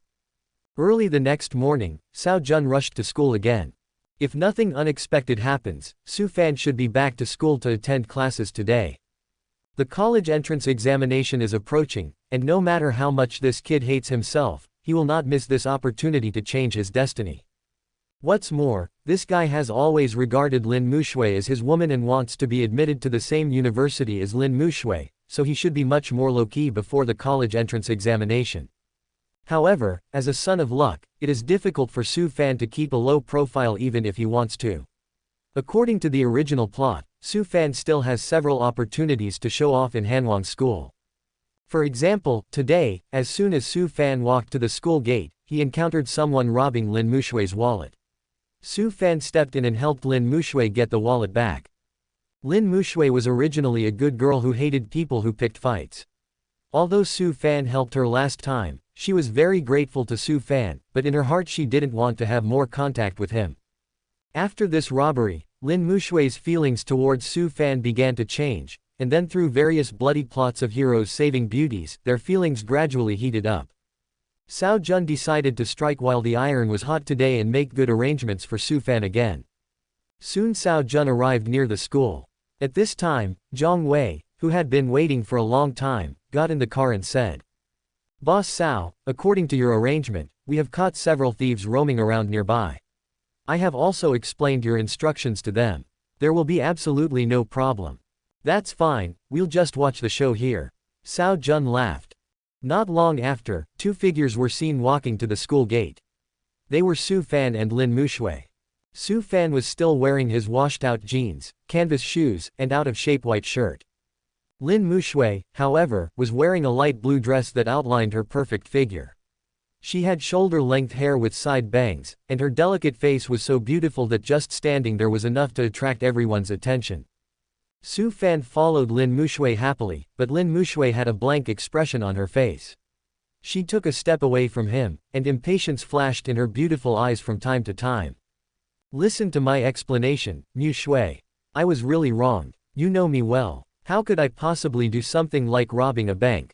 Su Fan's face was filled with anxiety.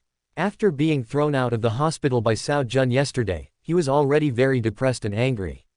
He wanted to fight to the death with this bastard who had taken his mother away, but in the end he still endured it. "After all, I am no longer a match for Cao Jun's men, and any rash action will only lead to failure. Moreover, the college entrance examination will be held soon. This is an important opportunity for him to change his destiny. He once vowed to be admitted to the same university as Lin Mushui. Only in this way would he be qualified to pursue Lin Mushui. Lin Mushui has been his dream lover for 3 years. In the past, due to his inferiority complex and timidity, he didn't dare to look at Lin Mushui even once and could only hide this love deep in his heart. But with the awakening of the Jade Pendant, he saw hope again. As long as he possesses the superpowers granted by the Jade Pendant, coupled with his incredible luck, he will definitely win Lin Mushui's favor. The fact was just as he expected. After awakening the Jade Pendant, he had several opportunities to get close to Lin Mushui and showed his outstanding abilities in front of Lin Mushui. The first was that in various short-distance basketball games, he could easily win the championship, and Lin Mushui finally noticed his existence. The second was the last time Lin Mushui was harassed by Cao Shuang, he decisively took action to teach Cao Shuang a lesson. In this way, he would have a certain position in Lin Mushui's heart. The last time I was captured, Lin Mushui looked at me with anxiety in her eyes. This is obviously a sign of falling in love with myself. Su Fan was very proud. As long as he could get Lin Mushui's favor, any price he paid would be worth it. It was also for the purpose of seeing Lin Mushui again that Su Fan suppressed his anger towards Cao Jun and chose to return to school in humiliation. What a coincidence, I just met her on the road. Su Fan was even happier and felt that this was the marriage given to him by Shang Tian, so he ran happily to Lin Mushui's side. Originally, he thought that Lin Mushui would be happy and excited to see him again, and would even give him a hug. However, reality poured cold water on him. Lin Mushui just said in surprise, "Su Fan, why did you come out so soon?" After Su Fan explained the reasons, Lin Mushui showed no expression at all and just said, "It's good that you're out. Be a good person in the future and don't do anything illegal or disorderly again." The last time Su Fan was arrested and put in detention because of Lin Mushui wanted to get him out for both moral and legal reasons, so she contacted people everywhere. During this process, he naturally knew clearly about Su Fan's bank robbery and prison break. How could a good girl like Lin Mushui have any feelings for such a dangerous person? The moment she saw Su Fan, she instinctively chose to step back. Chapter 32 Su Fan saves the beauty heroically. Su Fan was distraught and explained more anxiously, but it was of no use at all. Mu Shui, what do you want me to say so that you will believe me? You know what kind of person I am. I was really framed.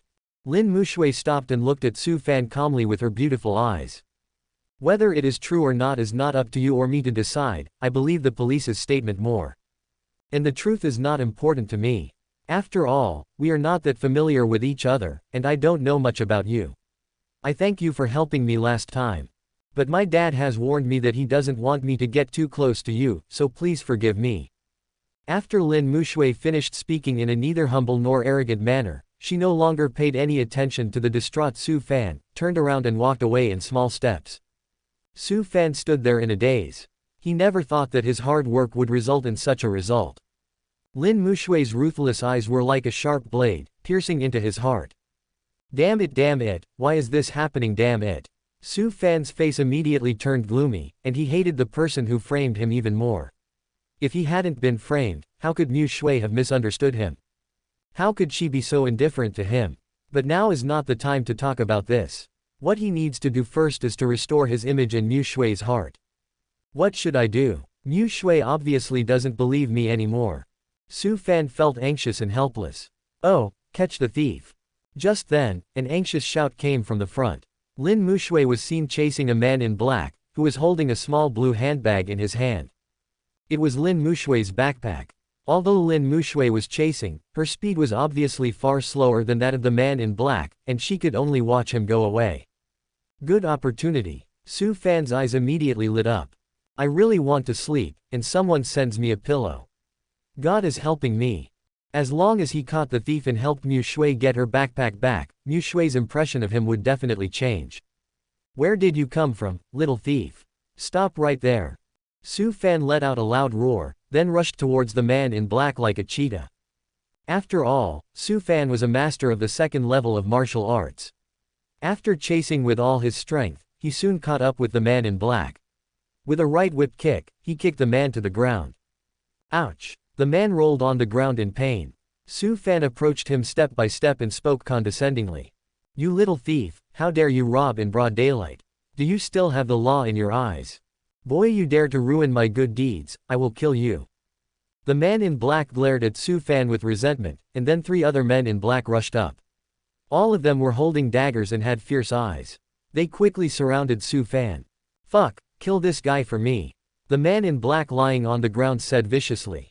The others all had grim smiles on their faces. Boy, you are so arrogant. You will have to pay the price for being brave and righteous. Su Fan glanced at Lin Mushui inconspicuously and found that she was indeed standing not far behind him. Su Fan became even more proud and confident. This was a good opportunity to show off. You are a bunch of rubbish, and you dare to threaten me. Today I must make you accept the punishment of the law. You're looking for death, come on, brothers. The 3 of them shouted angrily and rushed towards Su Fan. How dare you show off your skills in front of an expert? Su Fan sneered and attacked without mercy, knocking the other 3 robbers to the ground with 3 punches and 2 kicks. Looking at the 3 people lying on the ground wailing, Su Fan stood with his hands behind his back, pretending to be a hermit. A bunch of rubbish. Immediately, he picked up the small blue handbag on the ground and turned to walk towards Lin Mushui. Walking in front of Lin Mushui, Su Fan smiled, which he thought was very handsome. Here you go, Mu Shui. Lin Mushui was also standing there in a daze at this moment, feeling very complicated. She really didn't want to have anything to do with Su Fan anymore, but she didn't expect that he would help her again. No matter how much he resisted, he couldn't be rude to Su Fan as he had before. Thanks, asshole. You really want to die, why are you so cruel? As soon as Lin Mushui said thank you, the robber lying on the ground roared. The 2 of them looked over immediately, and Su Fan sneered. What, weren't you guys crazy just now? Do you feel the pain now? You're bullshitting. We clearly agreed at the beginning that you couldn't be harsh on us, but you just hit me where it hurts. We only took a few $100, and you used such a heavy hand on us. Do you think we brothers are easy to bully? The scene was a little awkward for a moment. Any fool could realize the problem. Lin Mushui immediately took a step back and looked at Su Fan vigilantly. Su Fan was furious. You are talking nonsense. I have nothing to do with you. I just attacked you because I saw you robbing me. Don't try to slander me. You know whether it is slander or not. The man in black sneered. Originally, we brothers are all very loyal. We never hesitate to do things for others when we are paid. But today you dared to lie to us. It was clearly agreed that it was just a fake fight, but you attacked us ruthlessly. Since you are unkind, don't blame us for being unjust. The man in black looked at Lin Mushui and said, little girl, to tell you the truth, we were specially hired by this guy to rob you. Just to give him an opportunity to be a hero and save the beauty. This guy has bad intentions, you better stay away from him. Upon hearing this, Lin Mushui took another step back, moving further away from Su Fan. Assholes, shut up. Su Fan was furious. If you dare to slander me again, don't force me to be rude to you. You're welcome. How can you be rude? It was you who turned the table over first. We are just giving him a taste of his own medicine. Even if the case goes to the police, we have sufficient evidence to prove our transaction. The man in black was not panicked at all. You are talking nonsense. What evidence do you have? Su Fan was also extremely furious and wanted to rush up and kill these people. The man in black said, I know your name is Su Fan, you are 18 years old, you live in XXX, East 5th Road, Yunxiang District, and you are a student in Class 3, Grade 3 of this school. Besides, we still have the cash you gave us yesterday, and we can get your fingerprints. Also, I happened to record the transaction yesterday. Do you want me to play it for you? Chapter 33. Su Fan went in again. The man in black spoke in a clear and orderly manner, almost exposing Su Fan from head to toe. These were naturally what Cao Jun had Li Chu and the others tell the thieves in advance. Lin Mushui's last bit of doubt was completely dispelled, and she looked at Su Fan with even more disgust. Su Fan became even more furious. You fart. Where did I give you cash? Where is the damn recording? Hey, I guess you won't cry until you see the coffin. Well, then just listen for yourself. The man in black really took out a recorder and pressed the play button. It started with the voice of the man in black. Why are you looking for us? I need you to help me do something. After it's done, each of you will get 500 yuan. Soon Su Fan's voice sounded. What's up? Help me rob a girl named Lin Mushui's bag, and then I'll snatch it back from you. We want to pay first, in cash. Can. The recording ended just like that, and Su Fan was stunned. How could this be possible because the voice in the recording was exactly like his? What? You still don't want to admit it? The man in black sneered. Assholes, you framed me. Su Fan clearly understood that he had been tricked again. This recording is 100% synthesized in advance. Damn, who is it? Ah, you bastards, tell me the truth, who told you to frame me? Su Fan could no longer control the anger in his heart and approached the few people. The man in black and others were not panicked at all. How ridiculous. You did something shameful and now you don't dare to admit it, but instead you slander us and frame us. Well, let's go to the police and confront them to see who is telling the truth. Ah, damn you. Su Fan's anger completely exploded, and he rushed forward, wanting to beat up a few people. Don't move. Put your hands up. Just then, the police finally arrived, pointing their guns at Su Fan. Comrade police, we confess. We confess everything. Please don't shoot. The men in black immediately raised their hands, smiling and trying to please. Su Fan argued loudly. I am innocent. They are all framing me.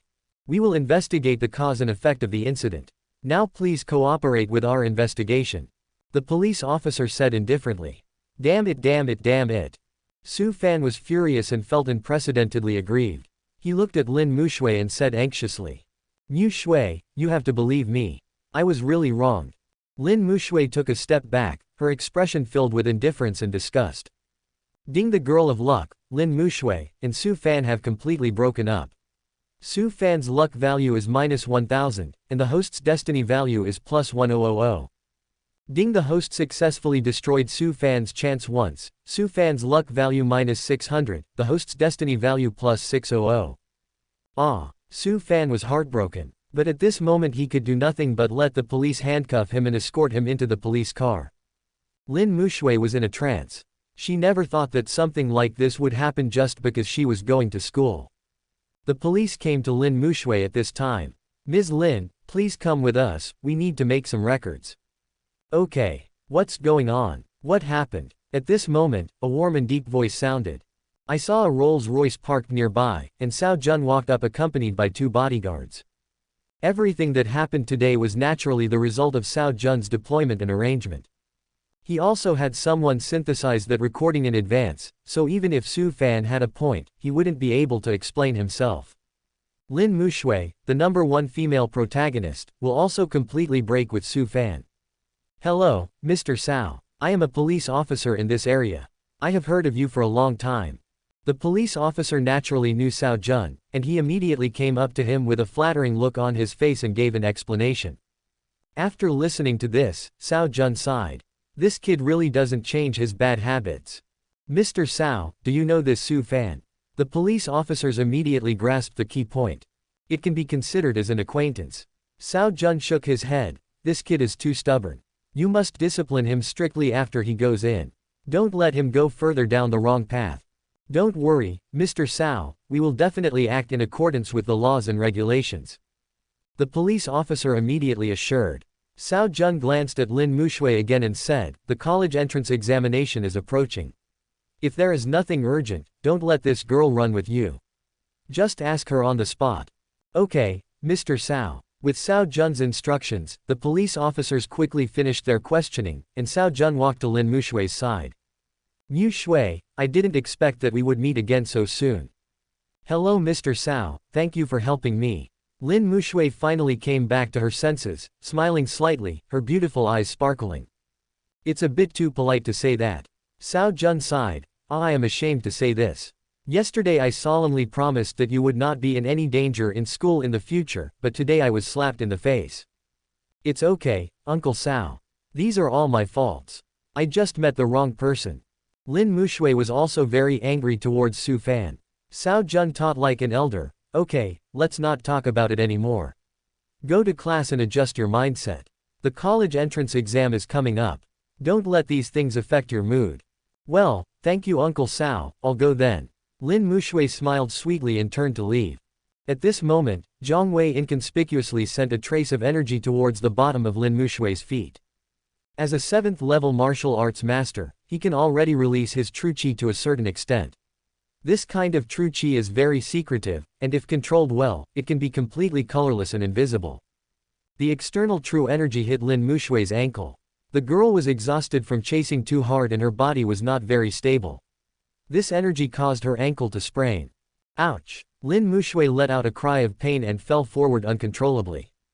Careful! Cao Jun was shocked and immediately rushed over to hug Lin Mushui and asked with concern. What's wrong, Mushui? Are you okay? My ankle hurts. Lin Mushui clenched her teeth in pain, tears welling up in the corners of her eyes. Maybe you sprained your ankle. Cao Jun quickly picked her up horizontally and walked quickly to a nearby seat. Chapter 34. Send Lin Mushui to the hospital. The girl's body is slender and soft. Although not as mature, plump and juicy as Su Wanru, it has a different kind of appeal. At the moment, Lin Mushui was in pain and didn't care about being held by Cao Jun like this. Moreover, in her heart, Cao Jun was an elder after all, and such intimate contact naturally would not make her think of matters between men and women. Cao Jun put Lin Mushui on the chair, looked down, and found that Lin Mushui's ankle had begun to become red and swollen. You really sprained your ankle. You are so careless, girl. Cao Jun felt both distressed and guilty. Woo woo. Lin Mushui didn't know what to say because of the pain. Cao Jun said, just bear with it for a while. I'll help you straighten it out. Otherwise, if time remains misaligned for a long time, it will cause you to develop a disease. Uncle Cao, can you still straighten bones? Lin Mushui asked in surprise. I know a little, just bear with it for a while. Cao Jun immediately grabbed one of Lin Mushui's legs. Although the blue skirt covered half of her calf, because she lifted her leg, the hem moved up to the middle of her thigh, revealing a smooth and delicate leg. Cao Jun did not reveal his true colors too much. He just grabbed the ankle and pulled it slightly. With a snap, Lin Mushui's dislocated ankle was restored. Ding! The host successfully completed close contact with the girl of luck, Su Mushui, the host's destiny value plus 200. Ouch, it hurts. Lin Mushui shed a few tears in pain. Cao Jun quickly touched Lin Mushui's head. It's okay now. Try it now. It shouldn't hurt as much as before. Lin Mushui moved around a few times and found that it was indeed much easier than before. She immediately looked happy. It seems like it doesn't hurt that much anymore. It's good that it doesn't hurt anymore. Cao Jun said. Uncle Cao, you are amazing. Tears welled up in Lin Mushui's beautiful eyes, and she looked at Cao Jun with a hint of admiration. Cao Jun waved his hand and said, these are just some small tricks, nothing special. Although you are no longer in pain, you still need to stay in the hospital for a while to recuperate, otherwise you will develop a chronic illness. Is that so? But I'm about to take the college entrance exam. Lin Mushui looked gloomy and conflicted. Cao Jun comforted. Although the college entrance examination is important, health is more important. Besides, you can learn in the hospital. But I will still miss a lot of classes. Lin Mushui said while biting her red lips. It's okay. You stay in the hospital first. I'll figure out the rest. I promise you won't miss any classes. Cao Jun assured. Lin Mushui immediately raised her head. Really? Of course, you have to trust Uncle Cao. Cao Jun patted his chest and made the promise. Lin Mushui nodded hesitantly. Well, okay then. Okay, let's go to the hospital now. Cao Jun picked up Lin Mushui again and walked towards the Rolls-Royce. Am I a little too bad? Cao Jun couldn't help but think evilly in his heart. So far, 4 girls of luck have appeared. 3 of them were sent to the hospital by him, and the other one was unable to get out of bed for 3 days. If we were to select the villain with the best medical performance, he would probably get a good score. But there is no other way. In order to win the favor of the heroine, this method is still relatively quick. Didn't someone say that women are most helpless and in need of support the most when they are sick? At this time, his supporter, Lao Cao, can make a brilliant appearance.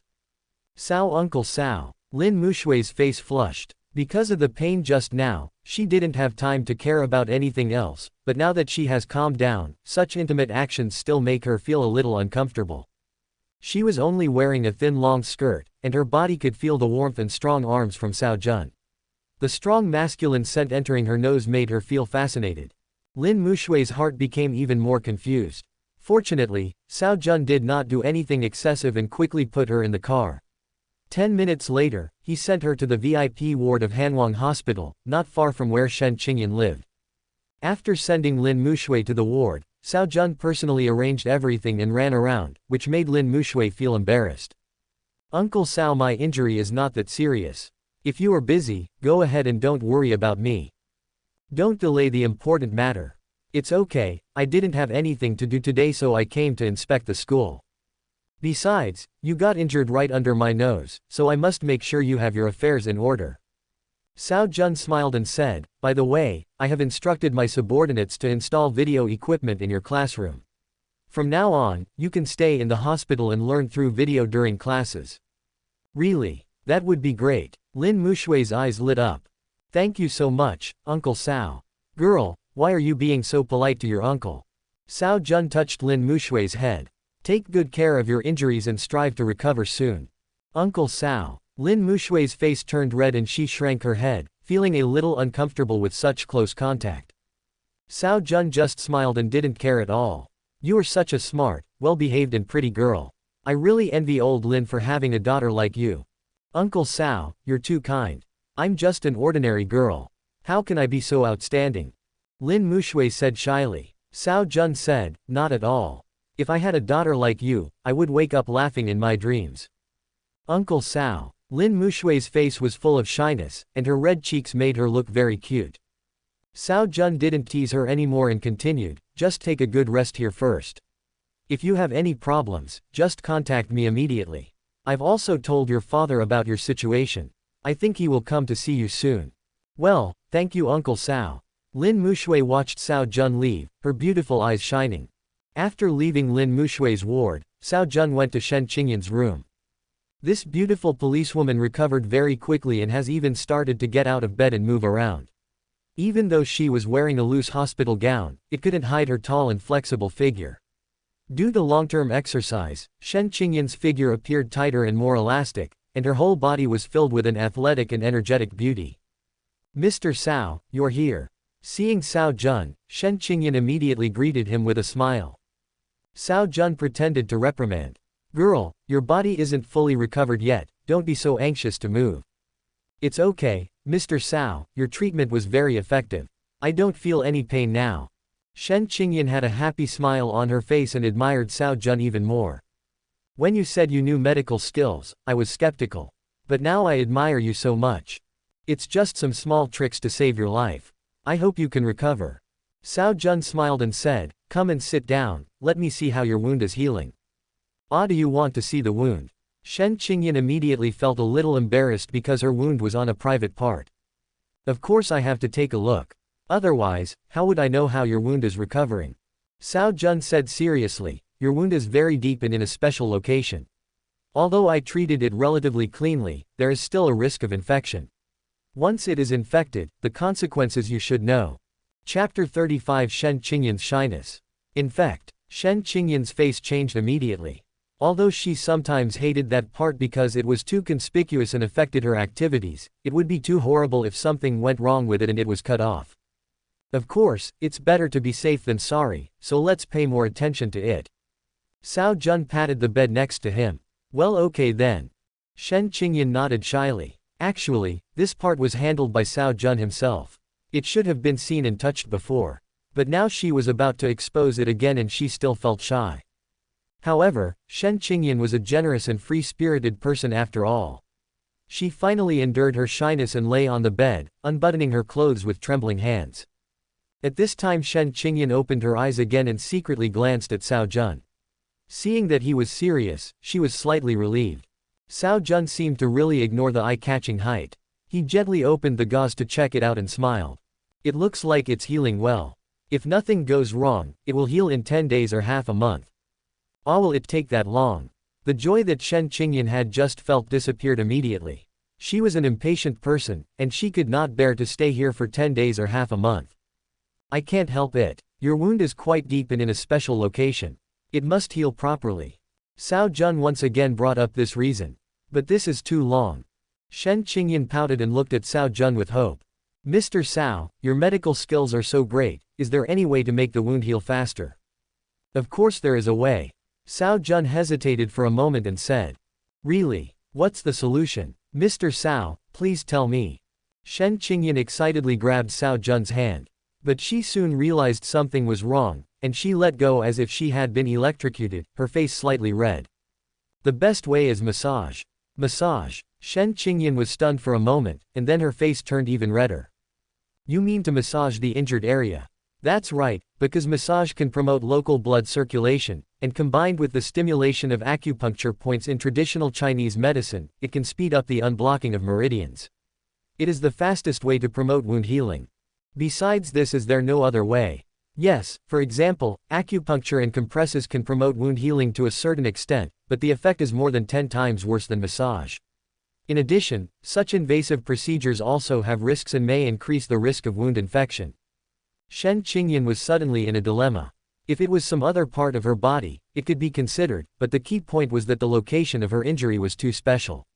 Cao Jun, a grown man, was giving her a massage. Even if Shen Qingyan was as free and easy as she could be, she still found it a little hard to accept. Mr. Cao, are there any female masseuses? Shen Qingyan mustered up the courage to ask. This massage technique is unique to me and requires a certain level of qigong skills. It is impossible for ordinary masseurs to do it. Cao Jun shook his head. Okay, stop imagining this. Anyway, there is nothing to do during this period of time, so you can just rest here and take a vacation for yourself.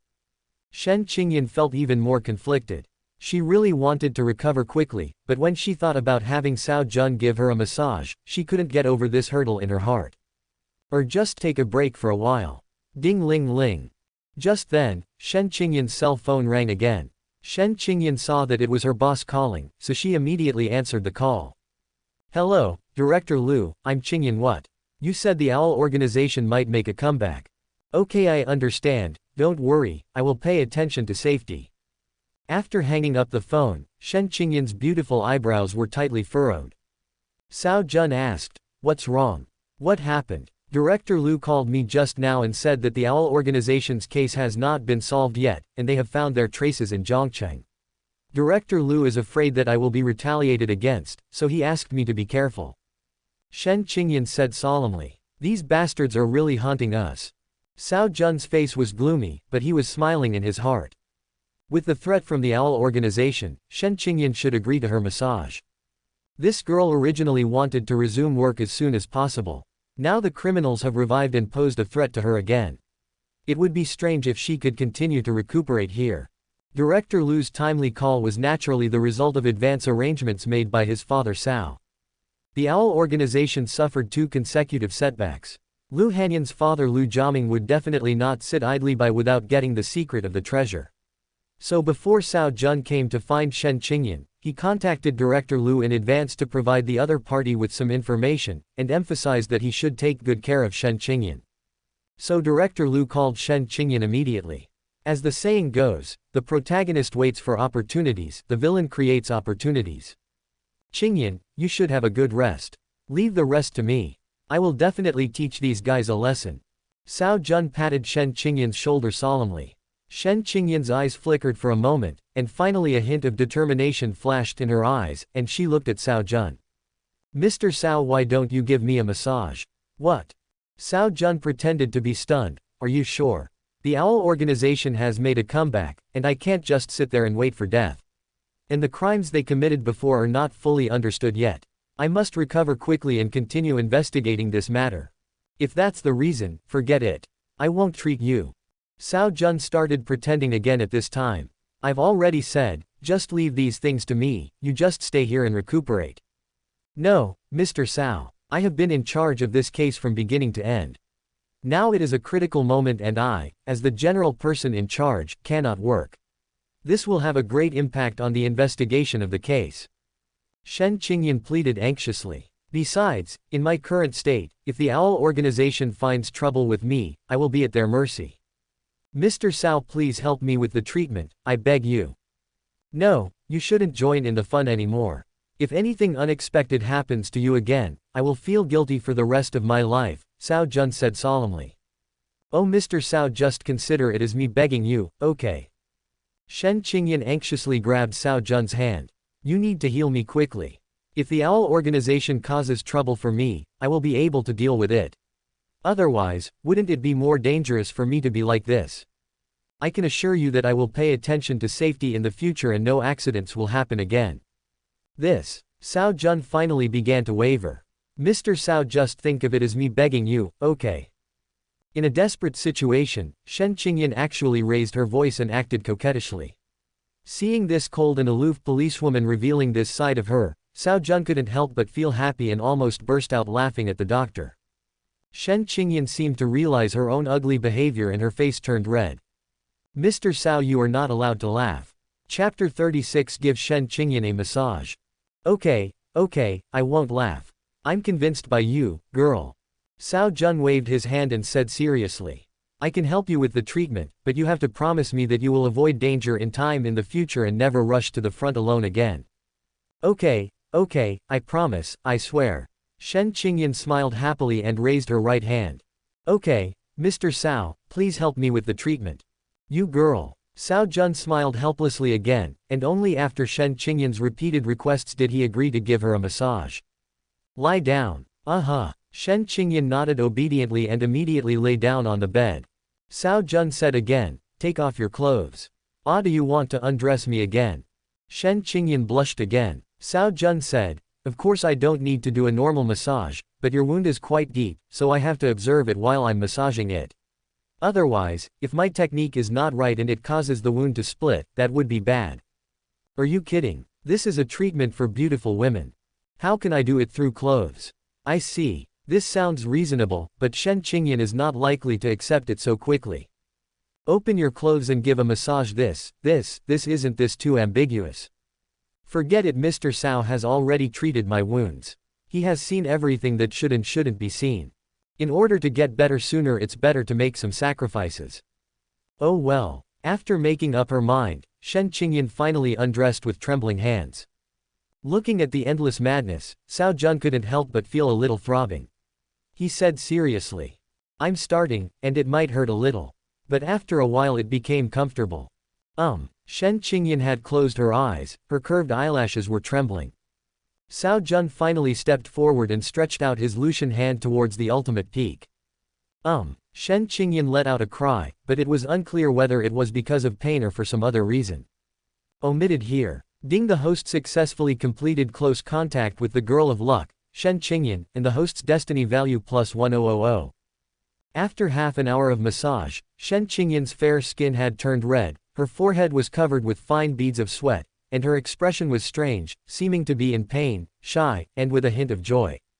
It is not something that can be told to outsiders. Okay, done. Hearing these 4 words, Shen Qingyan felt relieved and her tense body relaxed.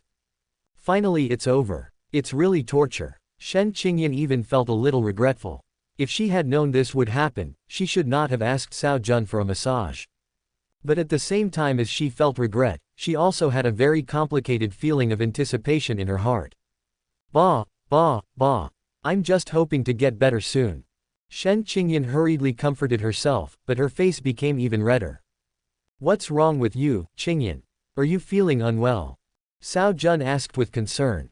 Nothing, nothing. Shen Qingyan suppressed her inner shyness and bit her red lips lightly with her pearly teeth. Cao Jun asked again, how about the wound? How does it feel? What about the wound? How does it feel? It feels tingling and numb and itchy. Itchy is right. It means your wounds are healing. Cao Jun smiled and said, according to the current condition, it only needs 3 or 4 more massages and it will heal perfectly. Then I will give you scar removal medicine, and the scar will be completely invisible. 3 or 4 more times. Shen Qingyan's heart trembled. This time alone was enough to torment her. 3 or 4 times. She took a deep breath to suppress her chaotic thoughts and spoke to Cao Jun. Thank you, Mr. Cao.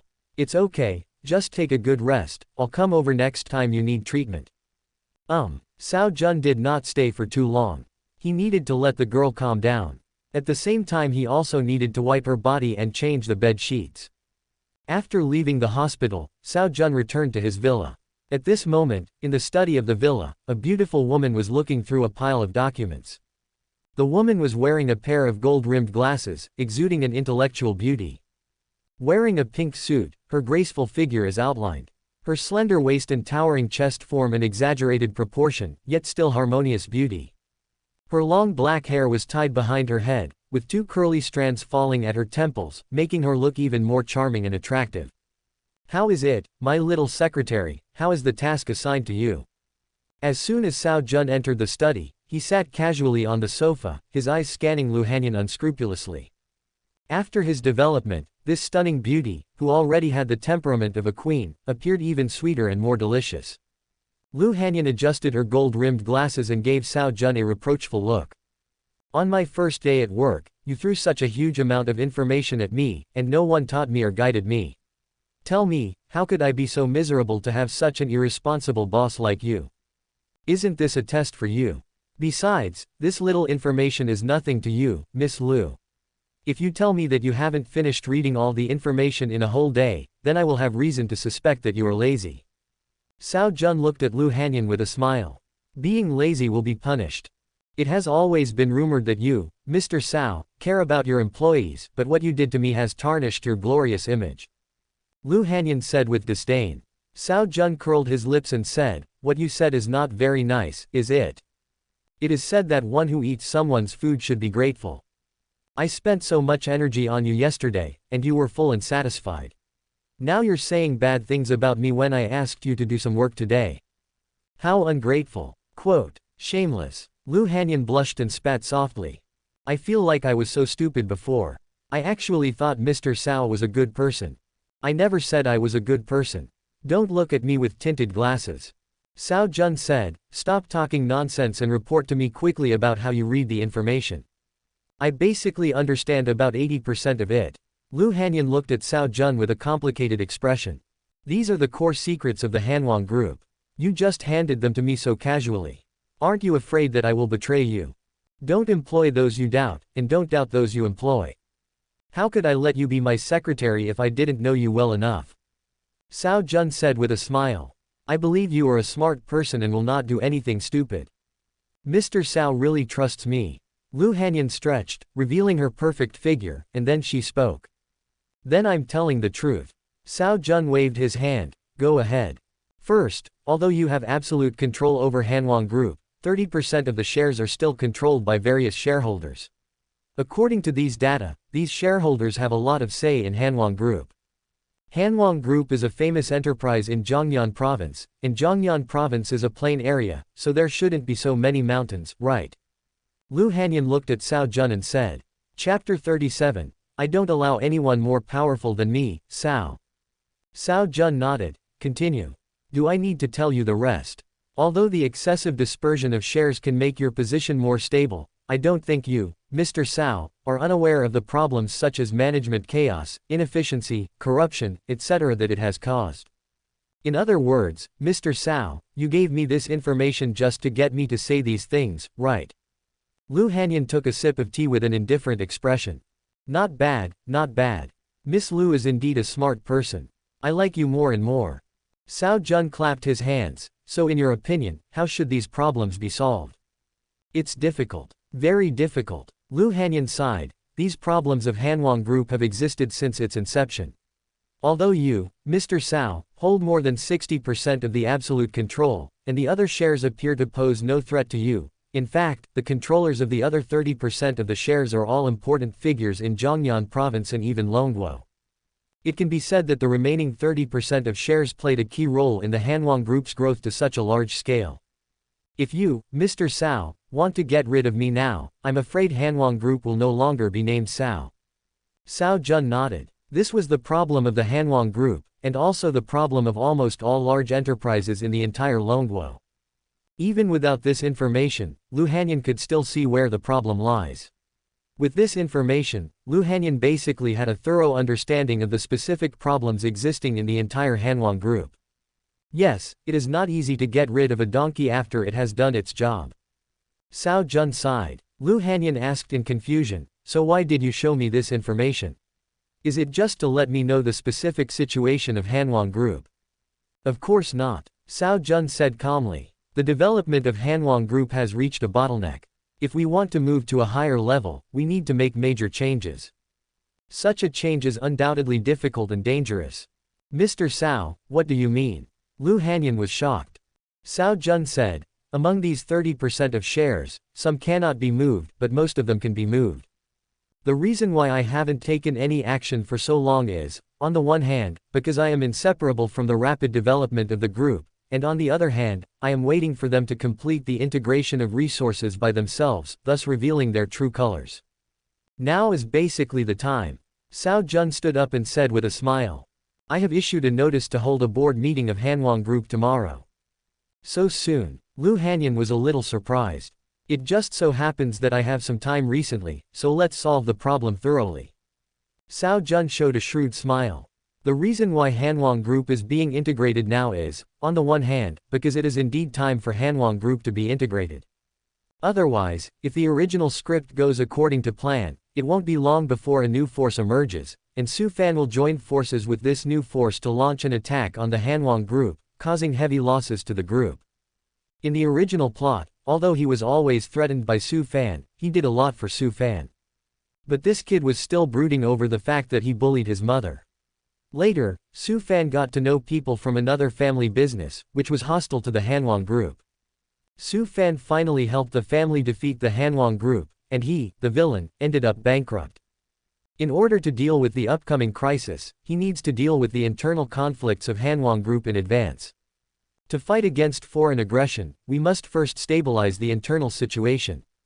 Another more important reason is Cao Jun has already stood up. He is no longer the same person he was before. In the past, in order to develop, he could only please everyone and suffer all kinds of grievances by flattering others. But now that he has a system, he will no longer allow himself to follow the old path of the original owner. He must have complete control over his group and will not allow anyone more powerful than him to exist. Damn it, Cao Jun, I will never reconcile with you. On the other hand, Su Fan was in a terrible situation.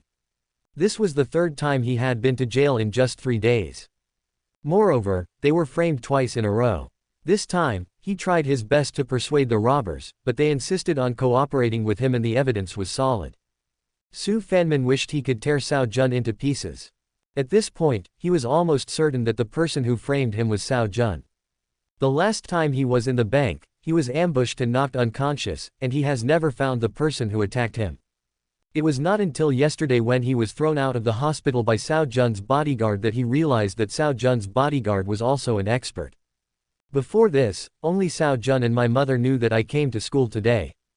As soon as he arrived at the school gate, he was framed, and then Cao Jun appeared again. Isn't this too much of a coincidence? To sum up, he was almost certain that the person who framed him was Cao Jun.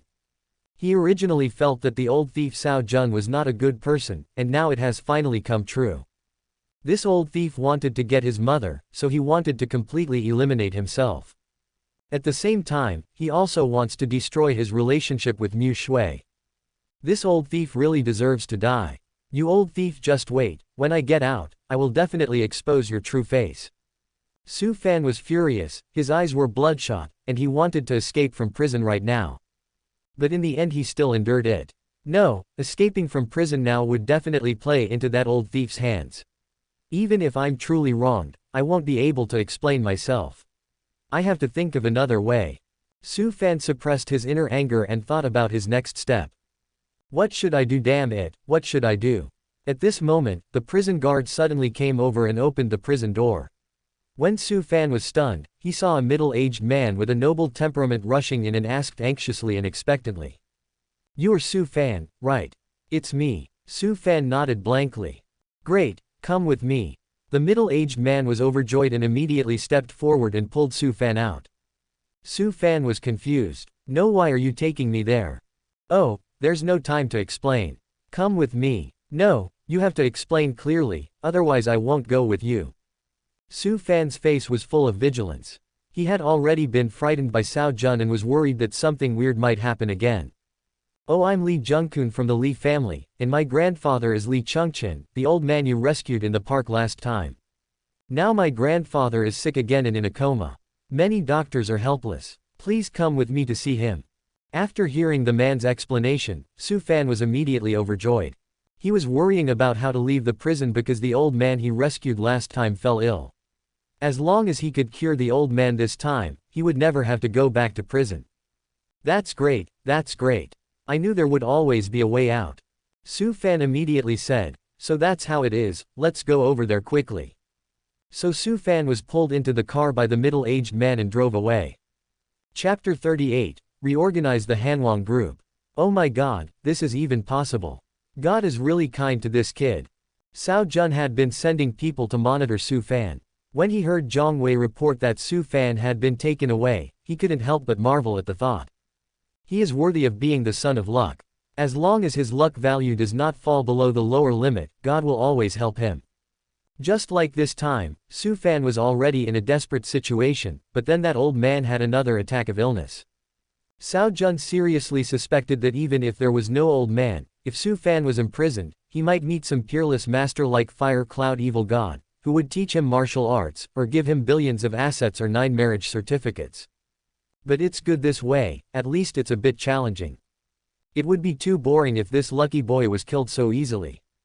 Cao Jun chuckled. You have a plan, but I have a ladder. Since you, Su Fan, don't want to stay in prison, I will prepare a few more good shows for you.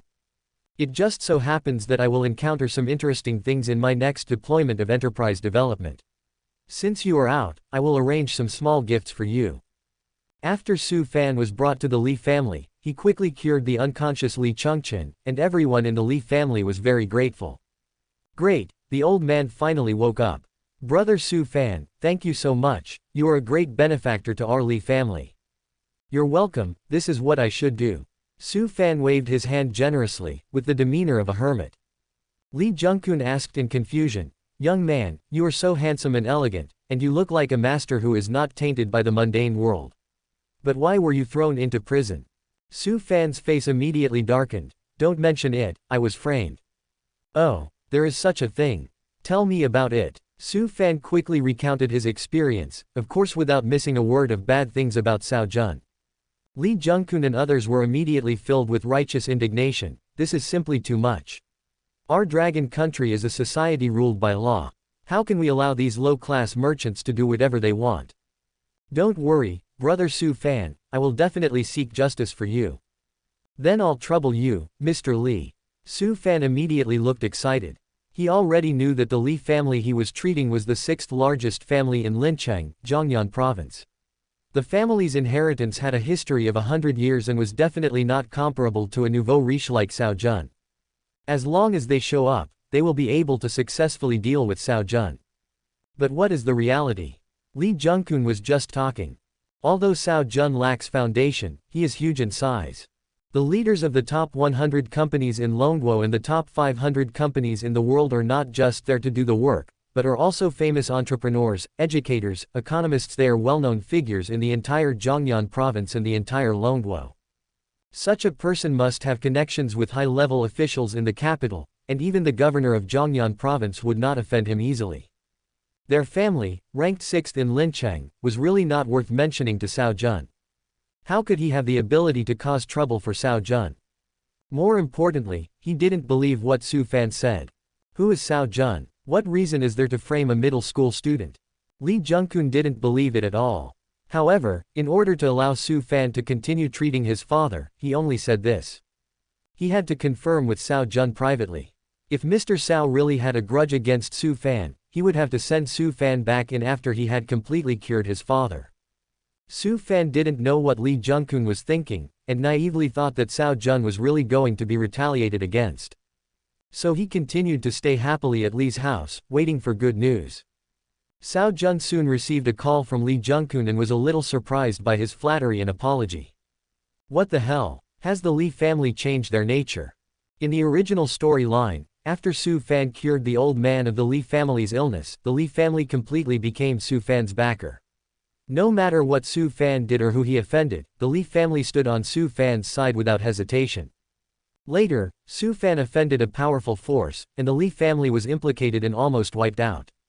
Cao Jun originally thought that the Li family was just cannon fodder, but he didn't expect that this cannon fodder has become smart. But after thinking about it carefully, Cao Jun understood the reason. It's very simple. Villain halo. Because his own villain aura suppressed Su Fan's protagonist aura. Although Su Fan rescued the old man of the Li family, according to normal people's thinking, it is impossible for him to really gamble the fate of the entire family to support a young boy. The reason why the Li family made such an unintelligent move was obviously because they were influenced by Su Fan's previous aura of luck. Now his villain aura has offset the protagonist aura. Coupled with the decline of Su Fan's own luck value, the influence of the luck aura has gradually weakened. Naturally, the people of the Li family have recovered their luck. That's good too. The Li family has saved my life. Cao Jun whispered to himself. Originally, he planned to secretly let Zhang Wei poison the old man of the Li family to completely prove Su Fan's guilt. Since the Li family is so sensible, he can change his plan again. Early the next morning, Cao Jun brought Lu Hanyan to the headquarters of Hanwang Group. This is a 16-story building. The conference room on the top floor was already full. As soon as Cao Jun brought Lu Hanyan into the conference room, warm applause broke out. Ladies and gentlemen, I am convening this meeting today mainly to announce two things. Cao Jun looked at everyone seriously. The first is to launch a comprehensive fight against corruption within the Hanwang Group. The second is to recalculate the group's equity and recover those hidden in empty shares. Crash. One stone can cause 1,000 ripples. Fighting corruption and recovering equity obviously require cleaning up the group's personnel and management. Many people immediately became uneasy.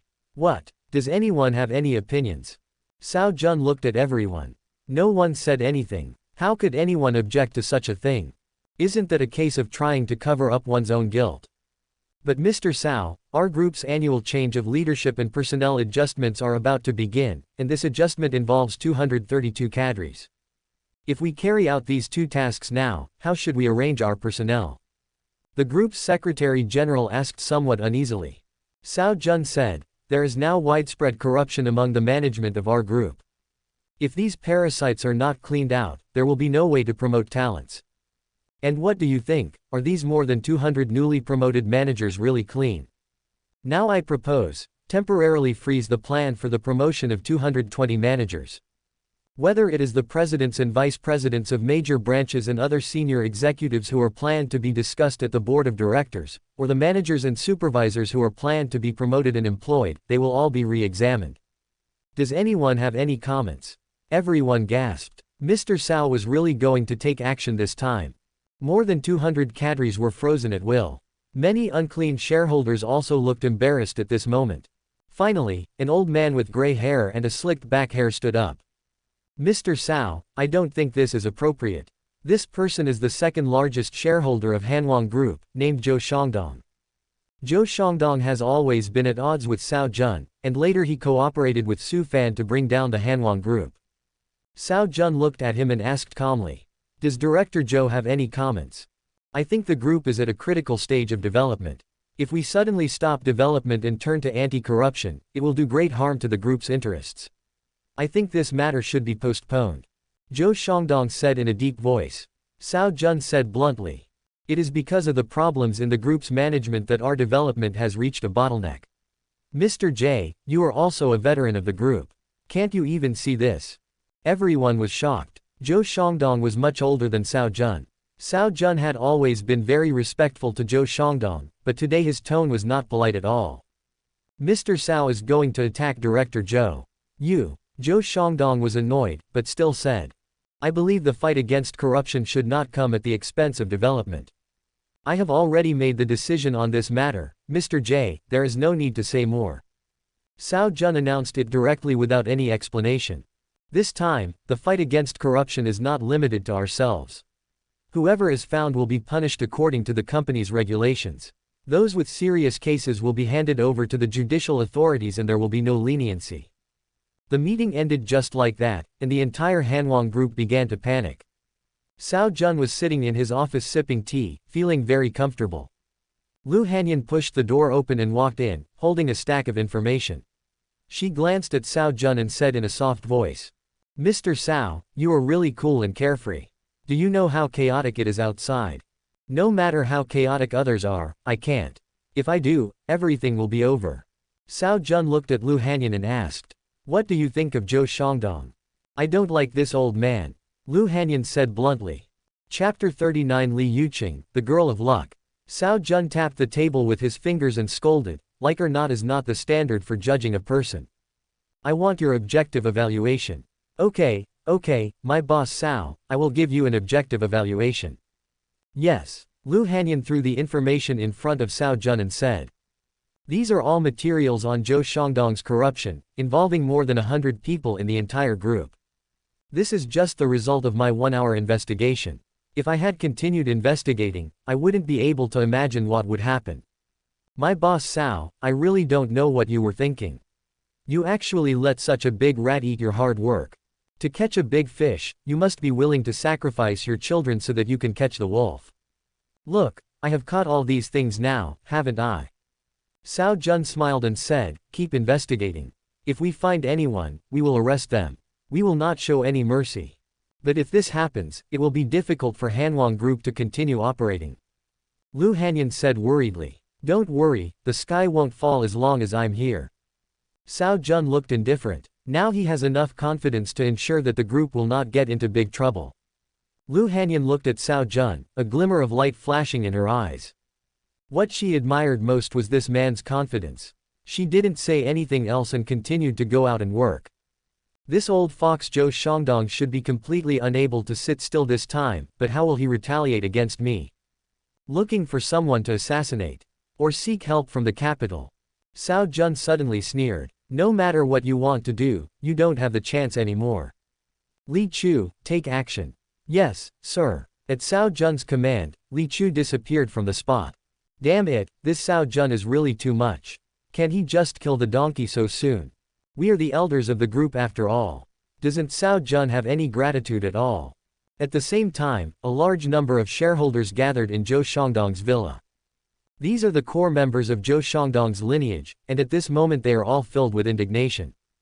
"Mr. Zhou, please think of a solution quickly. We can't let Cao Jun harm us." Everyone looked at Zhou Shangdong, who had remained silent, with anxiety on their faces. Zhou Shangdong then looked up at everyone. "What are you panicking about? You can't sit still over such a small trouble. Is this a minor inconvenience? Cao Jun is clearly serious this time, and it won't be long before we are all sent to jail. Sent to prison. You think too much. Cao Jun needs to have this ability." Zhou Shangdong adjusted his glasses and said calmly, A large part of the shares we hold are not ours, and this part of the shares is our life-saving trump card. If Cao Jun wants to touch us, he has to consider whether he can offend the real holders of that part of the shares. It is impossible that Cao Jun does not understand this. In my opinion, he is just bluffing. We all understand the truth, but this time Cao Jun really seems to be serious. Some people still said worriedly. Zhou Shangdong said, when a person really wants to do something, he won't tell others. The same applies at the group level. When the real fight comes, Cao Jun will never tell anyone, and you will only know when you are handcuffed. Now he is making such a big fuss, but he is just pretending. After these words were spoken, everyone breathed a sigh of relief. I see. In this case, aren't we safe? Don't worry, we have been through a lot along the way. As long as we are not knocked down by the wind and waves, there will be a brand new world ahead. Zhou Shangdong's face was full of confidence. Don't be afraid of strong winds and waves. The bigger the winds and waves, the more expensive the fish will be. Gurgle. Before Zhou Shangdong finished speaking, he saw a round, black thing rolling to his feet. What is that? Some people looked down, and when they saw the true appearance of this thing, everyone's pupils constricted. Run! Boom! Flames shot up into the sky, engulfing the entire villa. Half an hour later, a piece of news shocked the entire Zhongnan province. 13 directors of Hanwang Group were investigated for corruption and committed suicide by detonating bombs at home. All 13 of them died. My boss Cao, you are really cruel and ruthless. Hanwang Group office. Lu Hanyan looked at Cao Jun with a complicated expression. Cao Jun retorted, what do you mean? Do you suspect that their deaths have something to do with me? No. Lu Hanyan immediately shook her head. Cao Jun snorted, that's good. Although Mr. Zhou and I have some differences at work, we are good friends in private. I also admire Mr. Zhou very much as a person. How could he do something to harm them? I also regret their choice, but please don't throw dirty water on me. No, what do you mean? Why are you looking at me like that? Cao Jun frowned as he spoke. No, I don't disbelieve you, Mr. Cao, please don't misunderstand me. Lu Hanyan immediately restrained her expression and spoke seriously. I haven't even said I don't believe you, why are you so anxious? Cao Jun said, you don't really suspect that I did this, do you? No, absolutely not. Mr. Cao, you are a well-known entrepreneur, economist, sociologist, educator, philanthropist in Longguo, one of the 5 good citizens of Longguo, and the image ambassador of Zhongnan province. You absolutely cannot do such a thing. Lu Hanyan said seriously. That's more like it.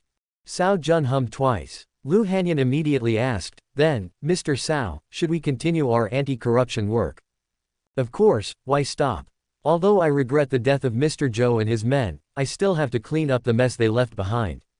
I can't give up halfway, otherwise it will be even more difficult to clean up later. Cao Jun said in a firm tone. Okay, I understand. I will continue investigating. Lu Hanyan nodded, and admired Mr. Cao's courage even more. But does he have a plan to deal with the consequences of doing so? Lu Hanyan couldn't help but feel a little worried about this. What solution did Cao Jun have? It's nothing more than a falling out. When the enemy comes, we will fight him with our soldiers. When the water comes, we will block it with earth. The east wind blows and the war drums beat. I have a system, so who am I afraid of? After Zhou Shangdong's death, the police unsurprisingly came to investigate, but they found nothing and had to end the case hastily. Cao Jun didn't care. What he had to do next was to continue following the plot and earn destiny points. Because there is another important girl of destiny coming up next. This girl of destiny is the 3rd daughter of the Li family, Li Yuqing. Li Yuqing is a junior student studying economics and management at Zhongnan University. Because Su Fan cured her grandfather Li Chengqin's illness, Li Chengqin has always wanted to marry his granddaughter to Su Fan. However, Li Yuqing has a rebellious personality. After knowing her grandfather's thoughts, she began to dislike Su Fan very much. Because of her marriage, Li Yuqing had a big fight with her grandfather and ran to the bar to drown her sorrows in alcohol. Chapter 40 Su Fan's new goal. Cao Jun could guess what would happen next without even thinking about it. For a beauty like Li Yuqing to appear in a bar alone, it is obvious that she is here to be taken advantage of. As expected, a few thugs harassed Li Yuqing and she had a fight with them. It turned out that at some point, the thugs had put aphrodisiac in Li Yuqing's wine. Just when the other party was about to succeed, Su Fan made a brilliant appearance and took care of the gang of thugs in no time. Then he took Li Yuqing to the hotel. Logically speaking, any man would choose the beast next, but Su Fan is a miracle doctor after all, and he actually used a silver needle to force the poison out of Li Yuqing. After that, Li Yuqing's impression of Su Fan gradually changed. Li Yuqing, a nice little girl. I like. Cao Jun already had a plan in mind. Lin Mushui couldn't eat it before the college entrance examination, but Li Yuqing was already a junior, so this problem didn't exist. Su Fan wanted to be Lu Xiaowei, but he didn't want to. Let's use Li Yuqing to whet our appetite tonight. No way, I would never marry this guy. Grandpa, don't you see what kind of person this guy is? How can he be worthy of me? Why do you insist on marrying me to him? Li's lobby. A tall and beautiful girl was loudly questioning Li Chengqian, who was sitting on the armchair. The girl was wearing a beige shirt and tight jeans, which perfectly showed off her figure. She had an oval face, big eyes, and rosy lips. Her facial features looked three-dimensional and perfectly matched, making her look like a young and beautiful beauty. It was the third daughter of the Li family, Li Yuqing. How dare you? I have already made the decision. You have no right to refuse. Li Chengqian was also very angry and refused to give in. I have really spoiled you over the years, which has led to you being so lawless now. Grandfather. Li Yuqing was distraught and felt that her always kind grandfather was so strange. He actually scolded her like that for a stranger. She had only met Su Fan twice, and she had never had any feelings for him. Yet her grandfather actually asked her to marry him for no reason. How is this possible? But no matter how I argued today, my grandfather showed no sign of changing his attitude. Li Yuqing's eyes were blurred with tears. She shouted. I won't marry. I'd rather die than marry. If you want to marry him, marry him. Presumptuous. Li Chengqian was furious. Well, you rebellious girl, you have really grown wings and even dared to contradict me. If you don't want to marry me, get out of the house now. I don't want a granddaughter like you. Go away if you want. I'd rather die than marry you. Li Yuqing turned and ran away crying. Rebellious girl, rebellious girl. Li Chengqian stomped his feet in anger, and finally sighed helplessly, looking at Su Fan guiltily. I'm sorry, little brother Su. I'm sorry for making you laugh at me because I didn't teach you well. It's okay, Patriarch Li. Miss Yuqing is still young and it's normal for her to have a bit of temper. I can understand that. Su Fan immediately put on a simple smile, as if he was not affected at all. Li Chengqian liked Su Fan even more. Brother Su, you are younger than Yuqing, but your mind is so mature. Yuqing is really not worthy of you. Patriarch Li is joking. Miss Yuqing is the campus beauty of Zhongyan University and has many suitors. It is an honor for me that you let her marry me. But since Miss Yuqing doesn't want to, let's forget about it. Things like fate really can't be forced. Su Fan retreats to advance. How can that be? A gentleman's word is as good as a whip. I have already promised to marry Yuqing to you. If I go back on my word now, how will others look at me? Li Chengqian flatly refused. Don't worry, little brother Su Fan, as long as I am still alive, I will definitely betroth this girl to you. Marriage is a big deal, and it is not up to a little girl like her to make the decision. Then thank you, Patriarch Li. A smile appeared on Su Fan's lips. Originally, the first time he saw Li Yuqing, he fell deeply in love with this young and beautiful girl. However, because of the relationship between his mother and Lin Mushui, he was not in the mood to pursue her for the time being. He thought about waiting until some time had passed to solve the current problem, and then taking down Li Yuqing and making her one of his concubines in his harem. However, he didn't expect that Li Chengqian seemed to see that he was interested in his granddaughter and actually took the initiative to bring them together. It's a pity that Li Yuqing seemed to be more rebellious, and Li Chengqian was ruthlessly rejected as soon as he opened his mouth. So the scene just now happened. However, Su Fan was not angry because of the rejection. Instead, he felt a little excited. Things that are too easy to get often lack fun. Only by conquering this kind of little hot pepper and experiencing the other person's change from hating you to loving you deeply and unable to extricate themselves, can you gain a great sense of accomplishment. Li Yuqing, very good, you are mine now, you can't run away. Su Fan looked at Li Yuqing's slender back, with a smile on his face. After leaving home, Li Yuqing went to a bar, booked a booth, ordered a few bottles of beer and got drunk alone. During this period, several people came to chat with her, but she rejected them all. However, she was still targeted by a group of thugs. When Li Yuqing ordered wine for the second time, a bald man bribed the bartender and put aphrodisiac in Li Yuqing's wine. "Brother Long, don't worry. This medicine is the latest imported product. One pill will make a cow go into heat. Okay, after the task is completed, I will definitely reward you." "Okay, thank you, Brother Long." Li Yuqing didn't know that she had been betrayed. When the wine was placed on the table, Li Yuqing drank it in one gulp without noticing anything wrong. The bald man Brother Long immediately revealed an obscene smile and couldn't wait to enjoy the food. "This is the first time I've seen such a beautiful girl. The last time I saw her, it was worth it even if I shortened my life by 10 years. Damn, where did this girl go?" After Li Yuqing left, everyone thought she would come back soon, but she was not seen until the evening. The Li family members went to look for her but could not find her anywhere. Su Fan was also very anxious and had a bad feeling in his heart. This is the woman he has his eyes on. She will be one of his concubines in the future, and no accidents can happen to her. Because of the loss of his mother and Lin Mushui, he pays special attention to the new woman he has fallen in love with. After all, Su Fan is a son of destiny. It is not known whether it was because of the guidance of some unknown being or for some other reason, but Su Fan quickly found out where Li Yuqing was. As soon as he heard that Li Yuqing went to the bar, Su Fan rushed over there like crazy. Chapter 41, Is there anyone who plays with glass? At this time, the medicine Li Yuqing drank had already taken effect. Her face turned red and her eyes were blurred, but she still retained her final clarity. She also realized that she had been drugged. Brother Long was sitting over with two of his men, wanting to make some moves. Fortunately, Li Yuqing had learned some martial arts and had almost reached the first level of martial arts strength. With such strength, it should be no problem for her to defeat Brother Long, but at the moment she was drugged and had no strength at all. All she could do was to keep defending herself and prevent Brother Long from touching her.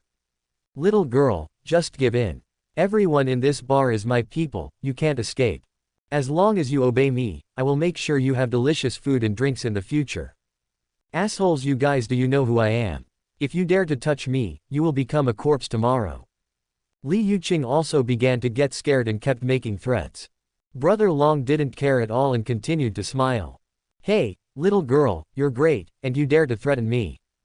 It's a pity that I, Brother Long, was not brought up to be scared. To tell you the truth, there is no way that someone whom my Brother Long cannot afford to offend would show up in a hellhole like a bar. There is no one who can appear here that my Brother Long cannot afford to offend. Little girl, just obey me, old dragon. You bastard, get out of here." Li Yuqing kept retreating, but her strength became weaker and weaker, and her consciousness gradually became blurred. "Let go of that girl, asshole." Just when Brother Long's hand was 1 foot away from Li Yuqing, Su Fan finally fell from the sky. Seeing Li Yuqing's condition, Su Fan had no idea what had happened and glared at Brother Long and others. "You deserve to die. Damn it, where did this bastard come from, daring to ruin my good deeds? Brothers, kill him for me."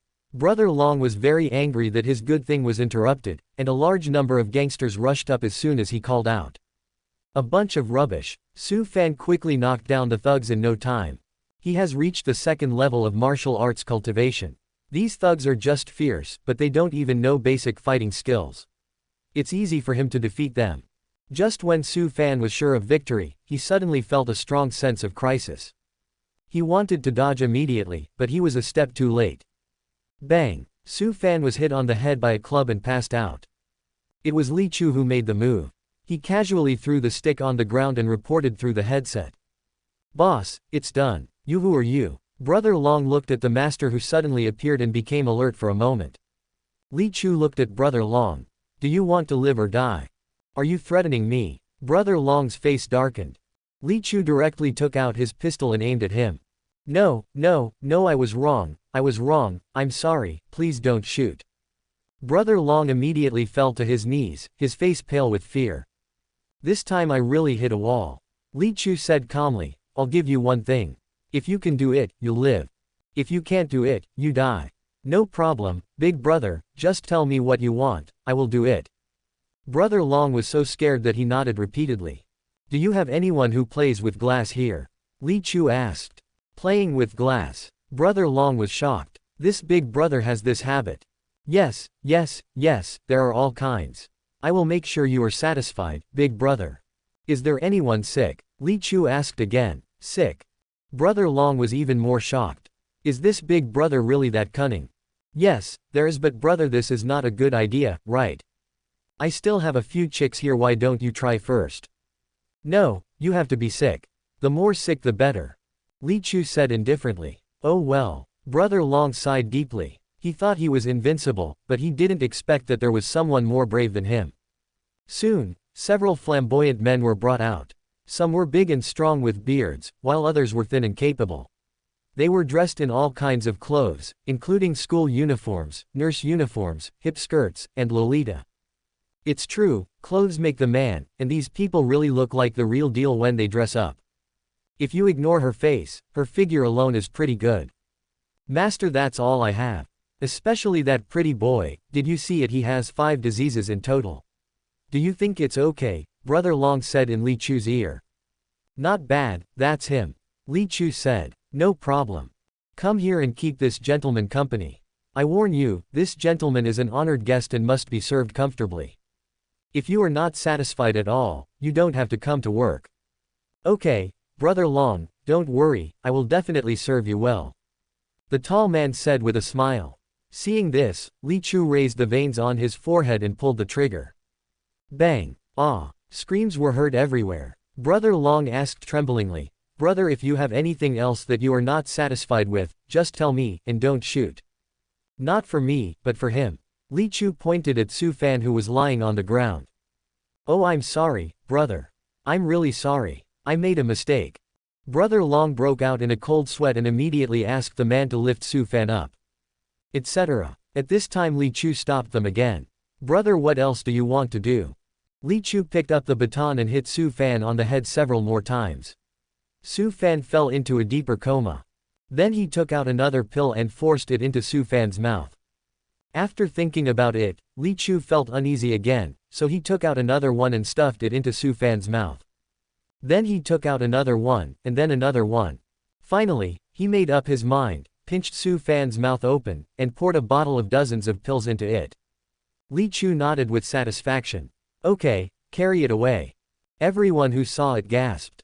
Tonight is destined to be a sleepless night. Ding, the host successfully destroyed the chance of Su Fan, the son of luck.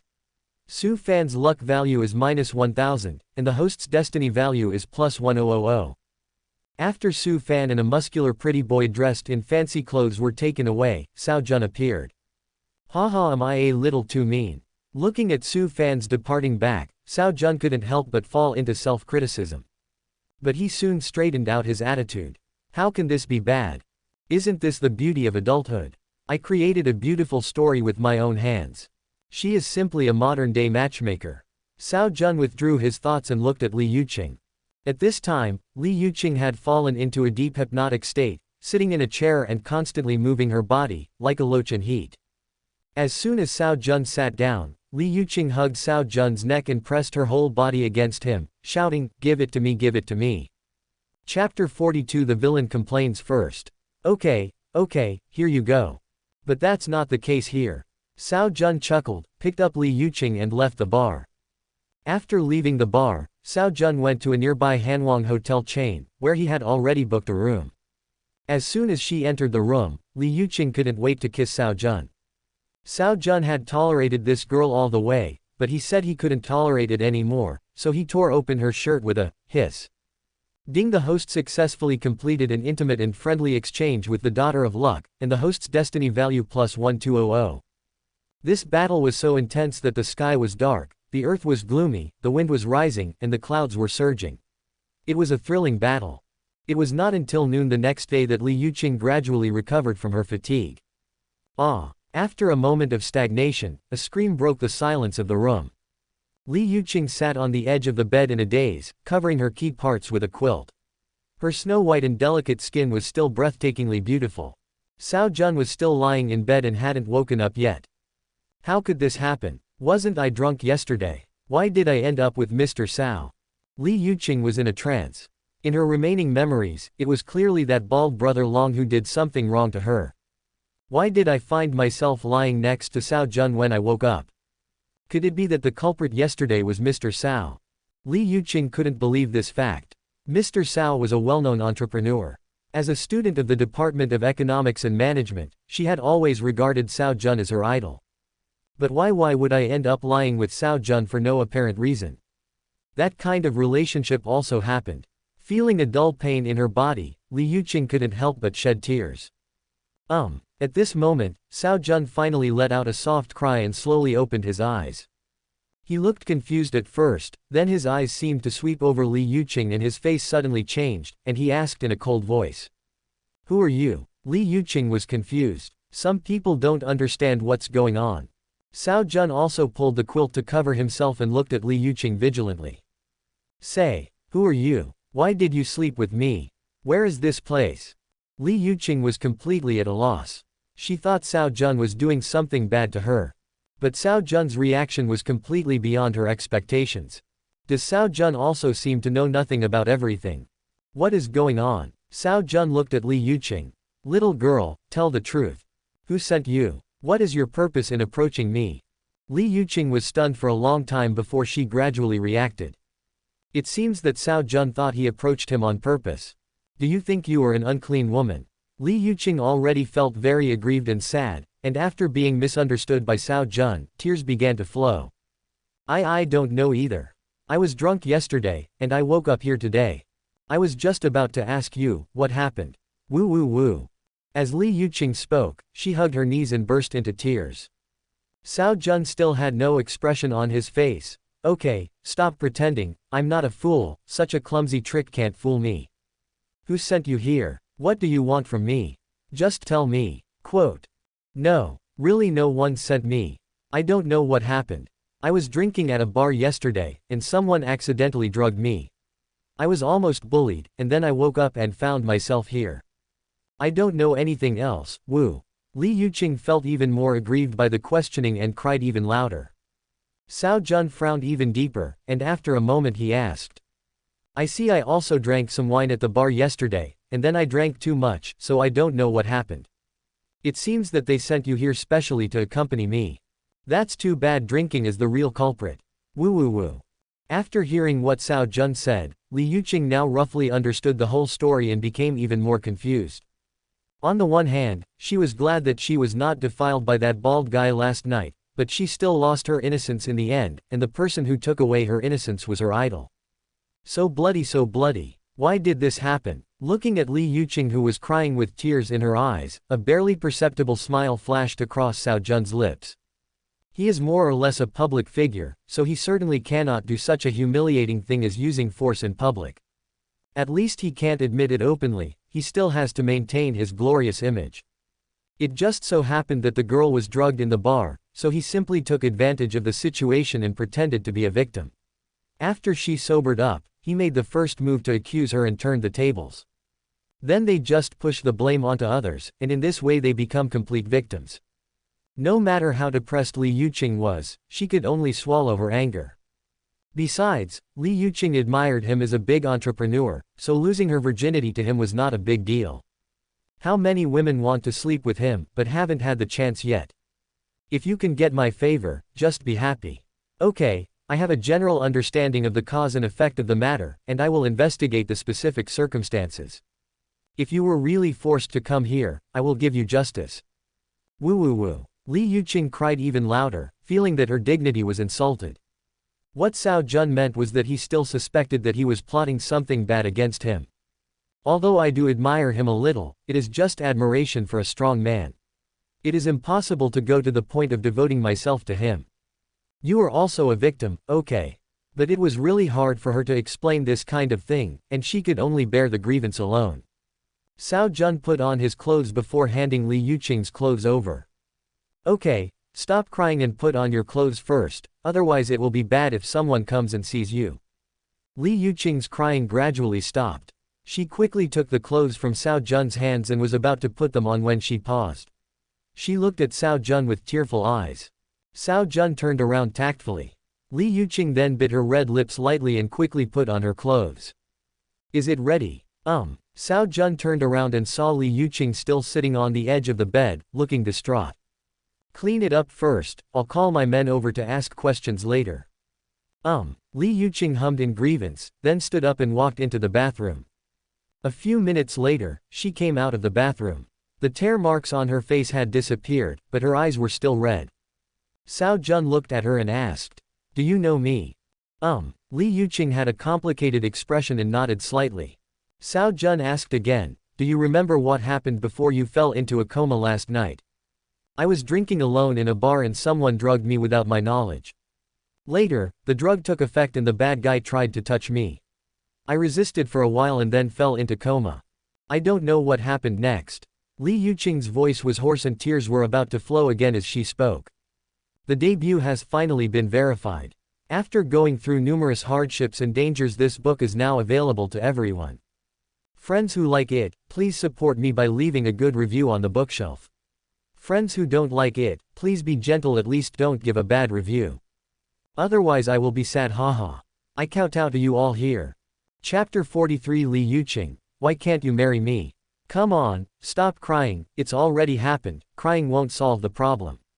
If someone sees me, they will think I bullied you. Cao Jun waved his hands impatiently. Seeing Cao Jun's cold attitude, Li Yuqing felt even more aggrieved and her tears flowed faster. Alas, I really can't do anything about you. Cao Jun shook his head and immediately called Zhang Wei and Li Chu in. Tell me, what happened after I got drunk yesterday? What's the situation with this little girl? Li Yuqing stopped crying and looked at Li Chu nervously. Mr. Cao, since you got drunk last night, we took you to the hotel to rest. When we were about to leave the bar, we happened to see this little girl being bullied, and you asked us to save her. Li Chu said this. So that's how it is. Li Yuqing suddenly realized and secretly felt lucky that she was not bullied by Brother Long last night. Cao Jun sighed, is that so? I don't have any impression of it. Alas, I am old and it is easy to have short movies when drinking. Li Chu. Li Yuqing. What happened next? Why did this girl appear in my bed? Cao Jun asked again. Li Yuqing blushed, feeling nervous and expectant. Li Chu glanced at Li Yuqing and said, this little girl was also drunk and had been drugged. We were originally planning to send her to the hospital, but the little girl seemed to know you and admired you very much. After being rescued by you, he has been holding you tightly and kept shouting nonsense like, Mr. Cao, give me, Mr. Cao, I love you, I want to be with you.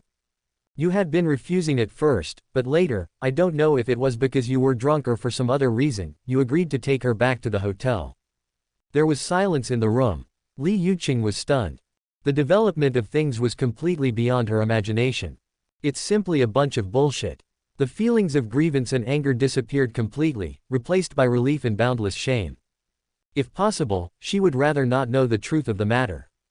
Especially after hearing what Li Chu had just said, what he said when the drug took effect, Li Yuqing wished she could find a hole in the ground to crawl into. It's so shameless. How would she face Cao Jun in the future? What should I do? What should I do? What should I do? Li Yuqing felt too embarrassed to face anyone. I see. That's what I was saying. Cao Jun sighed and looked at Li Yuqing. I'm sorry, little girl. I misunderstood you. No, it's okay. I was wrong first. Li Yuqing's face was as red as a ripe apple, and she lowered her head and didn't dare to raise it. Cao Jun said, by the way, I still don't know your name. My name is Li Yuqing. I am from the Li family in Zhongcheng. Zhongcheng Li family. Is your father's name Li Zhengkun? That's right. Cao Jun couldn't help but sigh.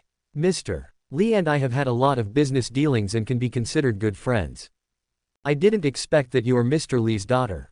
Li Yuqing was so ashamed and angry that she wanted to die. Mr. Cao was her father's friend, and of the same generation as her father. And now she was actually sleeping with Mr. Cao and she was the one who took the initiative to rape Mr. Cao. This how is he going to face his father in the future? I can't live anymore. Cao Jun looked at Li Yuqing and said. Forget it, since it has happened in the future, there is no point in saying anything. Tell me, how do you want to deal with this matter? I don't know. Li Yuqing was very confused and shook her head blankly. Cao Jun smiled bitterly and said. That's right, this kind of thing is indeed too unexpected, and it is indeed difficult to deal with. Mr. Cao, don't worry about it. No matter what, you saved me yesterday. The main responsibility for what happened later still lies with me, to put it bluntly. You are also a victim. I apologize to you. I'm sorry. Li Yuqing bit her red lips, feeling very complicated and aggrieved. But she also knew that it was her fault. Cao Jun had clearly helped her, but she did that to him for no apparent reason. Although he lost his innocence, Cao Jun suffered a greater loss. No wonder Cao Jun was so wary of him as soon as he woke up. Don't worry, I won't pester you. I won't tell anyone about what happened last night. Just pretend that nothing happened. That won't do. Cao Jun suddenly shook his head. No. Why? Li Yuqing was stunned. Cao Jun said, let me tell you the truth. I have a very strong obsession with cleanliness. I will never allow anyone else to touch anything I have used. Even though what happened between us was an accident, it still happened. To me, you already belong to me. I can't accept you having a boyfriend and getting married in the future. Sorry, I know it's harsh to say this, but it's really what I think. I hope you can understand. Li Yuqing was stunned again. She thought that if she didn't pester him, he would happily agree. But if you think about it, it is understandable that a big man like Cao Jun must have a very strong dignity and pride. I have already become his person, and it would be a humiliation for him if I become someone else's person in the future. Does this mean that I can continue with Cao Jun? Although Cao Jun is older, he looks very young and handsome. He is definitely a handsome uncle. Just the type she likes. If I really continue with Cao Jun, it might be a bit embarrassing, but it is indeed worth looking forward to. Then Mr. Cao, what do you think we should do? Li Yuqing asked nervously. Cao Jun said calmly, first, you must promise me that you will never have any contact with any man again, and you cannot get married. As compensation, I will give you a large sum of money, enough for you to live on for the rest of your life. The second is that if you continue to follow me and we maintain our relationship, I will also give you a large sum of money. But I am a public figure, I cannot announce our relationship, and it is basically impossible for me to marry you in the future. In layman's terms, it means supporting you. Li Yuqing was stunned for a moment, feeling ashamed and angry. At first, she was quite happy to hear that they should maintain the relationship, but when she heard the second half of Cao Jun's sentence, she became a little angry. What do you mean there is no way to announce the relationship and it is impossible to marry her?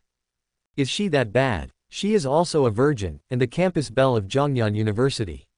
Her family background is not bad, although she cannot compare with Cao Jun, but she is young. It wouldn't be shameful for Cao Jun to marry her, right? Why can't I marry her? Li Yuqing snorted coldly and remained silent. Cao Jun had already guessed what the little girl was thinking, and asked with a smile. What's your choice? Why can't you marry me? Li Yuqing's tone was somewhat dull. Chapter 44, Su Fan's defense is completely broken. Cao Jun confessed honestly. First, I have no plans to get married. Second, I have other women. If I marry you, it will be unfair to other women. The remaining joy in Li Yuqing's heart disappeared completely. Originally, she had dreamed of marrying Cao Jun and becoming Mrs. Cao. Even her grandfather would not dare to be disrespectful to her. All my classmates, girlfriends and teachers at school must be so envious of me. But who knew that Cao Jun would give such an answer? I know this decision is difficult for you to make, and I won't force you.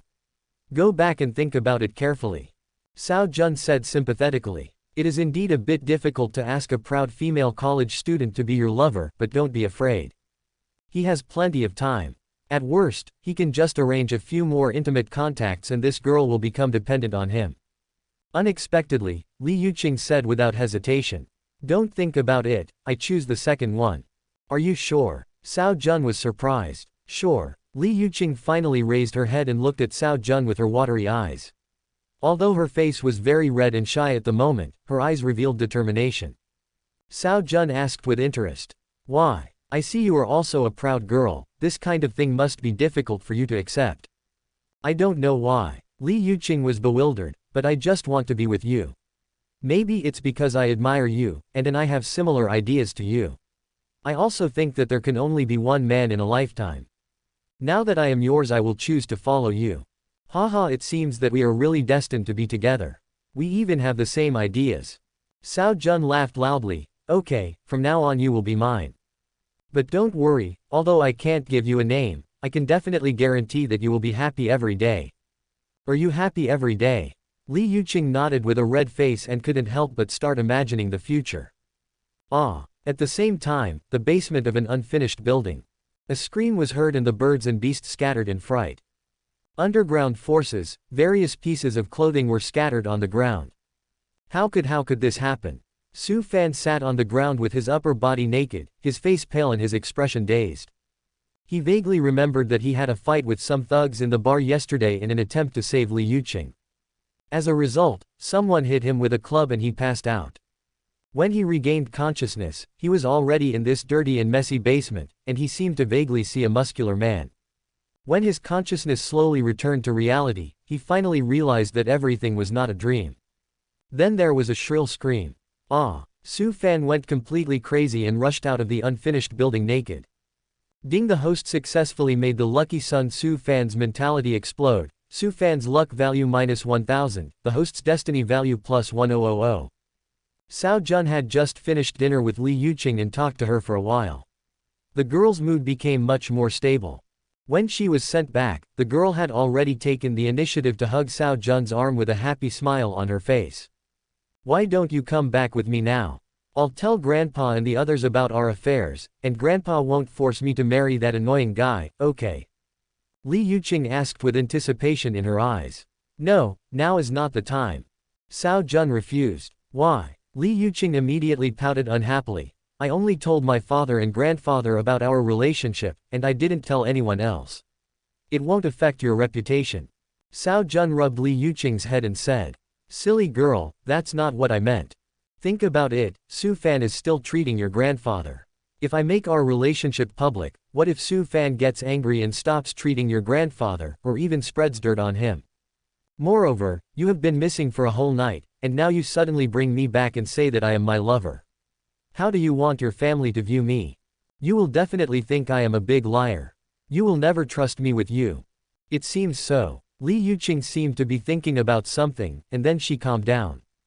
So we need to wait for a while. After Su Fan cures your grandfather, there will be no more accidents even if you fall out with Su Fan. What's more important is that this period of time is just a buffer period. When I go home with you, you can tell your family that after spending some time with me, you have fallen in love with me. This way your dad and your grandpa won't think I'm a liar, and they won't be so resistant to us being together. That makes sense, I hadn't thought of that. Li Yuqing was persuaded and kissed Cao Jun on the face, her beautiful eyes sparkling. You are thoughtful. I'll listen to you. Okay, go back quickly. You've been away all night, your family must be waiting anxiously. Cao Jun rubbed Li Yuqing's head. Well, I'm going back first. I'll wait for you to come over next time. Li Yuqing nodded, turned around and left reluctantly. Cao Jun touched his wet face and a sly smile appeared on the corner of his mouth. After all, Li Yuqing is just a little girl with a girlish nature. If I comfort her more, she will soon become completely dependent on me. Su Fan hid in the bathroom of his room, wiping his body desperately, his face distorted. Until now, he still couldn't accept what happened to him. Just recalling what happened yesterday, he couldn't help retching, his scalp tingling, and he wanted to commit suicide on the spot. He hated the person who tried to murder him so much that he wanted to tear him into pieces. But now he couldn't leave the bathroom at all. As soon as the water stopped hitting his body, he felt dirty. Only when he was caught in the rain did he feel a little comfort in his heart. Su Fan began to doubt his life. After awakening the jade pendant, he once thought that he was the destined protagonist in the novel, but one setback after another made him deeply feel the malice of this world. Damn it, you all deserve to die. Su Fan's face was ferocious and his eyes were filled with murderous intent. He wants revenge. Send all those who harmed him to hell. Especially that Cao Jun ended up in this situation because of this bastard. He must tear this bastard into pieces. Chapter 45. It's more comfortable to sleep holding you. After Cao Jun sent Li Yuqing home, he went to the hospital to visit Su Wanru. Su Wanru was still wearing a blue-striped hospital gown, but it could not hide her mature and attractive figure. She was reading a professional book seriously, and wearing gold-rimmed glasses, which added a bit of intellectual beauty to her. You're here. After seeing Cao Jun, Su Wanru smiled gently. Unconsciously, the way she addressed Cao Jun had changed. Cao Jun sat on the edge of the bed and casually grabbed her hand. I'm in the hospital, take care of yourself and don't overwork yourself. Su Wanru's face turned slightly red, but she did not struggle, she just spoke gently. It's not that serious. In fact, I only have 1 hour of treatment every day. There's nothing to do during the rest of the time, so I can only find some books to read. Judging from your complexion, the treatment should be effective. I just asked the doctor, you should be able to be discharged from the hospital in a few days. Cao Jun said. Really? Su Wanru's eyes also lit up. Cao Jun nodded. Yes, then you will be free and can do whatever you want.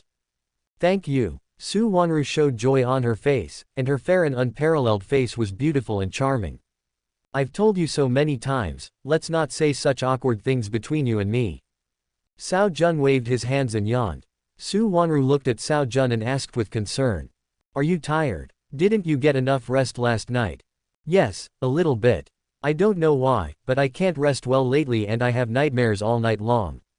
Cao Jun was also helpless. Li Yuqing was too energetic and had been busy for most of the night. Although his body, which was at the 4th level of martial arts, could withstand it, he still felt a little tired mentally. Your job is too hard. Su Wanru naturally didn't know what happened last night. She just thought that Cao Jun was busy working overtime until very late last night, and yet he came to see her early this morning. When Su Wanru thought of this, she felt both moved and distressed. It's not because of work. In fact, I haven't been working overtime recently, but I just can't sleep at night. Cao Jun sighed. It was that night at your house that I slept so soundly. I don't know why. Maybe it's more comfortable to sleep with you in my arms, haha. Su Wanru blushed immediately, feeling both happy and shy. No way, it's possible maybe you were too tired that day. Who knows? Anyway, I haven't had a good rest since that day. I always dream about you at night. Cao Jun sighed. Su Wanru's face turned even redder. Although the two of them had almost expressed their feelings, she was still a little at a loss when faced with Cao Jun's naked emotions. You can't do this, you are the helmsman of Hanwang Group, you must stay sober at all times. If you don't sleep well for a long time, it will affect your mental state. What can we do? Thoughts are something that no one can control. Cao Jun shook his head. Su Wanru was silent, but she knew that what Cao Jun said made sense. After hesitating for a moment, she made a decision in her mind. She bit her red lips and said it. Why don't you take a rest here? Anyway, my treatment is done, and no one will bother you next time. Cao Jun just said that he would sleep comfortably only when he was with me. This is already a blatant hint. Shout. That's right. Cao Jun smiled and said, that's great. With you by my side, I might be able to sleep more comfortably. Su Wanru responded softly. Cao Jun didn't waste any more time. He quickly took off his shoes, socks and outer clothes and lay down next to Su Wanru. Hey, what are you doing? Su Wanru said shyly. I mean, let you sleep on the accompanying bed next to you. What's the point? I think it's more comfortable to sleep with you in my arms. But this is a hospital. Doctors and nurses may come in to check on the patients. It's okay. I'll tell them not to come in and disturb them without my order. But, Su Wanru felt a little flustered. Although it was not the first time she had slept in the same bed with Cao Jun, this was not her home after all, and she still felt a little inappropriate. But she had no way to refuse, because Cao Jun was already lying beside her, with one arm around her slender waist.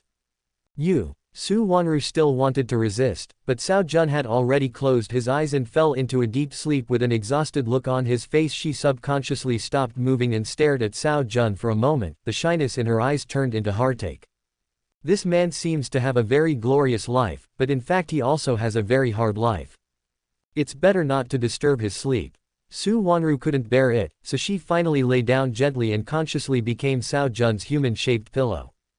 Chapter 46 Lu Hanyan, come and hit me. 2.5 hours later. Cao Jun finally woke up from his sleep, and as soon as he opened his eyes, he saw Su Wanru's beautiful rosy face. Wanru, what's wrong with you? Why is your face so red? Cao Jun asked even though he knew the answer. Su Wanru's eyes flickered. Nothing, get up quickly after you've had a good rest. Oh. Cao Jun then realized something, but he didn't dare to ask any more questions and got up silently. At this time, Lu Hanyan sent a text message, and Cao Jun said something to Su Wanru and left. After Cao Jun closed the door and left, Su Wanru stared at the closed door in a daze. After a long time, she touched her hot cheeks and couldn't help but smile bitterly. It's so enjoyable, so enjoyable. This battle is exciting. In a Rolls-Royce, Cao Jun was sitting in the back seat, watching a movie on the electronic display screen in front of him, and couldn't help but let out a satisfied exclamation. Zhang Wei and Li Chu were a little confused.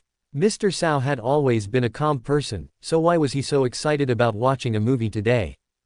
After watching the movie, Cao Jun called Lu Hanyan again. My dear Mr. Cao, are you finally done with your work? How is it, isn't it very enjoyable? After the call was connected, Lu Hanyan's charming, textured and enchanting voice came from the microphone.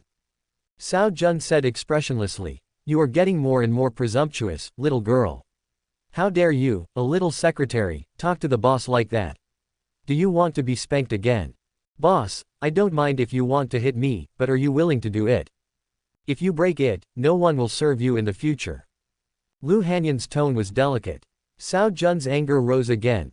Lu Hanyan, I advise you not to be ungrateful, otherwise you will suffer when you go to the company later. So what if I don't know what's good for me? Come and hit me. Who is afraid of who? Lu Hanyan continued to provoke. Lu, Han, Yan, Cao Jun said in a hoarse voice. He, why are you yelling so loudly? I was just joking with you, but you got really angry. Quote. How can I not be angry? How can a secretary like you talk to the boss like that? Why not? Didn't you see it today? Cao Jun finally figured it out. Little devil. Wait till I teach you a lesson. Okay, stop talking nonsense. Didn't you say that Zhou Guansheng took action? What is the situation now? He reported our group to the relevant authorities, but you had already informed them in advance, and the people who came to inspect went through the formalities and left. But this pervert Zhou Guansheng is not so easy to deal with. I have suffered a lot at his hands before. Now that you have completely broken off with him, how are you going to deal with his revenge? Zhou Guansheng is the current head of the Zhou family in Zhongcheng. The Zhou family is the third largest family in Zhongcheng and has a great say in Zhongcheng, especially in urban construction, police work, the underworld, finance and other aspects where their influence is deeply rooted. Zhou Shangdong, the second largest shareholder of Hanwang Group, is Zhou Guansheng's uncle. It can be said that the Zhou family also played a very important role in the development of Hanwang Group. Now that he is going to break up with the Zhou family, Zhou Guansheng will naturally not sit idly by. Zhou Guansheng is a very smart and ambitious person. The Zhou family developed rapidly under his leadership. But this person is very cold-blooded and perverted. It's the really perverted kind. How perverted is that? He likes to kill. He would often call over a few beautiful women to rape them, then hand them over to his men to rape them again. Finally, he would throw them into tiger cages, watch them fight with the tigers, and be eaten alive by them. In his words, this is called waste utilization. He is also bisexual. Always liked to hook up with a pair of siblings or brother and sister. Cao Jun shuddered at the mere thought of it. In the original storyline, this kind of character is definitely a complete villain. There is absolutely no whitewashed kind. But Su Fan's storyline doesn't follow the routine. In the original novel, after Zhou Guansheng broke up with herself, Lin Mushui and Su Fan got together.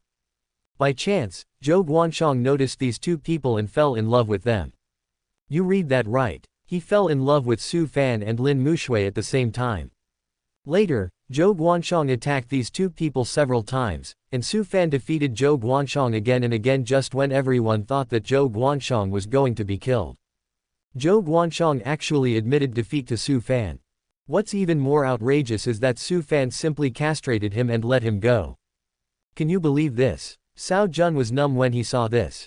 Fortunately, he read few books at that time and had a strong ability to resist poison, otherwise he would have to express his sincere condolences to the original author's ancestors.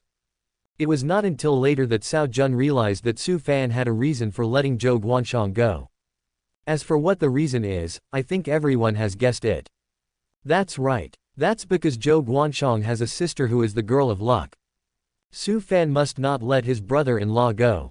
Poor myself in the original novel, lonely and childless, forced to lower my intelligence and help Su Fan so many times when the conflict between myself and the pervert Zhou Guansheng broke out, Su Fan decisively helped Zhou Guansheng deal with myself.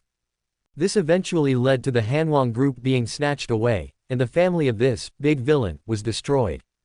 On the contrary, people like Zhou Guanshang actually survived to the end and became the most prominent figure in Zhongcheng. In his previous life, Cao Jun couldn't help but feel his blood pressure rise when he saw this. He kicked his feet and then traveled to this world. Su Fan, since you love Zhou Guanshang so much, and Zhou Guanshang loves you so much, I must help you too. You're welcome, I'm the modern-day matchmaker. Ha ha. Cao Jun already had a plan in mind, and a sly smile appeared on his face. Chapter 47 Furious Su Fan. From a dark room, there were loud tiger roars and people screaming. There was a tiger and two naked beauties locked in an iron cage. A shirtless man stood outside the iron cage, watching everything with interest.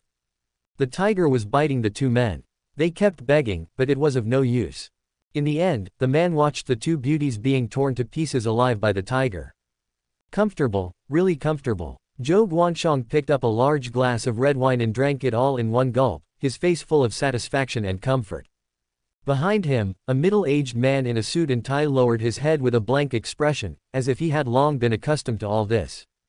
Zhou Guanshang asked casually after dropping the goblet. Tell me, how should I deal with Cao Jun next? Master, you should have made arrangements. The middle-aged man said calmly. Zhou Guanshang said. You're wrong, I really don't know what to do about this matter.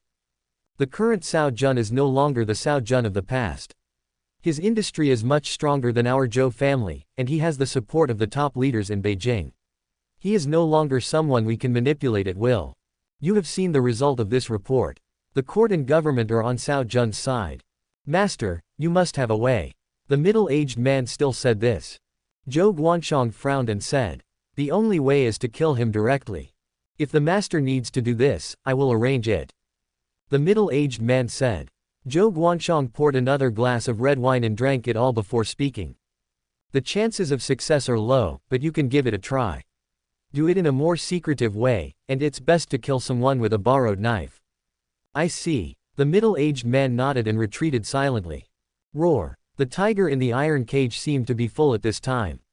It yawned and lay down on the bloody ground. Zhou Guanshang muttered to himself in a daze. What a beautiful picture. At the same time, Su Fan also returned to the Li family and soon met Li Yuqing again. Today, Li Yuqing changed into a blue long dress, which made her look youthful, beautiful and elegant, and Su Fan was infatuated with her. When Li Yuqing saw Su Fan, she immediately frowned and turned away. Yuqing, wait. Su Fan immediately chased after her and stood in front of Li Yuqing. Li Yuqing asked impatiently. What? I want to ask, how were you yesterday? Su Fan asked nervously. He had to figure out everything that happened yesterday. Who exactly harmed him? What did Li Yuqing go through after he was harmed? Does my business have anything to do with you? Li Yuqing said in a cold voice. How can it be okay? You were drunk in the bar yesterday and were being bullied. I rushed over to save you but something unexpected happened, so what happened to you afterwards? You actually followed me. Li Yuqing's eyebrows were raised. Su Fan, could you please not be so disgusting? Yuqing. Su Fan was also very angry. He made such a great sacrifice to save her yesterday, and he had long regarded Li Yuqing as his woman, but now she was talking to her like this. Tell me quickly, what happened to you yesterday? Su Fan finally asked patiently. I was drunk yesterday, and a friend took me to the hotel. It's that simple. Are you satisfied? Li Yuqing didn't want to get entangled with Su Fan, so she gave an explanation casually. I see. Su Fan breathed a sigh of relief and asked again, is it a boyfriend or a girlfriend? Why didn't I see it yesterday? Aren't you asking too many questions? Does it matter to you whether it's a boy or a girl? I have something else to do, don't bother me. Li Yuqing was a straightforward person by nature. She became impatient with Su Fan's questions and turned around and left again. Looking at Li Yuqing's back, Su Fan's face gradually became gloomy. He made such a great sacrifice to save her, but the other party treated him like this. All his sincerity has been thrown away. Li Yuqing, just wait, after I catch you, I will humiliate you 100 times. Let you experience the pain for a while. Su Fan thought viciously in his heart. After hitting a wall with Li Yuqing, Su Fan became very worried and felt that Li Yuqing was hiding something. As far as he knew, Li Yuqing did not go home all night yesterday. Therefore, it is very important whether the friend who rescued him from the bar is a man or a woman. So he went to the bar again and found Brother Long. After being beaten, Brother Long finally confessed. The main reason is that Cao Jun didn't intend to hide it. Cao Jun, it's you again, old thief. Ah. After listening to Brother Long's explanation, Su Fan immediately realized that the person who attacked him was Cao Jun's bodyguard. He thought he was ambushed by someone in the bar yesterday, but he didn't expect that the person who harmed him was Cao Jun again. Again and again, again and again, all the tragic experiences he had recently had were caused by Cao Jun behind the scenes. Ah, why?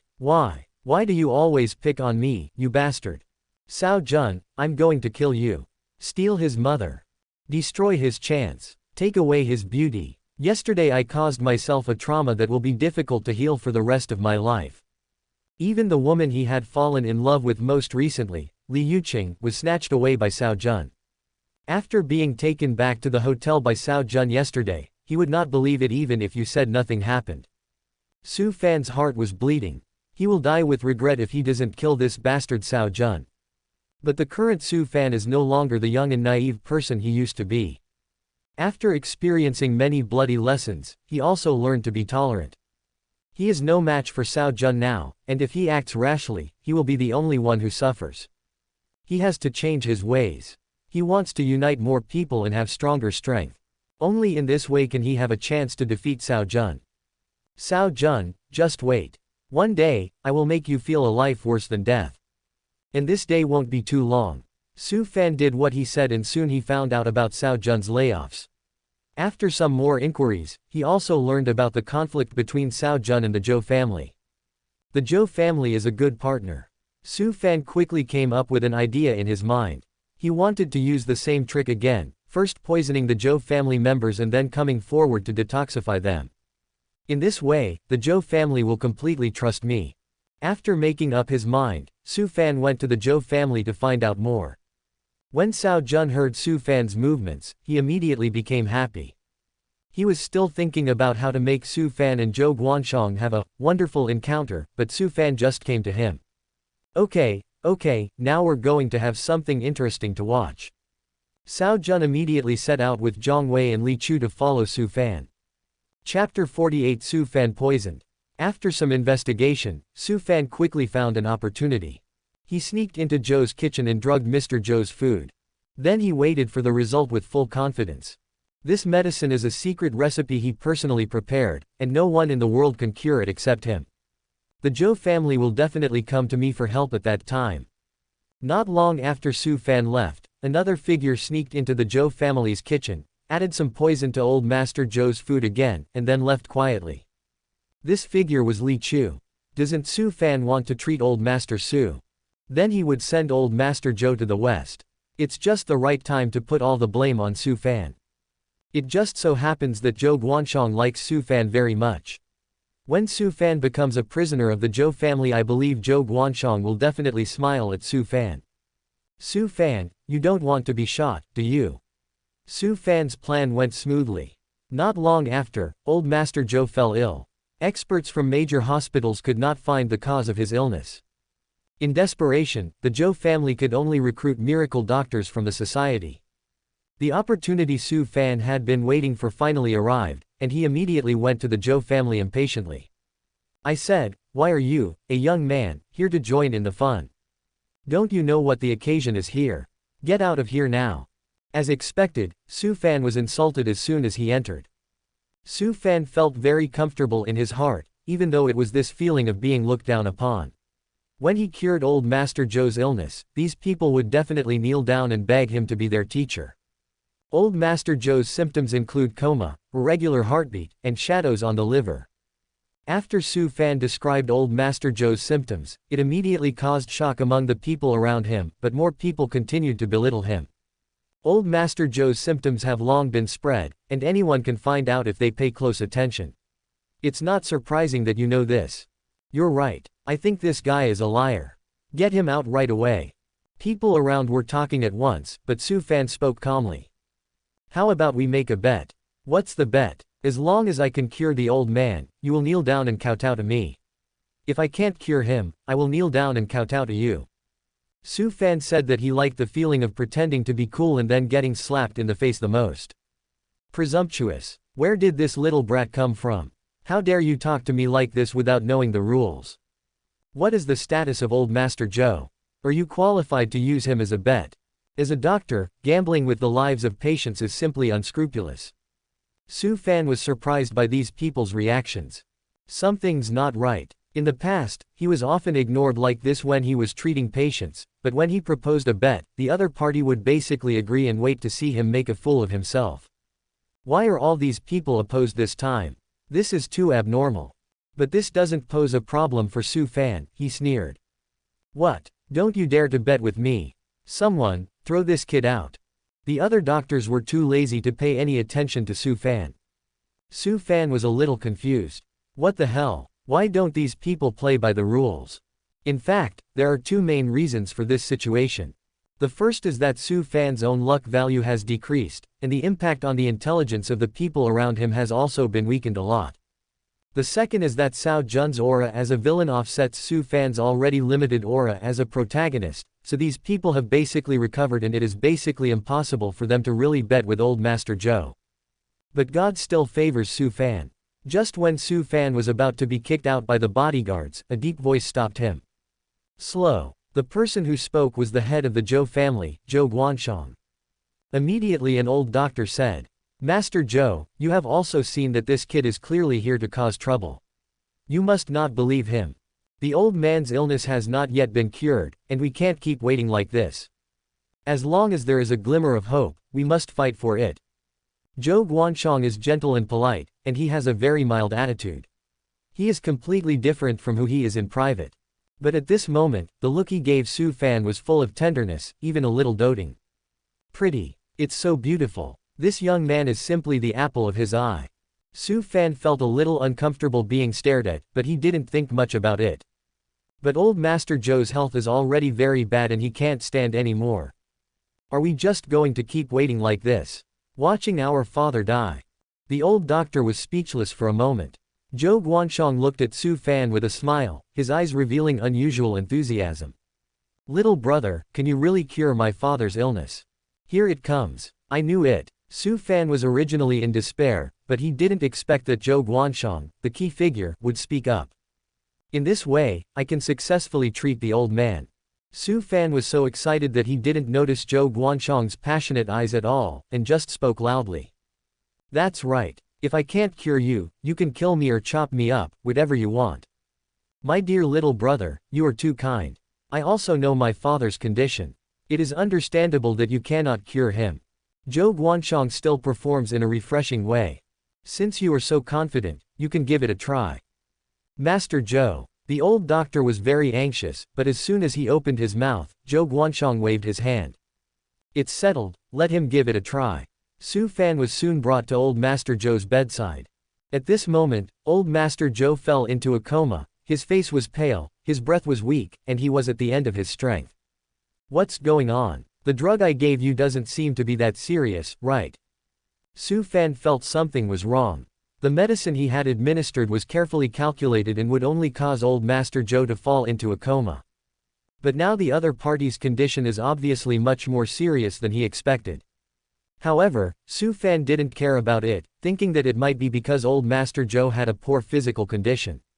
So he began to treat the patient. He took out silver needles and quickly inserted them into several acupuncture points on old Master Zhou. The movements are skillful and easy. The looks of the onlookers around immediately changed. This is the 13 ghost needles. How is this possible? Mr. Li, are you seeing things? The 13 ghost needles have been lost for hundreds of years. How could this young boy know about it? You are not mistaken, it is definitely the 13 ghost needles. We were all wrong about him. This guy is really an expert. There was another round of praise from the people around him, which made Su Fan feel very happy. That's the feeling of pretending. It makes people linger. He has been tortured by Cao Jun too many times recently and his mentality is about to explode. Now I finally got this feeling back. He is still himself. The protagonist of this world. Chapter 49. What a beautiful lady. Under Su Fan's treatment, old Master Zhou soon spat out a mouthful of black blood and slowly woke up. Where am I? Great. Old Master Zhou finally woke up. This guy is so amazing. Everything went very smoothly. It felt unreal that we arrived in Sufan so smoothly. Soon he smiled and shook his head. What's not real? This is my true strength. He has been tormented by Cao Jun for too long recently, and he has begun to doubt his life. Thank you, young man. I didn't expect that at such a young age, you have such amazing medical skills. I admire you. When old Master Zhou heard that it was Su Fan who cured him, he was surprised and expressed his gratitude. Su Fan waved his hand generously. It doesn't matter, these are what I should do. He is neither humble nor overbearing, free and easy, truly a young hero. Old Master Zhou held Su Fan's hand and said with relief. I can't repay you for saving my life. From now on, if you have any questions, Brother Su, just tell me. As long as we can do it, our Zhou family will never refuse. Guanshang, did you hear that? I heard it, father. Zhou Guanshang nodded and looked at Su Fan with a smile. Brother Su, please give me more guidance in the future. Zhou Guanshang still had that kind and friendly smile on his face, but there was a hint of gloom in his eyes. He originally just thought that Su Fan was young and his medical skills should not be good, so he should be able to kill the old man easily. As long as this old man dies, the Zhou family will completely belong to him. More importantly, Su Fan is really so beautiful. He loves it so much. After Su Fan killed his father, he would definitely become a prisoner of the Zhou family. Then he could use this to coerce Su Fan and complete some unspeakable deals with him. But I didn't expect that Su Fan was really capable and actually brought this old immortal back. In this way, all my plans would be ruined. Su Fan is now his father's savior. With the support of this old immortal, he cannot do whatever he wants to Su Fan. Master Zhou, you are too polite. These are what I should do. Su Fan was also delighted when he heard this. He knew that these big shots valued their lives more than anything else. Since I am a miracle doctor, they will definitely try their best to win me over. The Zhou family was taken over by me. Puff. The happy atmosphere did not last long, and old Master Zhou spat out a large mouthful of blood and fell into a coma again. What's going on? Oh no. Help. Help. Go get some adrenaline. Everyone was immediately shocked, and Su Fan's heart sank as well. He immediately went forward to treat him again. However, this time, no matter how he treated him, the old man's condition did not improve at all. Soon he stretched out his legs and rolled his eyes. It's completely screwed. The scene immediately fell into dead silence. No one expected this outcome. After being conscious for less than 3 minutes, the old man passed away completely. Impossible, impossible, how could this happen? How so? Su Fan was sweating profusely, but he still refused to give up and tormented old Master Zhou's body. This is just too weird. He had clearly detoxified old Master Zhou, and the old man's physique was relatively healthy, so why did he die so suddenly? Su Fan was totally confused and began to doubt his life again. You bastard, it's you who killed old Master Zhou. I knew you were a liar and you don't know anything. Catch this guy quickly. The doctors who had originally complimented Su Fan immediately turned hostile and began to criticize him. Su Fan was in a state of disarray and had no intention of paying any attention to them. Zhou Guanshang's face was gloomy, but there was a flash of joy in his eyes. It is true that after climbing mountains and crossing rivers, you may think there is no way out, but when you turn around, you will find a new village. The surprise came so suddenly. Now that this old man is dead, my plan can be carried out smoothly. Zhou Guanshang retracted his gaze and said calmly. Someone, take Su Fan into custody first. Soon a large group of bodyguards rushed in. Su Fan suddenly woke up and immediately turned around and ran away. Surrender doesn't exist. Once you give up resistance, you will be at the mercy of others. As long as he escapes and returns to the Li family, with the protection of the Li family, the Zhou family will never dare to do anything to him. Su Fan's personal strength was very strong. He easily bypassed several bodyguards and rushed out of the yard. Asshole, stop right there. The bodyguards didn't expect the opponent to be so powerful and immediately gave chase. We must catch him and can't let him get away. Zhou Guanshang was also very anxious because this was the beauty he had set his eyes on. It would be a shame if it flew away before we could enjoy it. A bunch of trash, trying to catch up with me. Su Fan looked at the bodyguard who was getting farther and farther away from him, sneered, and sped up again. Bang! At this moment, a brick came from nowhere and hit Su Fan on the head. Su Fan's body stiffened and he fell to the ground. Before he fell into coma, he was roaring inside. Who the hell is hurting me again? You bastard boy, you dare to run. Run again. Run again if you have the guts. The bodyguards caught up with him breathlessly and kicked Su Fan twice, leaving 2 big footprints on Su Fan's face. Then the bodyguards immediately tied Su Fan up and escorted him back to the Zhou family. Zhou Guansheng finally breathed a sigh of relief. His little baby was back. Master, you must punish this bastard and avenge the old master. The Zhou family members were all very angry and started punching and kicking Su Fan. Stop, stop, stop. Stop it. Zhou Guansheng quickly stopped him, as this was his next favorite. Can't let them kick it. After stopping the angry tribesmen, Zhou Guansheng looked at Su Fan and smiled. Don't worry, I will punish this kid severely. Zhou Guansheng commanded his men and quickly sent Su Fan to the basement of his villa. In the dark basement, all kinds of ferocious beasts are imprisoned, including tigers, black bears, cheetahs, pythons, and even ostriches. In a room deep in the basement, there are all kinds of torture instruments. Going further inside, there is another luxuriously decorated bedroom. At this moment, Su Fan was lying naked on the bed in the bedroom. Zhou Guansheng was wearing a pink pajamas and holding a red wine glass in his hand. He stood beside the bed, looking at Su Fan with a dazed look on his face, as if he was admiring a work of art. What a perfect body. After a long time, he sighed, drank the red wine in the glass, and slowly approached Su Fan. Beauty, you are mine. Ding! The host successfully destroyed Su Fan's chance. Su Fan's luck value -1000. The host's destiny value +1000. Chapter 50, Throw It to the Tiger. Su Fan felt like he had a beautiful dream. He dreamed that he was lying in a warm room, and a peerless beauty was walking towards him slowly, half naked. The beauty had a sweet smile, beautiful eyes, and was as gentle as water. Su Fan wanted to pounce on him, but found that he couldn't move. But the beauty soon attached herself to him and kissed him softly on the lips. Fairy, fairy. Su Fan still smiled faintly in his sleep, murmuring involuntarily. But something unexpected happened soon. The beauty's face was distorted, and the originally stunning face turned into Zhou Guansheng's face. That face, as gentle as jade, now had a sick smile. Beauty, you are mine. No, no, no. Su Fan suddenly woke up, sat up from the bed, and gasped heavily. It turned out to be a dream. Su Fan looked at the surrounding environment, then came to his senses and immediately breathed a sigh of relief. However, the next moment, a familiar voice sounded beside him. Beauty, are you awake? Su Fan immediately looked to the side.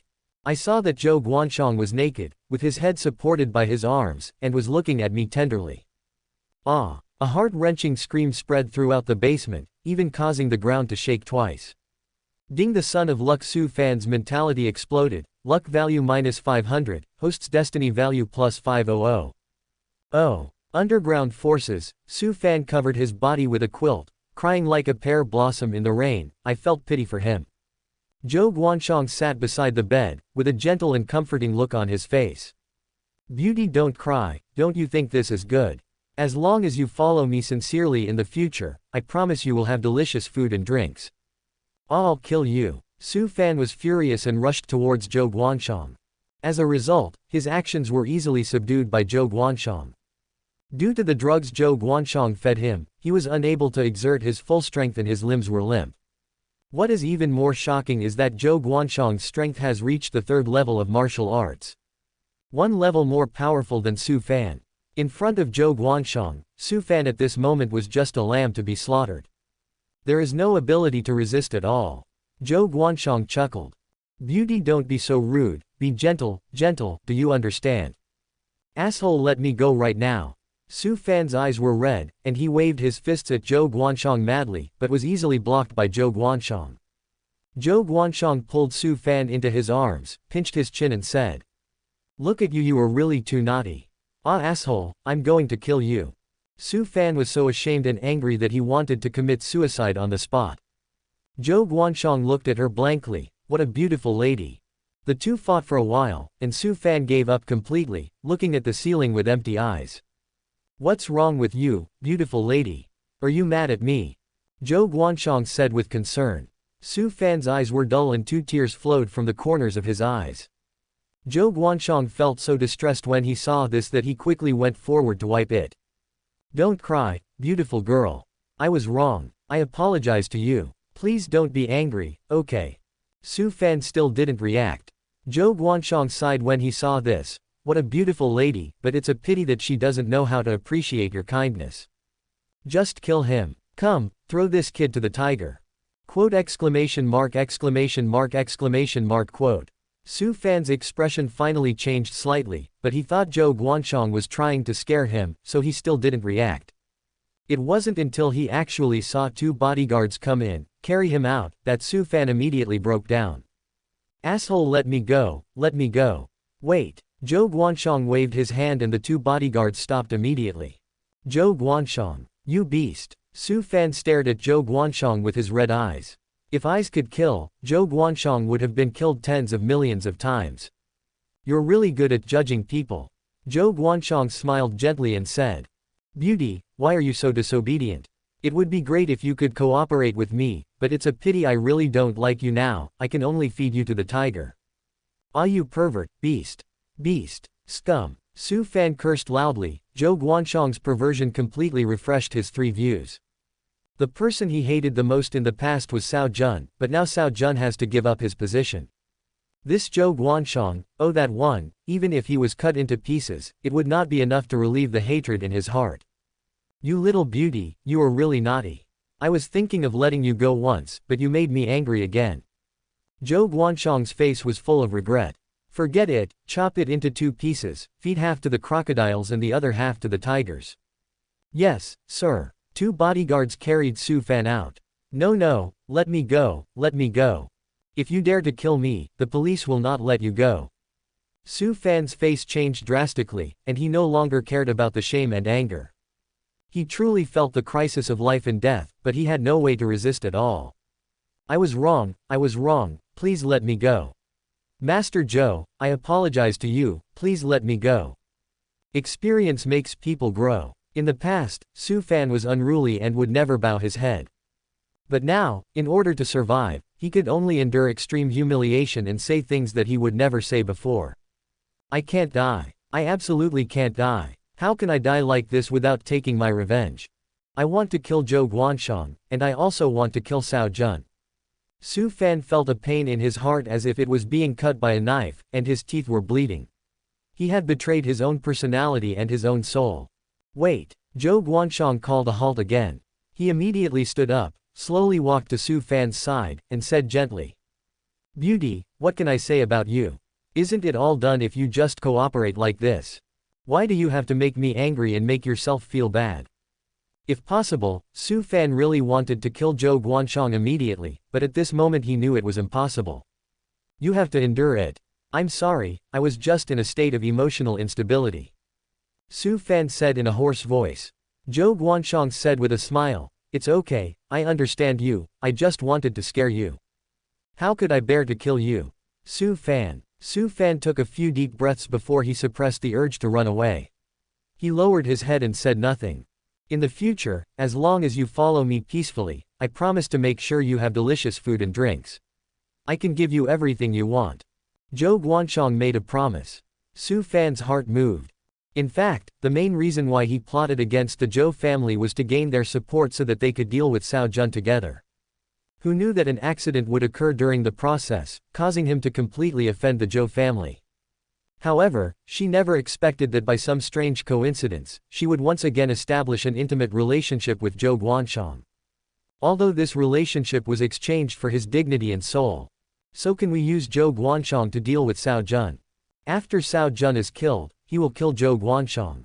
That's right. Just do it. Anyway, what should have happened and what shouldn't have happened have already happened, why not make good use of it? Su Fan suddenly became enlightened and found a new direction in his life. Chapter 51 Boss, you are a scumbag. Really? Including asking you to help me deal with an enemy? Su Fan asked in a low voice. Of course, no problem, as long as you follow me, all my resources will be at your disposal. Zhou Guansheng immediately asked excitedly. Who are you going to deal with? Cao Jun. Su Fan said the name without hesitation. He knew that Zhou Guansheng and Cao Jun were sworn enemies. Ha ha ha, great, great. Zhou Guansheng laughed. So your enemy is also Cao Jun. It just so happens that Cao Jun and I are sworn enemies, so even if you don't tell me, I will have to deal with him. Beauty, it seems we are really destined to be together. Really? That's good, very good. Su Fan forced a smile, but his heart was bleeding. His goal of joining forces with the Zhou family was finally achieved, but unfortunately the process was very different from what he had imagined. Zhou Guanshang, Cao Jun, just wait. One day, I will tear you into pieces and turn your bones into ashes. Su Fan swore secretly in his heart with resentment. Su Fan and Zhou Guanshang, these two funny guys finally got together, haha. After hearing Zhang Wei's report, Cao Jun couldn't help but smile evilly. Isn't Su Fan a restless kid? Isn't he always trying to cause trouble for him? Now that I have found a partner for this kid, he won't have time to bother him in the future. This way he can concentrate on seducing Su Fan's mother. Besides, since he and Su Wanru had established a relationship, Su Fan could be considered his stepson. As an old father with a strong sense of responsibility, it is his responsibility to care about his child's lifelong affairs and find a good family for him. How pitiful are the parents in the world. Cao Jun couldn't help but sigh. My big boss, what are you sighing about here again? At this time, the door of the office was pushed open, and Lu Hanyan walked in gracefully. She was still wearing a pink suit, a tight skirt, and black stockings, the standard attire for a professional woman. She has a curvy figure and perfect curves. She simply ties her hair behind her head and wears gold-rimmed glasses, showing her intellectual beauty. Hey, how many times have I told you to knock on the door before entering the office? What if I'm doing something secret in there? You, my little secretary, have absolutely no sense of boundaries. Cao Jun knocked on the table and said dissatisfiedly. Okay, I was wrong.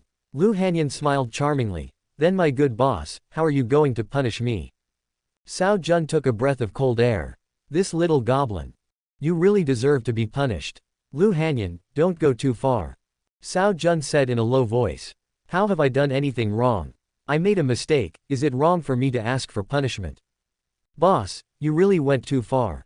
Lu Hanyan pouted and said aggrievedly. Then I'll deduct 3 months' salary. Cao Jun wouldn't fall for it. He was a gentleman and couldn't flirt here casually.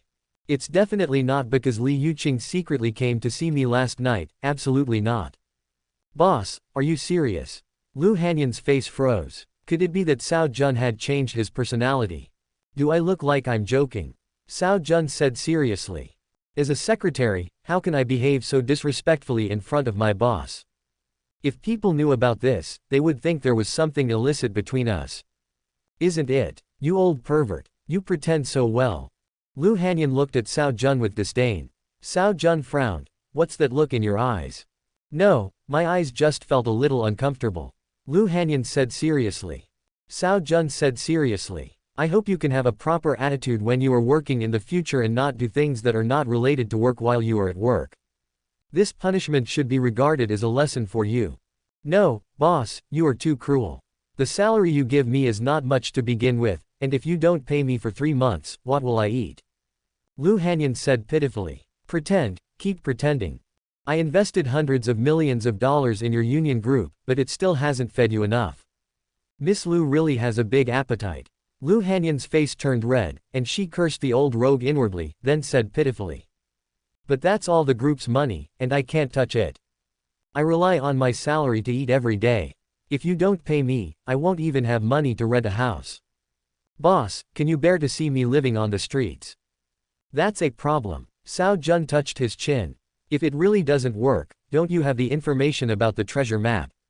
Let's go dig out the treasure now, and then you won't have to worry about food and clothing, is that okay? You really are a thief with a heart of your own. Lu Hanyan glanced at Cao Jun. What do you mean I'm still harboring evil intentions? I'm just thinking about you. You're also short of money, so why don't you take advantage of this treasure and get it now?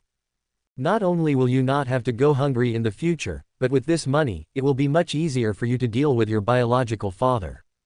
It's like killing 2 birds with 1 stone, why not do it?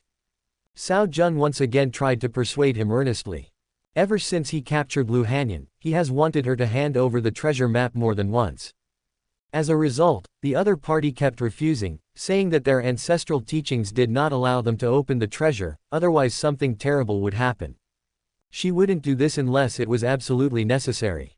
Although Cao Jun was very curious about the treasure, since the other party had said so, he had no way to force her. He could only persuade her again and again, hoping that the girl would change her mindset one day. I don't believe you, bad guy. I can agree to all your conditions, but you must not have any bad thoughts about this treasure. This is what you promised me. Lu Hanyan rolled her eyes coquettishly. Cao Jun was unhappy. Okay, then just starve yourself. I don't even bother to care about you anymore. Humph, if you really let me starve, I will report you to the higher-ups and say you violated the labor law and abused your employees. Then you try it and see if anyone up there will pay attention to you. Cao Jun said with a smile. Lu Hanyan gritted her teeth and said, are you big bosses doing this so blatantly now? Officials and businessmen collude to oppress the people. Is there still law? Is there still law? Do you have any evidence? If not, I will sue you for defamation. If the crime of defamation is established, you will be guilty of a serious offense and lose a year's salary. Swindler. Bad guy. I don't accept it, I want to go on strike. Lu Hanyan glared at Cao Jun. Strike. You can try. But I must remind Miss Lu that if you want to deal with your father, you must rely on the Hanwang Group. If your strike causes Hanwang Group's business to decline or even go bankrupt, the board of directors will collectively fire you. When the time comes, you will be alone and unable to deal with your father, and that will be your problem. Cao Jun shrugged and said, I don't mind, I'm a person who likes new things and dislikes old things. I have already experienced the charm of President Liu, and I would not regret it even if I drove you away. You. Lu Hanyan gnashed her teeth and said with disdain. Boss Cao is really cold-blooded and ruthless. I have witnessed it today. So, my little secretary, you'd better work hard. At the same time, I also have to figure out what my leader is thinking and study what I like. It's better to please me from time to time with something that interests me, otherwise if I really lose my passion for you, you will be very dangerous, Cao Jun said with a wicked smile. Lu Hanyan said seriously. Boss, you are such a scumbag. Chapter 52 Cao Jun's Reward. You're really good at judging people. Cao Jun said with a smile. Lu Hanyan continued, you are still a shameless rapist and a beast. You are essentially the same kind of person as Zhou Guanshang. What are you talking about? What are you talking about? What do you mean by that? Cao Jun was furious. I am a well-known entrepreneur, economist, educator, philanthropist, one of the 5 best youths in Longguo, and the image ambassador of Zhongnan province. How can you compare me with a scum like Zhou Guanshang? Lu Hanyan said seriously. Zhou Guanshang is also a well-known entrepreneur, economist, educator, philanthropist, one of the 5 best youths in Longguo, and the image ambassador of Zhongcheng, and he has one more title than you, a good man of Zhongcheng and an ambassador of environmental protection for Zhongnan province. No, your view is totally wrong. Cao Jun warned. I am me, and Zhou Guanshang is Zhou Guanshang. Although I am sometimes shameless, despicable, black-bellied, beastly, lustful, vulgar, and occasionally a little perverted, but I think I am a good person. Although Zhou Guanshang is also rather shameless, despicable, black-bellied, beastly, lustful, and vulgar, but he is a complete pervert. There is a fundamental difference between him and me. You have to figure this out. If you ever compare me to him again, I will be angry. I'm just talking, why are you so angry? Did I hit a sore spot? Lu Hanyan blinked. Lu Hanyan, what? Didn't you say that Zhou Guanshang and I are the same kind of people? Okay then, I'll do as you wish. Let me give you a good idea of how people like us work. Quote. No, I was wrong. Boss Cao, you are a good person. You are different from scum like Zhou Guanshang. Lu Hanyan's face changed and she quickly apologized. Oh, then tell me, who am I really? Cao Jun paused. How can I describe the real you? He is very capable, very intelligent, has a high emotional quotient, and understands the rules of society. He can talk and laugh with anyone, although sometimes he is a little mean, shameless, vulgar, hypocritical, black-bellied, lustful, vulgar, and two-faced, but overall, he can probably be considered a good person. Lu Hanyan, I think you really need to be punished. Oh my Mr. Cao, please spare me, Mr. Cao, please spare me, I was wrong. You are a good person, a very good person, you are definitely not mean or shameless, those are just nonsense said by others. You know how to apologize now. It's too late. Cao Jun sneered. Since you think I'm a scumbag, then I'll show you how scumbag I am. No, no, no, no, really no, I was wrong, I was really wrong. Wu. A full 2.5 hours of education. Lu Hanyan finally gave in, lay tiredly on the sofa, and looked at Cao Jun with resentment. Cao Jun said with a lingering feeling. What are you looking at? Do you still have something against me? Or is the lesson just now not enough? No. Lu Hanyan shook her head and spoke in a complicated tone. I just feel that the work at Hanwang Group is too busy and I can't handle it alone. Boss, would you consider hiring 2 more secretaries? That makes sense. I've been thinking about this as well. Cao Jun seemed to be thinking about something, then looked at Lu Hanyan. But aren't you afraid that your power will be divided? Aren't you worried that I will get tired of the old and fall in love with the new? What can be done? Your health is important. Lu Hanyan sighed helplessly. Okay, I can consider this. Cao Jun also smiled and said, but in the meantime, you should just hold on by yourself. Come, eat this. As Cao Jun spoke, he threw a pill to Lu Hanyan. What's this? Lu Hanyan took the pill, looked at it, and said in confusion. Cao Jun said softly, marrow cleansing pill. What? Marrow cleansing pill? Could it be the legendary marrow cleansing pill that can cleanse the tendons and marrow, allowing people to feel the true energy and step into the martial arts? Lu Hanyan's face was filled with shock. Certainly. Cao Jun nodded. In fact, this was a top-grade marrow cleansing pill that he bought from the mall. But he didn't say it. After all, a low-grade marrow cleansing pill was enough to cause great unrest. If the news of the birth of the top-grade marrow cleansing pill gets out, Lu Hanyan might be in danger of losing her life. Although Lu Hanyan was born into a martial arts family, she did not have the qualifications to practice martial arts and could only be an ordinary person.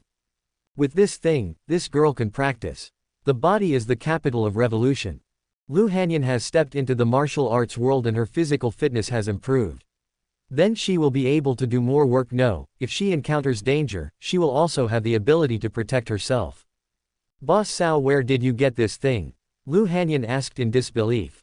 As a descendant of a martial arts family, Lu Hanyan naturally knew the importance of the marrow cleansing pill. After the modern scientific and technological revolution, martial arts gradually declined. In addition, years of war led to the loss of the recipe of the marrow cleansing pill. At the same time, environmental pollution caused the raw materials of the marrow cleansing pill to be almost extinct. Ultimately, the magical item, the marrow cleansing pill, has become extremely scarce. Even for Zhongcheng's top families, it is extremely difficult to see a marrow cleansing pill. Don't worry about how you got it. Anyway, I won't harm you. I still expect you to do a good job for me in the future. Chapter 53 Zhou Guanshang's Revenge. Lu Hanyan's cheeks turned slightly red, and she couldn't help feeling a little touched. She and Cao Jun had not known each other for long, and they were only in a cooperative relationship.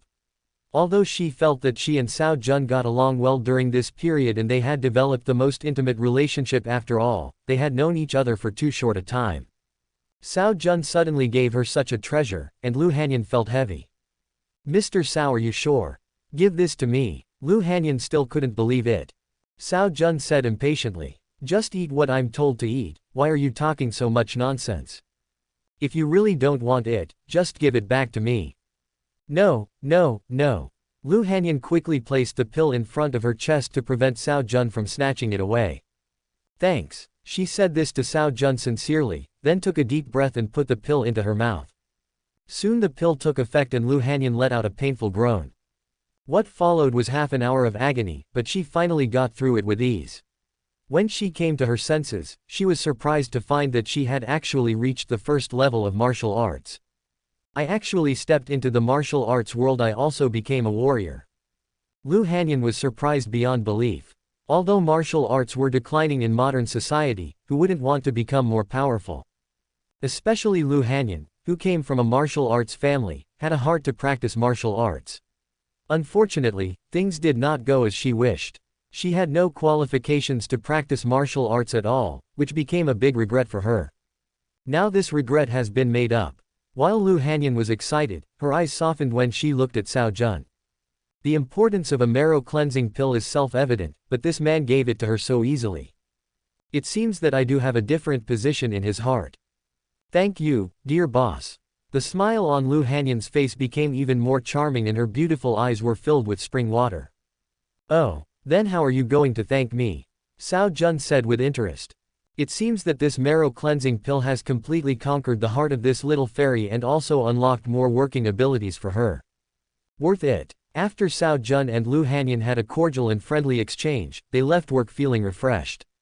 It has to be said that the body is indeed the capital of revolution. After taking the marrow cleansing pill, Lu Hanyan was indeed reborn, and her physical fitness became much stronger.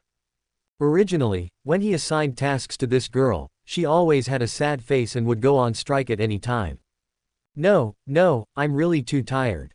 Ever since she took the marrow cleansing pill, although her cultivation had only reached the first level of martial arts, she was now full of energy.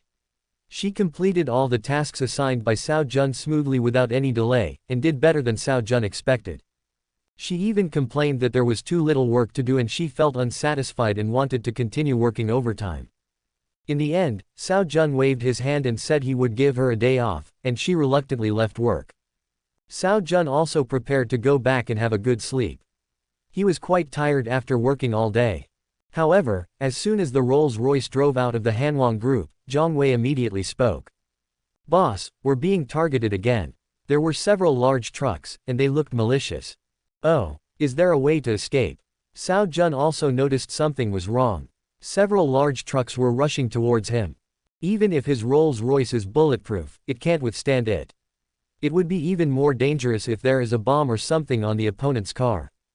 "Can?" Li Chu nodded immediately. He took out a pistol without hesitation, opened the glass, stuck his head out, and pulled the trigger at the truck's cab. Bang bang bang. Li Chu's shooting was very accurate and fast. The driver of the other truck was caught off guard. He was shot directly through the forehead when he was nearly 100 meters away from the Rolls-Royce, and red and white liquid splashed on the windshield.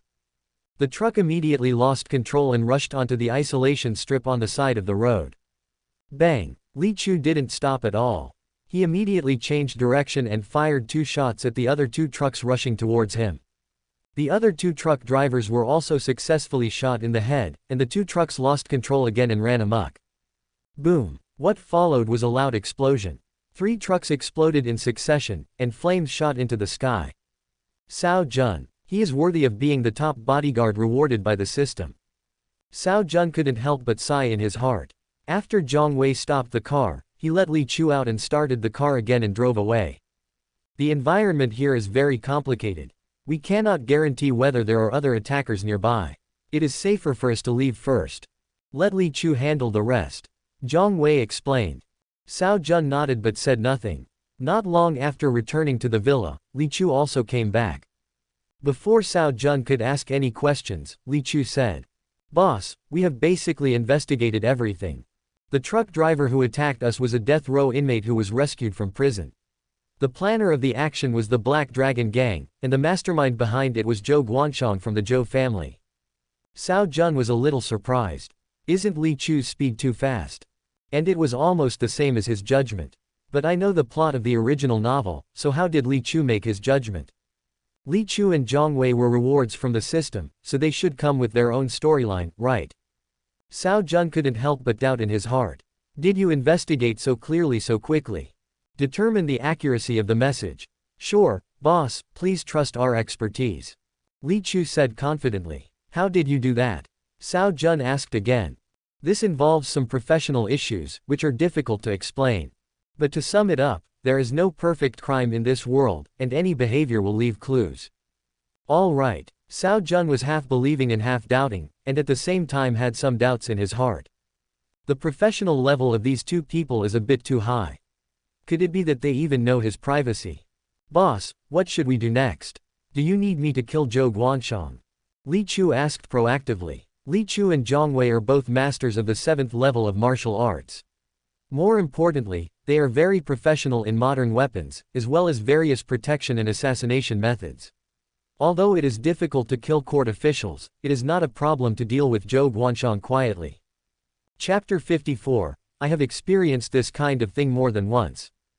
Kill him. Wouldn't that be too easy for him? Cao Jun sneered. This scumbag must be made to suffer a fate worse than death. You guys try to knock him down a bit. Now the Black Dragon Gang is our next main target. Clear. Li Chu took the order and turned to leave. Cao Jun opened his mouth, but ultimately did not call him. He didn't even tell me how to knock, but Li Chu went by himself. He was very curious about how Li Chu, a professional bodyguard, would deal with Zhou Guanshang. Didn't you say it was foolproof? Why did it fail? At the same time, the underground forces in Zhou Guanshang's villa. Zhou Guanshang's face was gloomy. The middle-aged butler stood behind him, still expressionless.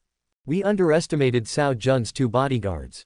When the 3 trucks were 100 meters away from them, they opened fire decisively. All of them were shot in the head, and there was no chance for them to get close to Cao Jun. You should have thought of these issues a long time ago. He is Cao Jun. If he could be killed so easily, he would have died hundreds of times already. Zhou Guanshang's face didn't look good. Not exposed. No, the middle-aged man said firmly. The 3 trucks exploded immediately, leaving no trace of anyone, and our people who were observing nearby were not found either. No matter how much Cao Jun suspects, there is absolutely no evidence to prove that we were the one who did it. I hope for the best. Zhou Guanshang didn't quite believe it. Cao Jun's men were able to destroy their plans so easily, which naturally showed that they had some skills. It is definitely not a difficult task to find out the real culprit behind the scenes. Behave yourself these days, wait until the storm has passed before taking action, and don't reveal your true colors. Yes, sir. The middle-aged man slowly retreated and closed the door. It was not until then that Zhou Guanshang's warm pink bed was opened and Su Fan walked out. I'm sorry, beautiful, I disappoint you.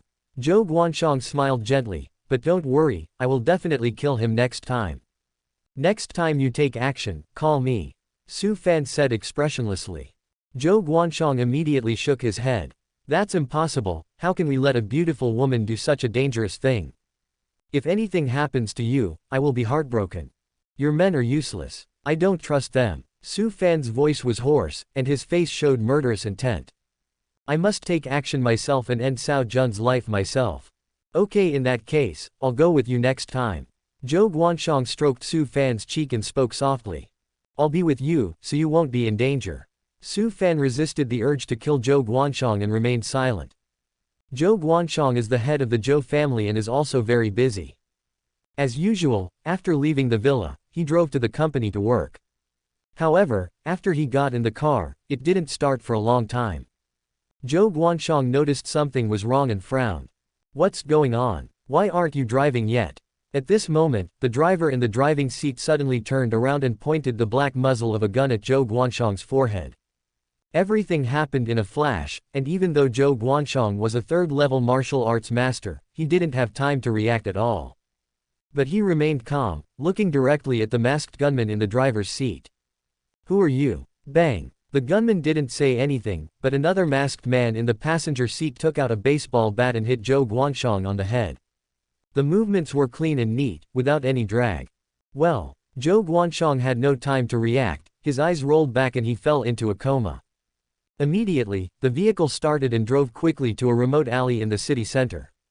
After Zhang Wei and Li Chu got out of the car, they opened the back door and dragged Zhou Guanshang out of the car. They quickly stripped off all his clothes and then changed into another new Wuling Hongguang. The Wuling car drove out of the alley and soon arrived at the city center. Speeding on the main road in the city center, the door of the Wuling car suddenly opened and a bald figure was thrown out of the car. The figure's hands and feet were tied behind his back, and a piece of cloth was stuffed in his mouth. After Zhou Guanshang was thrown out of the car, he rolled on the ground, causing several cars to rear-end him. Such a scene appeared in the city center and quickly attracted a lot of attention. Look, what is that? Oh my god, it's actually a person, and he was stripped naked. Oh my god, big news, big news. Someone immediately took out a cell phone and pointed the camera at Zhou Guanshang. The camera kept zooming in and finally Zhou Guanshang's face could be seen clearly. Oh my god, it's Zhou Guanshang, the head of the Zhou family.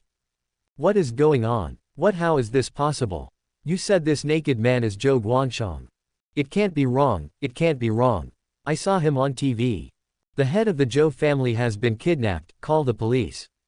After seeing Zhou Guanshang's appearance clearly, the crowd was immediately in an uproar, and countless cameras were pointed at him, recording this shocking scene. The next day, The news that Zhou Guansheng was kidnapped and left naked in the city center exploded on all major networks. After Cao Jun learned about this, he was also speechless.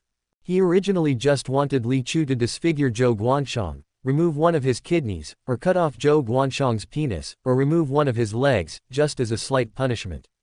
I didn't expect Li Chu to be so cruel. He made Zhou Guansheng completely socially ruined. What a talent. Cao Jun couldn't help but sigh that these two bodyguards were simply professional. Ah, who is it? Who is it? Who dares to harm me? Ah, I want to tear him into pieces. Zhou family. Zhou Guansheng's eyes were bloodshot and he smashed everything that could be destroyed in the villa, but he still couldn't get rid of the hatred in his heart. When he thought of his state when he was awake in those playful eyes, his heart bleeds. His reputation and the face of the Zhou family were completely ruined. I'm afraid it will be difficult to wash away within 100 years. What's even more hateful is that now he doesn't even know who hurt him. Of course he suspected Cao Jun, but he had no evidence at all. Moreover, he has too many opponents, and it is not necessarily that Cao Jun would harm him. He asked his subordinates to investigate for a whole day, but there was no result at all. Waste, a bunch of waste. Zhou Guansheng was furious and started smashing things crazily. The tigers, black bears and other ferocious beasts in the iron cages also huddled in the corner, making whining sounds and trembling with fear. No need to investigate, it must have been done by Cao Jun's men. At this time, a plain voice sounded, and Su Fan entered the room at some point. He leaned against the wall not far away, with his hands casually folded across his chest.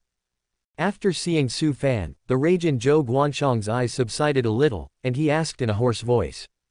Are you sure? Were you knocked unconscious by someone with a stick when you were getting on the bus? Su Fan looked at Zhou Guansheng. That's right. Zhou Guansheng nodded, his eyes fierce. If I knew who did it, I would tear him into pieces. I told you, it's Cao Jun. Su Fan said with certainty. Cao Jun has two subordinates who are very powerful. Much more powerful than you, and they love doing this kind of thing the most. Are you sure? Zhou Guansheng was still skeptical after hearing this. Confirm and be sure. A thick haze flashed across Su Fan's eyes. I've experienced this kind of thing more than once. Chapter 55 Shen Qing, what's wrong with me? How do you feel now? Are you feeling better? At the same time, Cao Jun was in Lin Mushui's ward at Hanwang Hospital. He was holding one of Lin Mushui's jade feet and stroking it gently. Lin Mushui was sitting on the hospital bed. She was wearing a pair of denim shorts that just reached her knees and a beige shirt on the upper body. Her outfit was simple and capable, yet pure and beautiful, just like a pure school beauty. Cao Jun held her jade feet in his hands, which felt itchy. Lin Mushui said shyly with a flushed face. Thank you Uncle Cao, I feel much better now. Uncle Cao, you are amazing. They are just some small tricks. As long as you can recover faster, that's fine. Cao Jun touched Lin Mushui's head again. The college entrance examination is getting closer and closer. I must make sure you recover before it. Is it really possible? Uncle Cao. Lin Mushui looked at Cao Jun with anticipation. This was news that couldn't be better. Cao Jun patted his chest and said confidently. Of course, you have to trust me, uncle. Look, you can walk now, can't you? I just need to continue massaging you for a few more days, and I guarantee you'll be able to walk briskly again. Thank you so much, Uncle Cao. Lin Mushui was beaming with joy, a smile on her innocent face and admiration flashing in her beautiful eyes. Uncle Cao, you are really amazing. You are the most amazing person I have ever met. Little girl, you have such a sweet mouth. Cao Jun smiled. What's so great about that? He's just a bachelor who's almost 40 years old and still unmarried. Uncle Cao, you are being modest again. Lin Mushui also smiled and said, you just don't want to get married. If you have this idea, once it is known to others, there will definitely be many girls pursuing you. How is that possible? Uncle Cao, I'm almost an old man. Cao Jun smiled bitterly and shook his head. No way, Uncle Cao is not old at all. Lin Mushui's face was rosy and her voice was crisp. You've already achieved so much at the age of less than 40.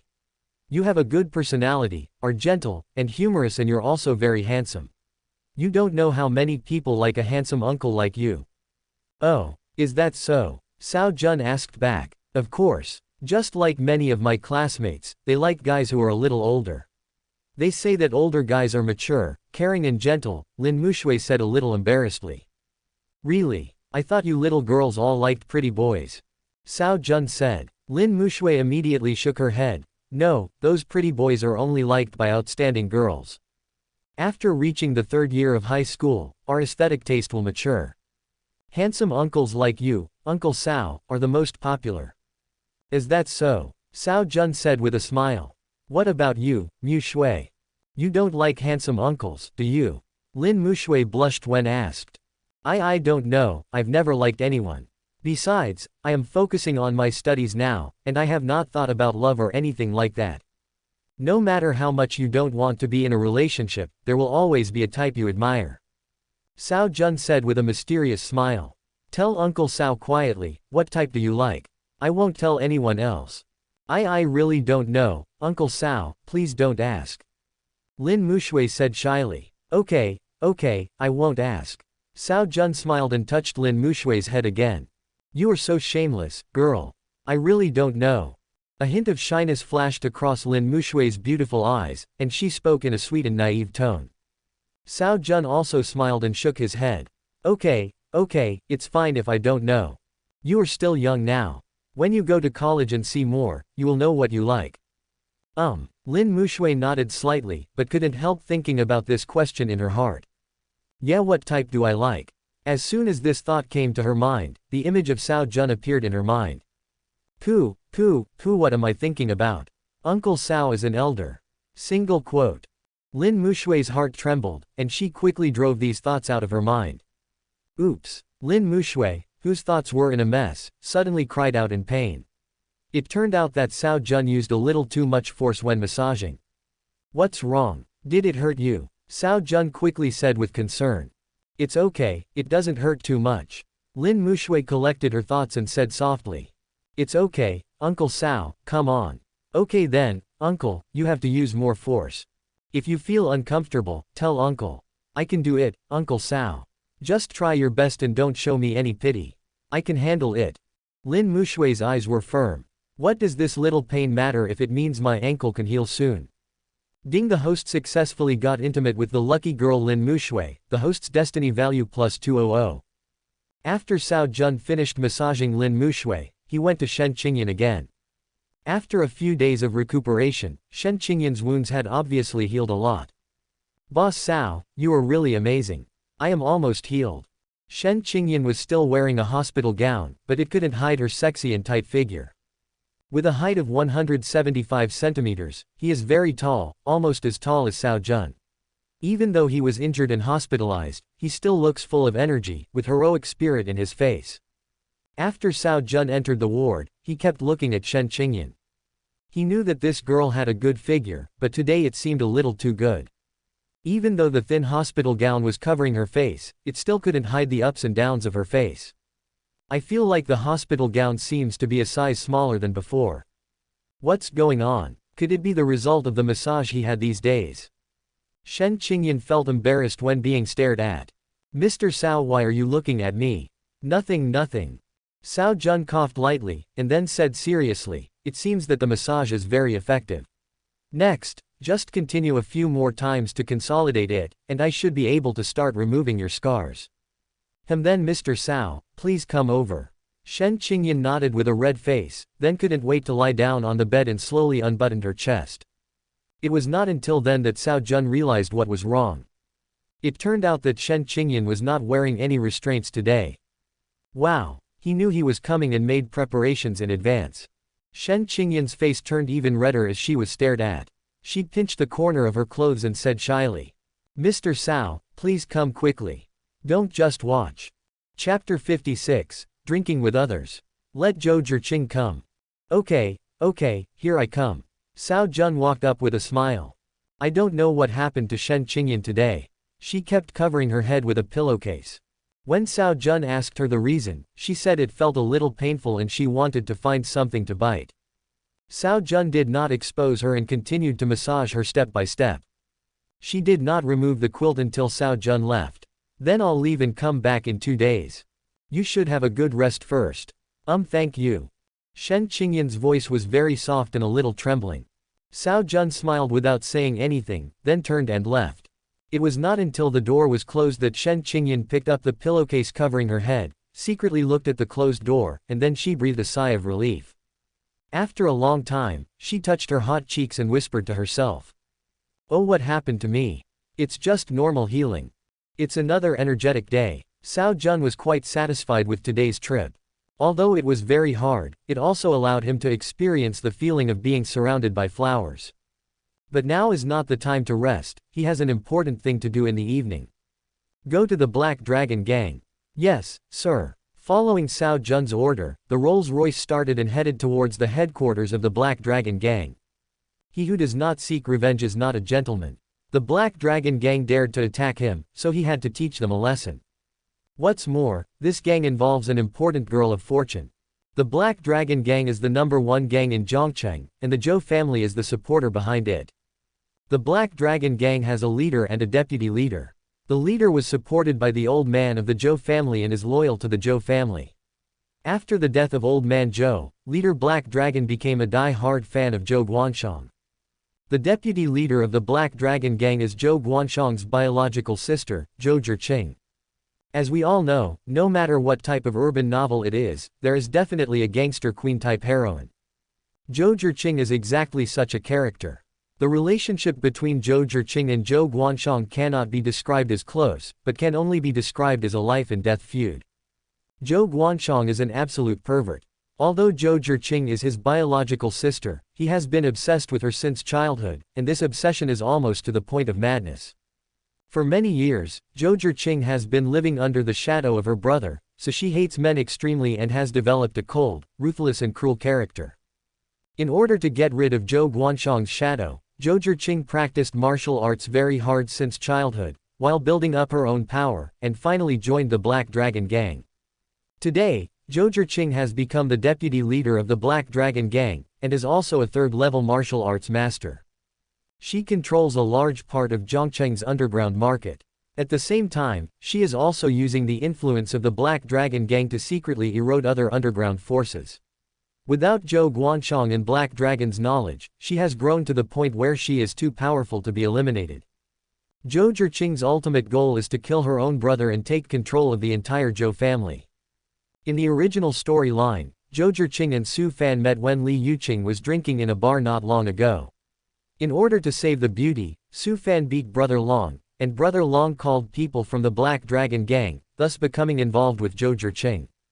The subsequent storyline is well known to everyone. Zhou Zhiqing felt that Su Fan was a promising talent. In order to deal with her brother, she recruited Su Fan to work for her. It happened that the two had a common enemy, so they soon came together. In the end, Su Fan helped Zhou Zhiqing defeat Zhou Guanshang and completely took control of the Zhou family. But in the end, Zhou Zhiqing spared Zhou Guanshang's life out of consideration for the brother-sister relationship. From then on, Zhou Guanshang became Su Fan's loyal dog, watching Su Fan and his beloved sister together day and night. Cao Jun seriously suspected that the dog author of the original novel had some special hobbies, which was why he let Zhou Guanshang live. An interesting woman. That night, Cao Jun wore a gentleman's hat and a coat and went to the headquarters of the Black Dragon Gang. This is a huge nightclub called Zhongcheng Taimei. After Cao Jun entered the nightclub, he directly booked the most luxurious booth and ordered a Dragon Spade Ace, a dozen bottles of 1982 Lafite, Remy Martin and various other expensive wines. This spending directly amounted to millions. The screen on the DJ booth was floating with a message, "Thank you Mr. X from booth 888 for spending 1 million. I wish Mr. X a lot of wealth and a happy sex life. Mr. X can sleep with virgins every day," and other very vulgar but very flattering compliments. All eyes in the entire nightclub were focused on Cao Jun, with envious expressions on their faces. Many people were guessing who this Mr. X was. All the hostesses in the nightclub had shining eyes and moved towards Cao Jun's position intentionally or unintentionally. If Zhang Wei and Li Chu hadn't stopped him, someone would have probably pounced on Cao Jun. The manager of the nightclub immediately came up with a cocktail and a smile on his face. "Hello sir, your spending in our store has exceeded the upper limit of our store's history. On behalf of all the employees, I would like to thank you. We will also give you a lifetime membership card of our store, which will give you a lifetime 20% discount on your purchases in our store. Cao Jun nodded, and Zhang Wei took the black card handed over by the store manager. The store manager immediately smiled and said, "Sir, please allow me to toast you." After saying this, the store manager drank the red wine in the glass. Seeing that Cao Jun didn't move, the store manager was not angry.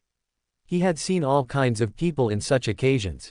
The store manager then waved his hand towards the backstage, and a black curtain opened. A dozen beautifully dressed girls filed in from behind the door. Each of these girls is a beauty, much prettier than the girls who used to hostesses in nightclubs. Some are tall, some are petite, some are slender, some are plump and beautiful, some are thin and some are gorgeous and graceful. Their outfits are also different. Some wear hot pants and belly-exposing vests, some wear miniskirts with suspenders, some wear black stockings with white shirts, and some even wear bikinis directly. Others wear hanfu long skirts and plain gauze zen clothes. There are all kinds of things, everything you can imagine, which is dizzying to look at. Soon, the girls came to the front of Cao Jun, lined up neatly, and bowed together. "Hello, sir." The store manager smiled at Cao Jun at this time. "Sir, you are a VIP in our store, and we must provide you with good service. Look at these girls, are you satisfied? If you are not satisfied, we have more later and you can exchange them. Until you are satisfied." Cao Jun drank with an expressionless face. He was already accustomed to these scenes. Although these girls were beautiful, they were not his type. Now his taste is very picky. He won't look down upon any beauty who is not at the level of a girl of luck. Under the store manager's expectant gaze, Cao Jun shook his head slightly. The store manager immediately said, "Okay sir, please wait a moment, I will change it right away." "No need." At this time, Cao Jun took a sip of wine and spoke softly. "These are of low quality. I heard that you have a girl named Zhou Zhiqing here, and she is very pretty. Just let her come out and keep me company." Chapter 57. If Zhou Zhiqing comes out, you can live. The nightclub manager's face froze, then turned gloomy and his tone was threatening. "Sir, do you know what you are talking about?" "Of course I know." Cao Jun took a sip of red wine and said lightly, "Stop talking nonsense and get Zhou Zhiqing out right away." Presumptuous. The store manager was furious. "No matter who you are, if you dare to insult our young lady, you must pay the price today. Come on, break his legs." The store manager changed his gentle attitude and turned a cruel and ferocious look. The burly thugs behind him didn't even pause, they all took out iron sticks and rushed towards Cao Jun. At this time, Zhang Long and Zhao Hu stepped forward, took out their pistols and pulled the trigger at these people. Bang! 2 bullets penetrated the chests of the 2 bodyguards, and they fell to the ground with a thud. Gunshots rang out and the entire nightclub was thrown into chaos, with all the guests running outside screaming. The situation got out of control in an instant. The store manager's face turned pale and he wanted to run away and call for help, but Zhang Wei had already put a gun to his head. Don't shoot, we can talk it over." The store manager immediately raised his hands and screamed loudly with a trembling voice. The music on the DJ stage has stopped, and the scene is gradually becoming quiet. The store manager looked at Cao Jun, swallowed and said, "Sir, who is sir? What on earth do you want to do?" In order to survive, the store manager had no choice but to give in. "You don't deserve to know my identity. I'll only wait 30 seconds. If Zhou Zhiqing comes out, you can survive. Or die." At this time, Cao Jun's tone was calm, his aura was full, and his every move revealed the temperament of a superior. "What do you want from our deputy leader?" the store manager asked cautiously. Cao Jun continued without any explanation. 20 seconds left. "Your deputy gang leader is of noble status, not everyone can see him. You tell me your name first, and I will report to the deputy leader." The store manager became even angrier after being ignored, but still spoke patiently. Cao Jun said nothing, but spoke after a moment of silence. 10-987. "We are from the Black Dragon Gang. If you dare to kill me, the consequences will be very serious." The store manager couldn't hold it anymore and roared loudly again. Cao Jun still held the red wine glass and spoke leisurely. 432. "No, you can't kill me. Otherwise, our Black Dragon Gang will not let you go." The manager's shouting had no effect, and Cao Jun finally counted to the last digit. 1. "No, don't kill." Slow. Bang. Just as Cao Jun counted down to 1, a cool and pleasant voice sounded from deep inside the nightclub. But it was still too late. Zhang Wei was a very punctual person. A few microseconds after Cao Jun said the last word, a gunshot rang out. The bullet pierced the store manager's head, splattering yellow and white liquid. The store manager fell to the ground, lifeless. There was complete silence at the scene. Several thugs from the Black Dragon gang looked at each other, but involuntarily took a step back. No one expected that Cao Jun would be so decisive and actually kill the store manager. 10 meters away from Cao Jun, a beautiful figure, escorted by several burly bodyguards, was looking at Cao Jun. The figure is tall, 1.72 meters tall, wearing a black dress decorated with simple pearl patterns. Her oval face is white and delicate, which contrasts with her black shawl hair. The woman was undoubtedly extremely beautiful, but her stunning face was always cold, especially her eyes, which were like a cold pond and made people dare not look directly at them. She has an elegant and noble temperament, just like a queen looking down on everyone. It is one of the protagonists of today. The sister of the Zhou family's patriarch and the deputy leader of the Black Dragon gang. The underground queen of Zhongcheng, Zhou Zhiqing. Ms. Zhou, you finally decided to come out. Cao Jun said with a smile.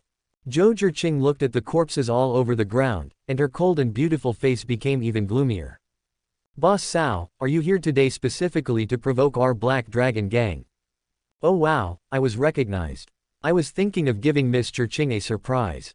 Cao Jun smiled and took off his hat, revealing his true face. What? It's Mr. Cao. The people around were shocked and couldn't believe their eyes.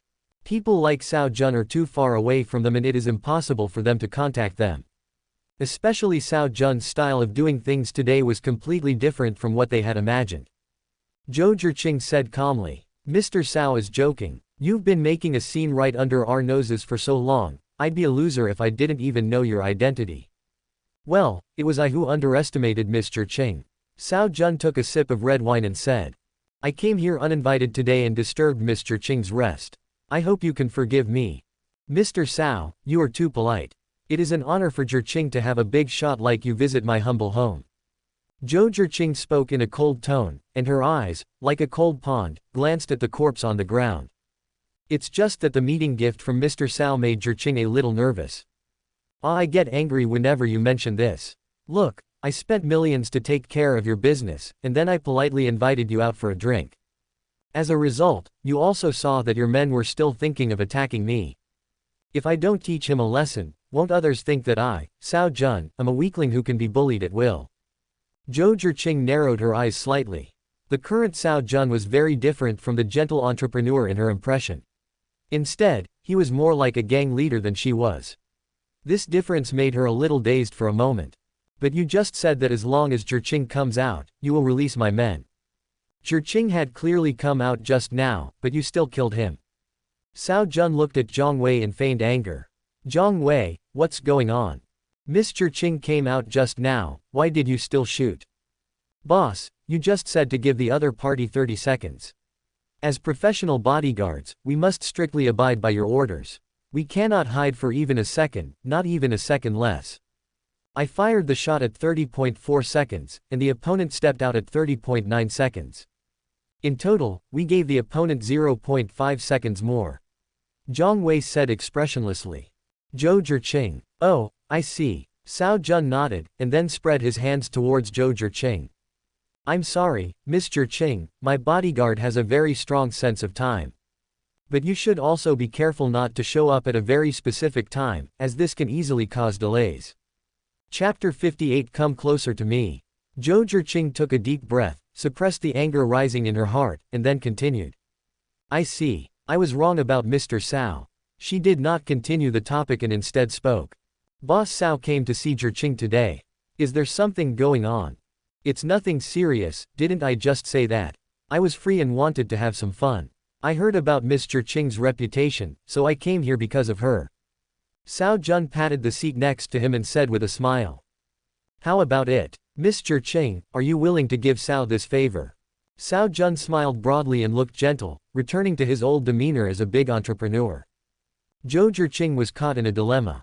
If they agreed to Cao Jun, the Black Dragon gang would lose face, and his pride and dignity would never allow this. If they don't agree to Cao Jun, the Black Dragon Gang will not be able to bear the other party's revenge.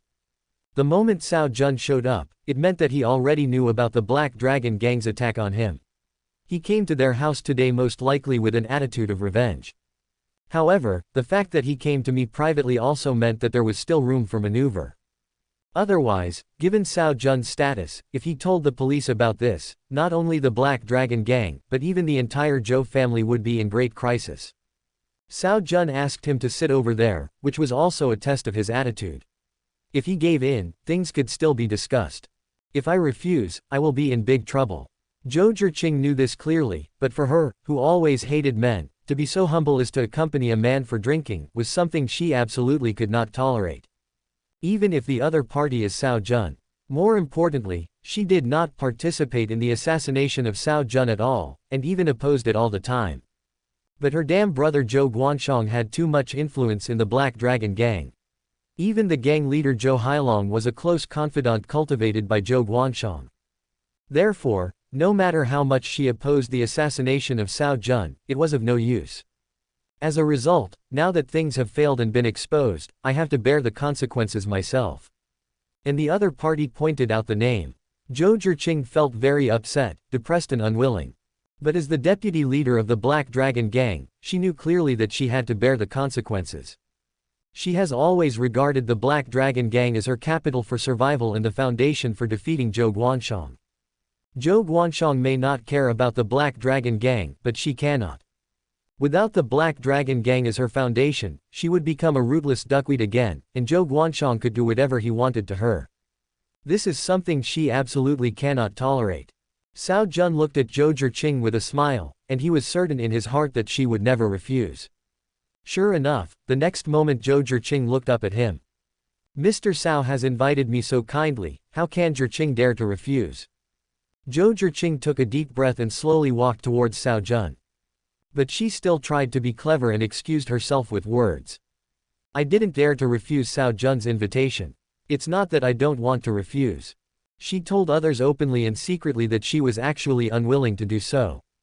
Cao Jun naturally understood all of this, but he didn't care because it wasn't important. Anyway, whether this woman is willing or not, she has to follow the script that I have written for her. Boss. A deep, clear voice came from behind Zhou Zhiqing. The person who was speaking was actually a tall woman who looked to be around 27 or 28 years old. She was wearing a leather jacket, had an oval face, a tall figure, and a cool temperament. Although her face was not as pretty as Zhou Zhiqing's, she was still considered a great beauty. But there was a black scar on her snow-white left cheek, which completely destroyed her beauty. But it also adds a bit of strange wild beauty to her. The woman took a step forward, gently pulled Zhou Zhiqing, and shook her head at her. Only then did Cao Jun notice the woman in the black leather jacket and remembered her identity. This woman is called Zhou Ying. She is Zhou Zhiqing's housekeeper and bodyguard, and also the person Zhou Zhiqing trusts the most. Zhou Ying was born into a branch of the Zhou family and was a classmate of Zhou Zhiqing in high school and college. However, when Zhou Ying was halfway through college, he was commissioned by Zhou Zhiqing to join the army. He studied in the army and military academy for a long time. Zhou Ying had a strong talent for martial arts, and he was influenced by Zhou Zhiqing since he was a child, so he was very eager for personal strength. After joining the army, Zhou Ying felt at home and quickly stood out, eventually winning third place in the military competition. With such an achievement, especially for a beautiful woman, her future is promising. But after the military competition, Zhou Ying resolutely chose to retire, returned to Zhou Zhiqing, and became her bodyguard. She joined the army because she saw the injustice Zhou Zhiqing suffered, and in order to gain strong power to protect Zhou Zhiqing. It was also because of her return that Zhou Zhiqing was able to gain a foothold in the Black Dragon Gang. Zhou Guanshong also never dared to touch Zhou Zhiqing, and a big reason for this was because he was afraid of Zhou Ying. Such a powerful and loyal beauty is often the favorite of the Son of Luck. In the original novel, after Su Fan conquered Zhou Zhiqing, he hooked up with Zhou Ying. Cao Jun looked at Zhou Ying with a smile, and became more and more satisfied the more he looked. He likes women, especially strong and proud women, and Zhou Ying fits his aesthetic very well. Zhou Ying naturally noticed that Cao Jun was staring at her, and immediately looked back. When their eyes met, Cao Jun immediately put on a gentle and warm smile. Zhou Ying immediately looked away, not daring to meet Cao Jun's gaze. But her heart was stirred. Cao Jun's gaze was too peaceful and gentle, without any impurities. It was really like an elder's pure appreciation for the younger generation. It was completely different from the man who just killed decisively. This is a very scheming person. Zhou Ying immediately became wary of Cao Jun. He immediately looked at Zhou Zhiqing and shook his head slightly again. Use your eyes to hint, don't go over there. However, Zhou Zhiqing's lips curled up slightly. It's okay, there's no danger. But he came to you by name, I'm afraid he has bad intentions. Zhou Ying whispered again. Zhou Zhiqing knew all this, but she had no choice but to say it again. Mr. Cao is a decent man and would not do anything excessive. Besides, you are nearby, so it's okay. But well, okay. Zhou Ying finally sighed and did not try to stop him, but her cold eyes kept staring at Cao Jun vigilantly. Zhou Zhiqing finally moved lightly and sat on the independent chair next to Cao Jun, forming a right angle of 90 degrees with Cao Jun. As the booth was too large, the distance between them was more than 1 meter. Zhou Zhiqing picked up the goblet and poured some red wine, then raised the glass to Cao Jun and spoke softly. Mr. Cao has come from afar and made Taimei nightclub shine. Zhiqing offers you a toast. Cao Jun immediately said with dissatisfaction. Ms. Zhiqing, why are you sitting so far away? Are you afraid that I will eat you? Come to me, closer. Otherwise, it would be inconvenient to toast. Zhou Zhiqing was stunned. She didn't expect Cao Jun to be so direct. She thought Cao Jun was a respectable man. If she sat farther away, he would not say it even if he was dissatisfied. Zhiqing was abrupt. Zhou Zhiqing could only get up and sit on Cao Jun's sofa, but the sofa was very long and there was still some distance between them. Cao Jun refused to give in. Aren't you farther away? Miss Zhiqing, do you look down on me, old Cao, by being so distant with me? Zhou Zhiqing knew that Cao Jun would not give up unless she sat over, so she had no choice but to bite the bullet and move closer to Cao Jun little by little, but still kept a safe distance of 30 centimeters from him. I thought Cao Jun would be satisfied now, and any further contact would be too intimate. As soon as this thought flashed through her mind, Cao Jun grabbed Zhou Zhiqing's slender waist and gently pulled her towards him. Zhou Zhiqing was caught off guard and fell directly into Cao Jun's arms. He didn't hold the wine glass firmly, and the wine in the glass spilled on himself and Cao Jun. End of book.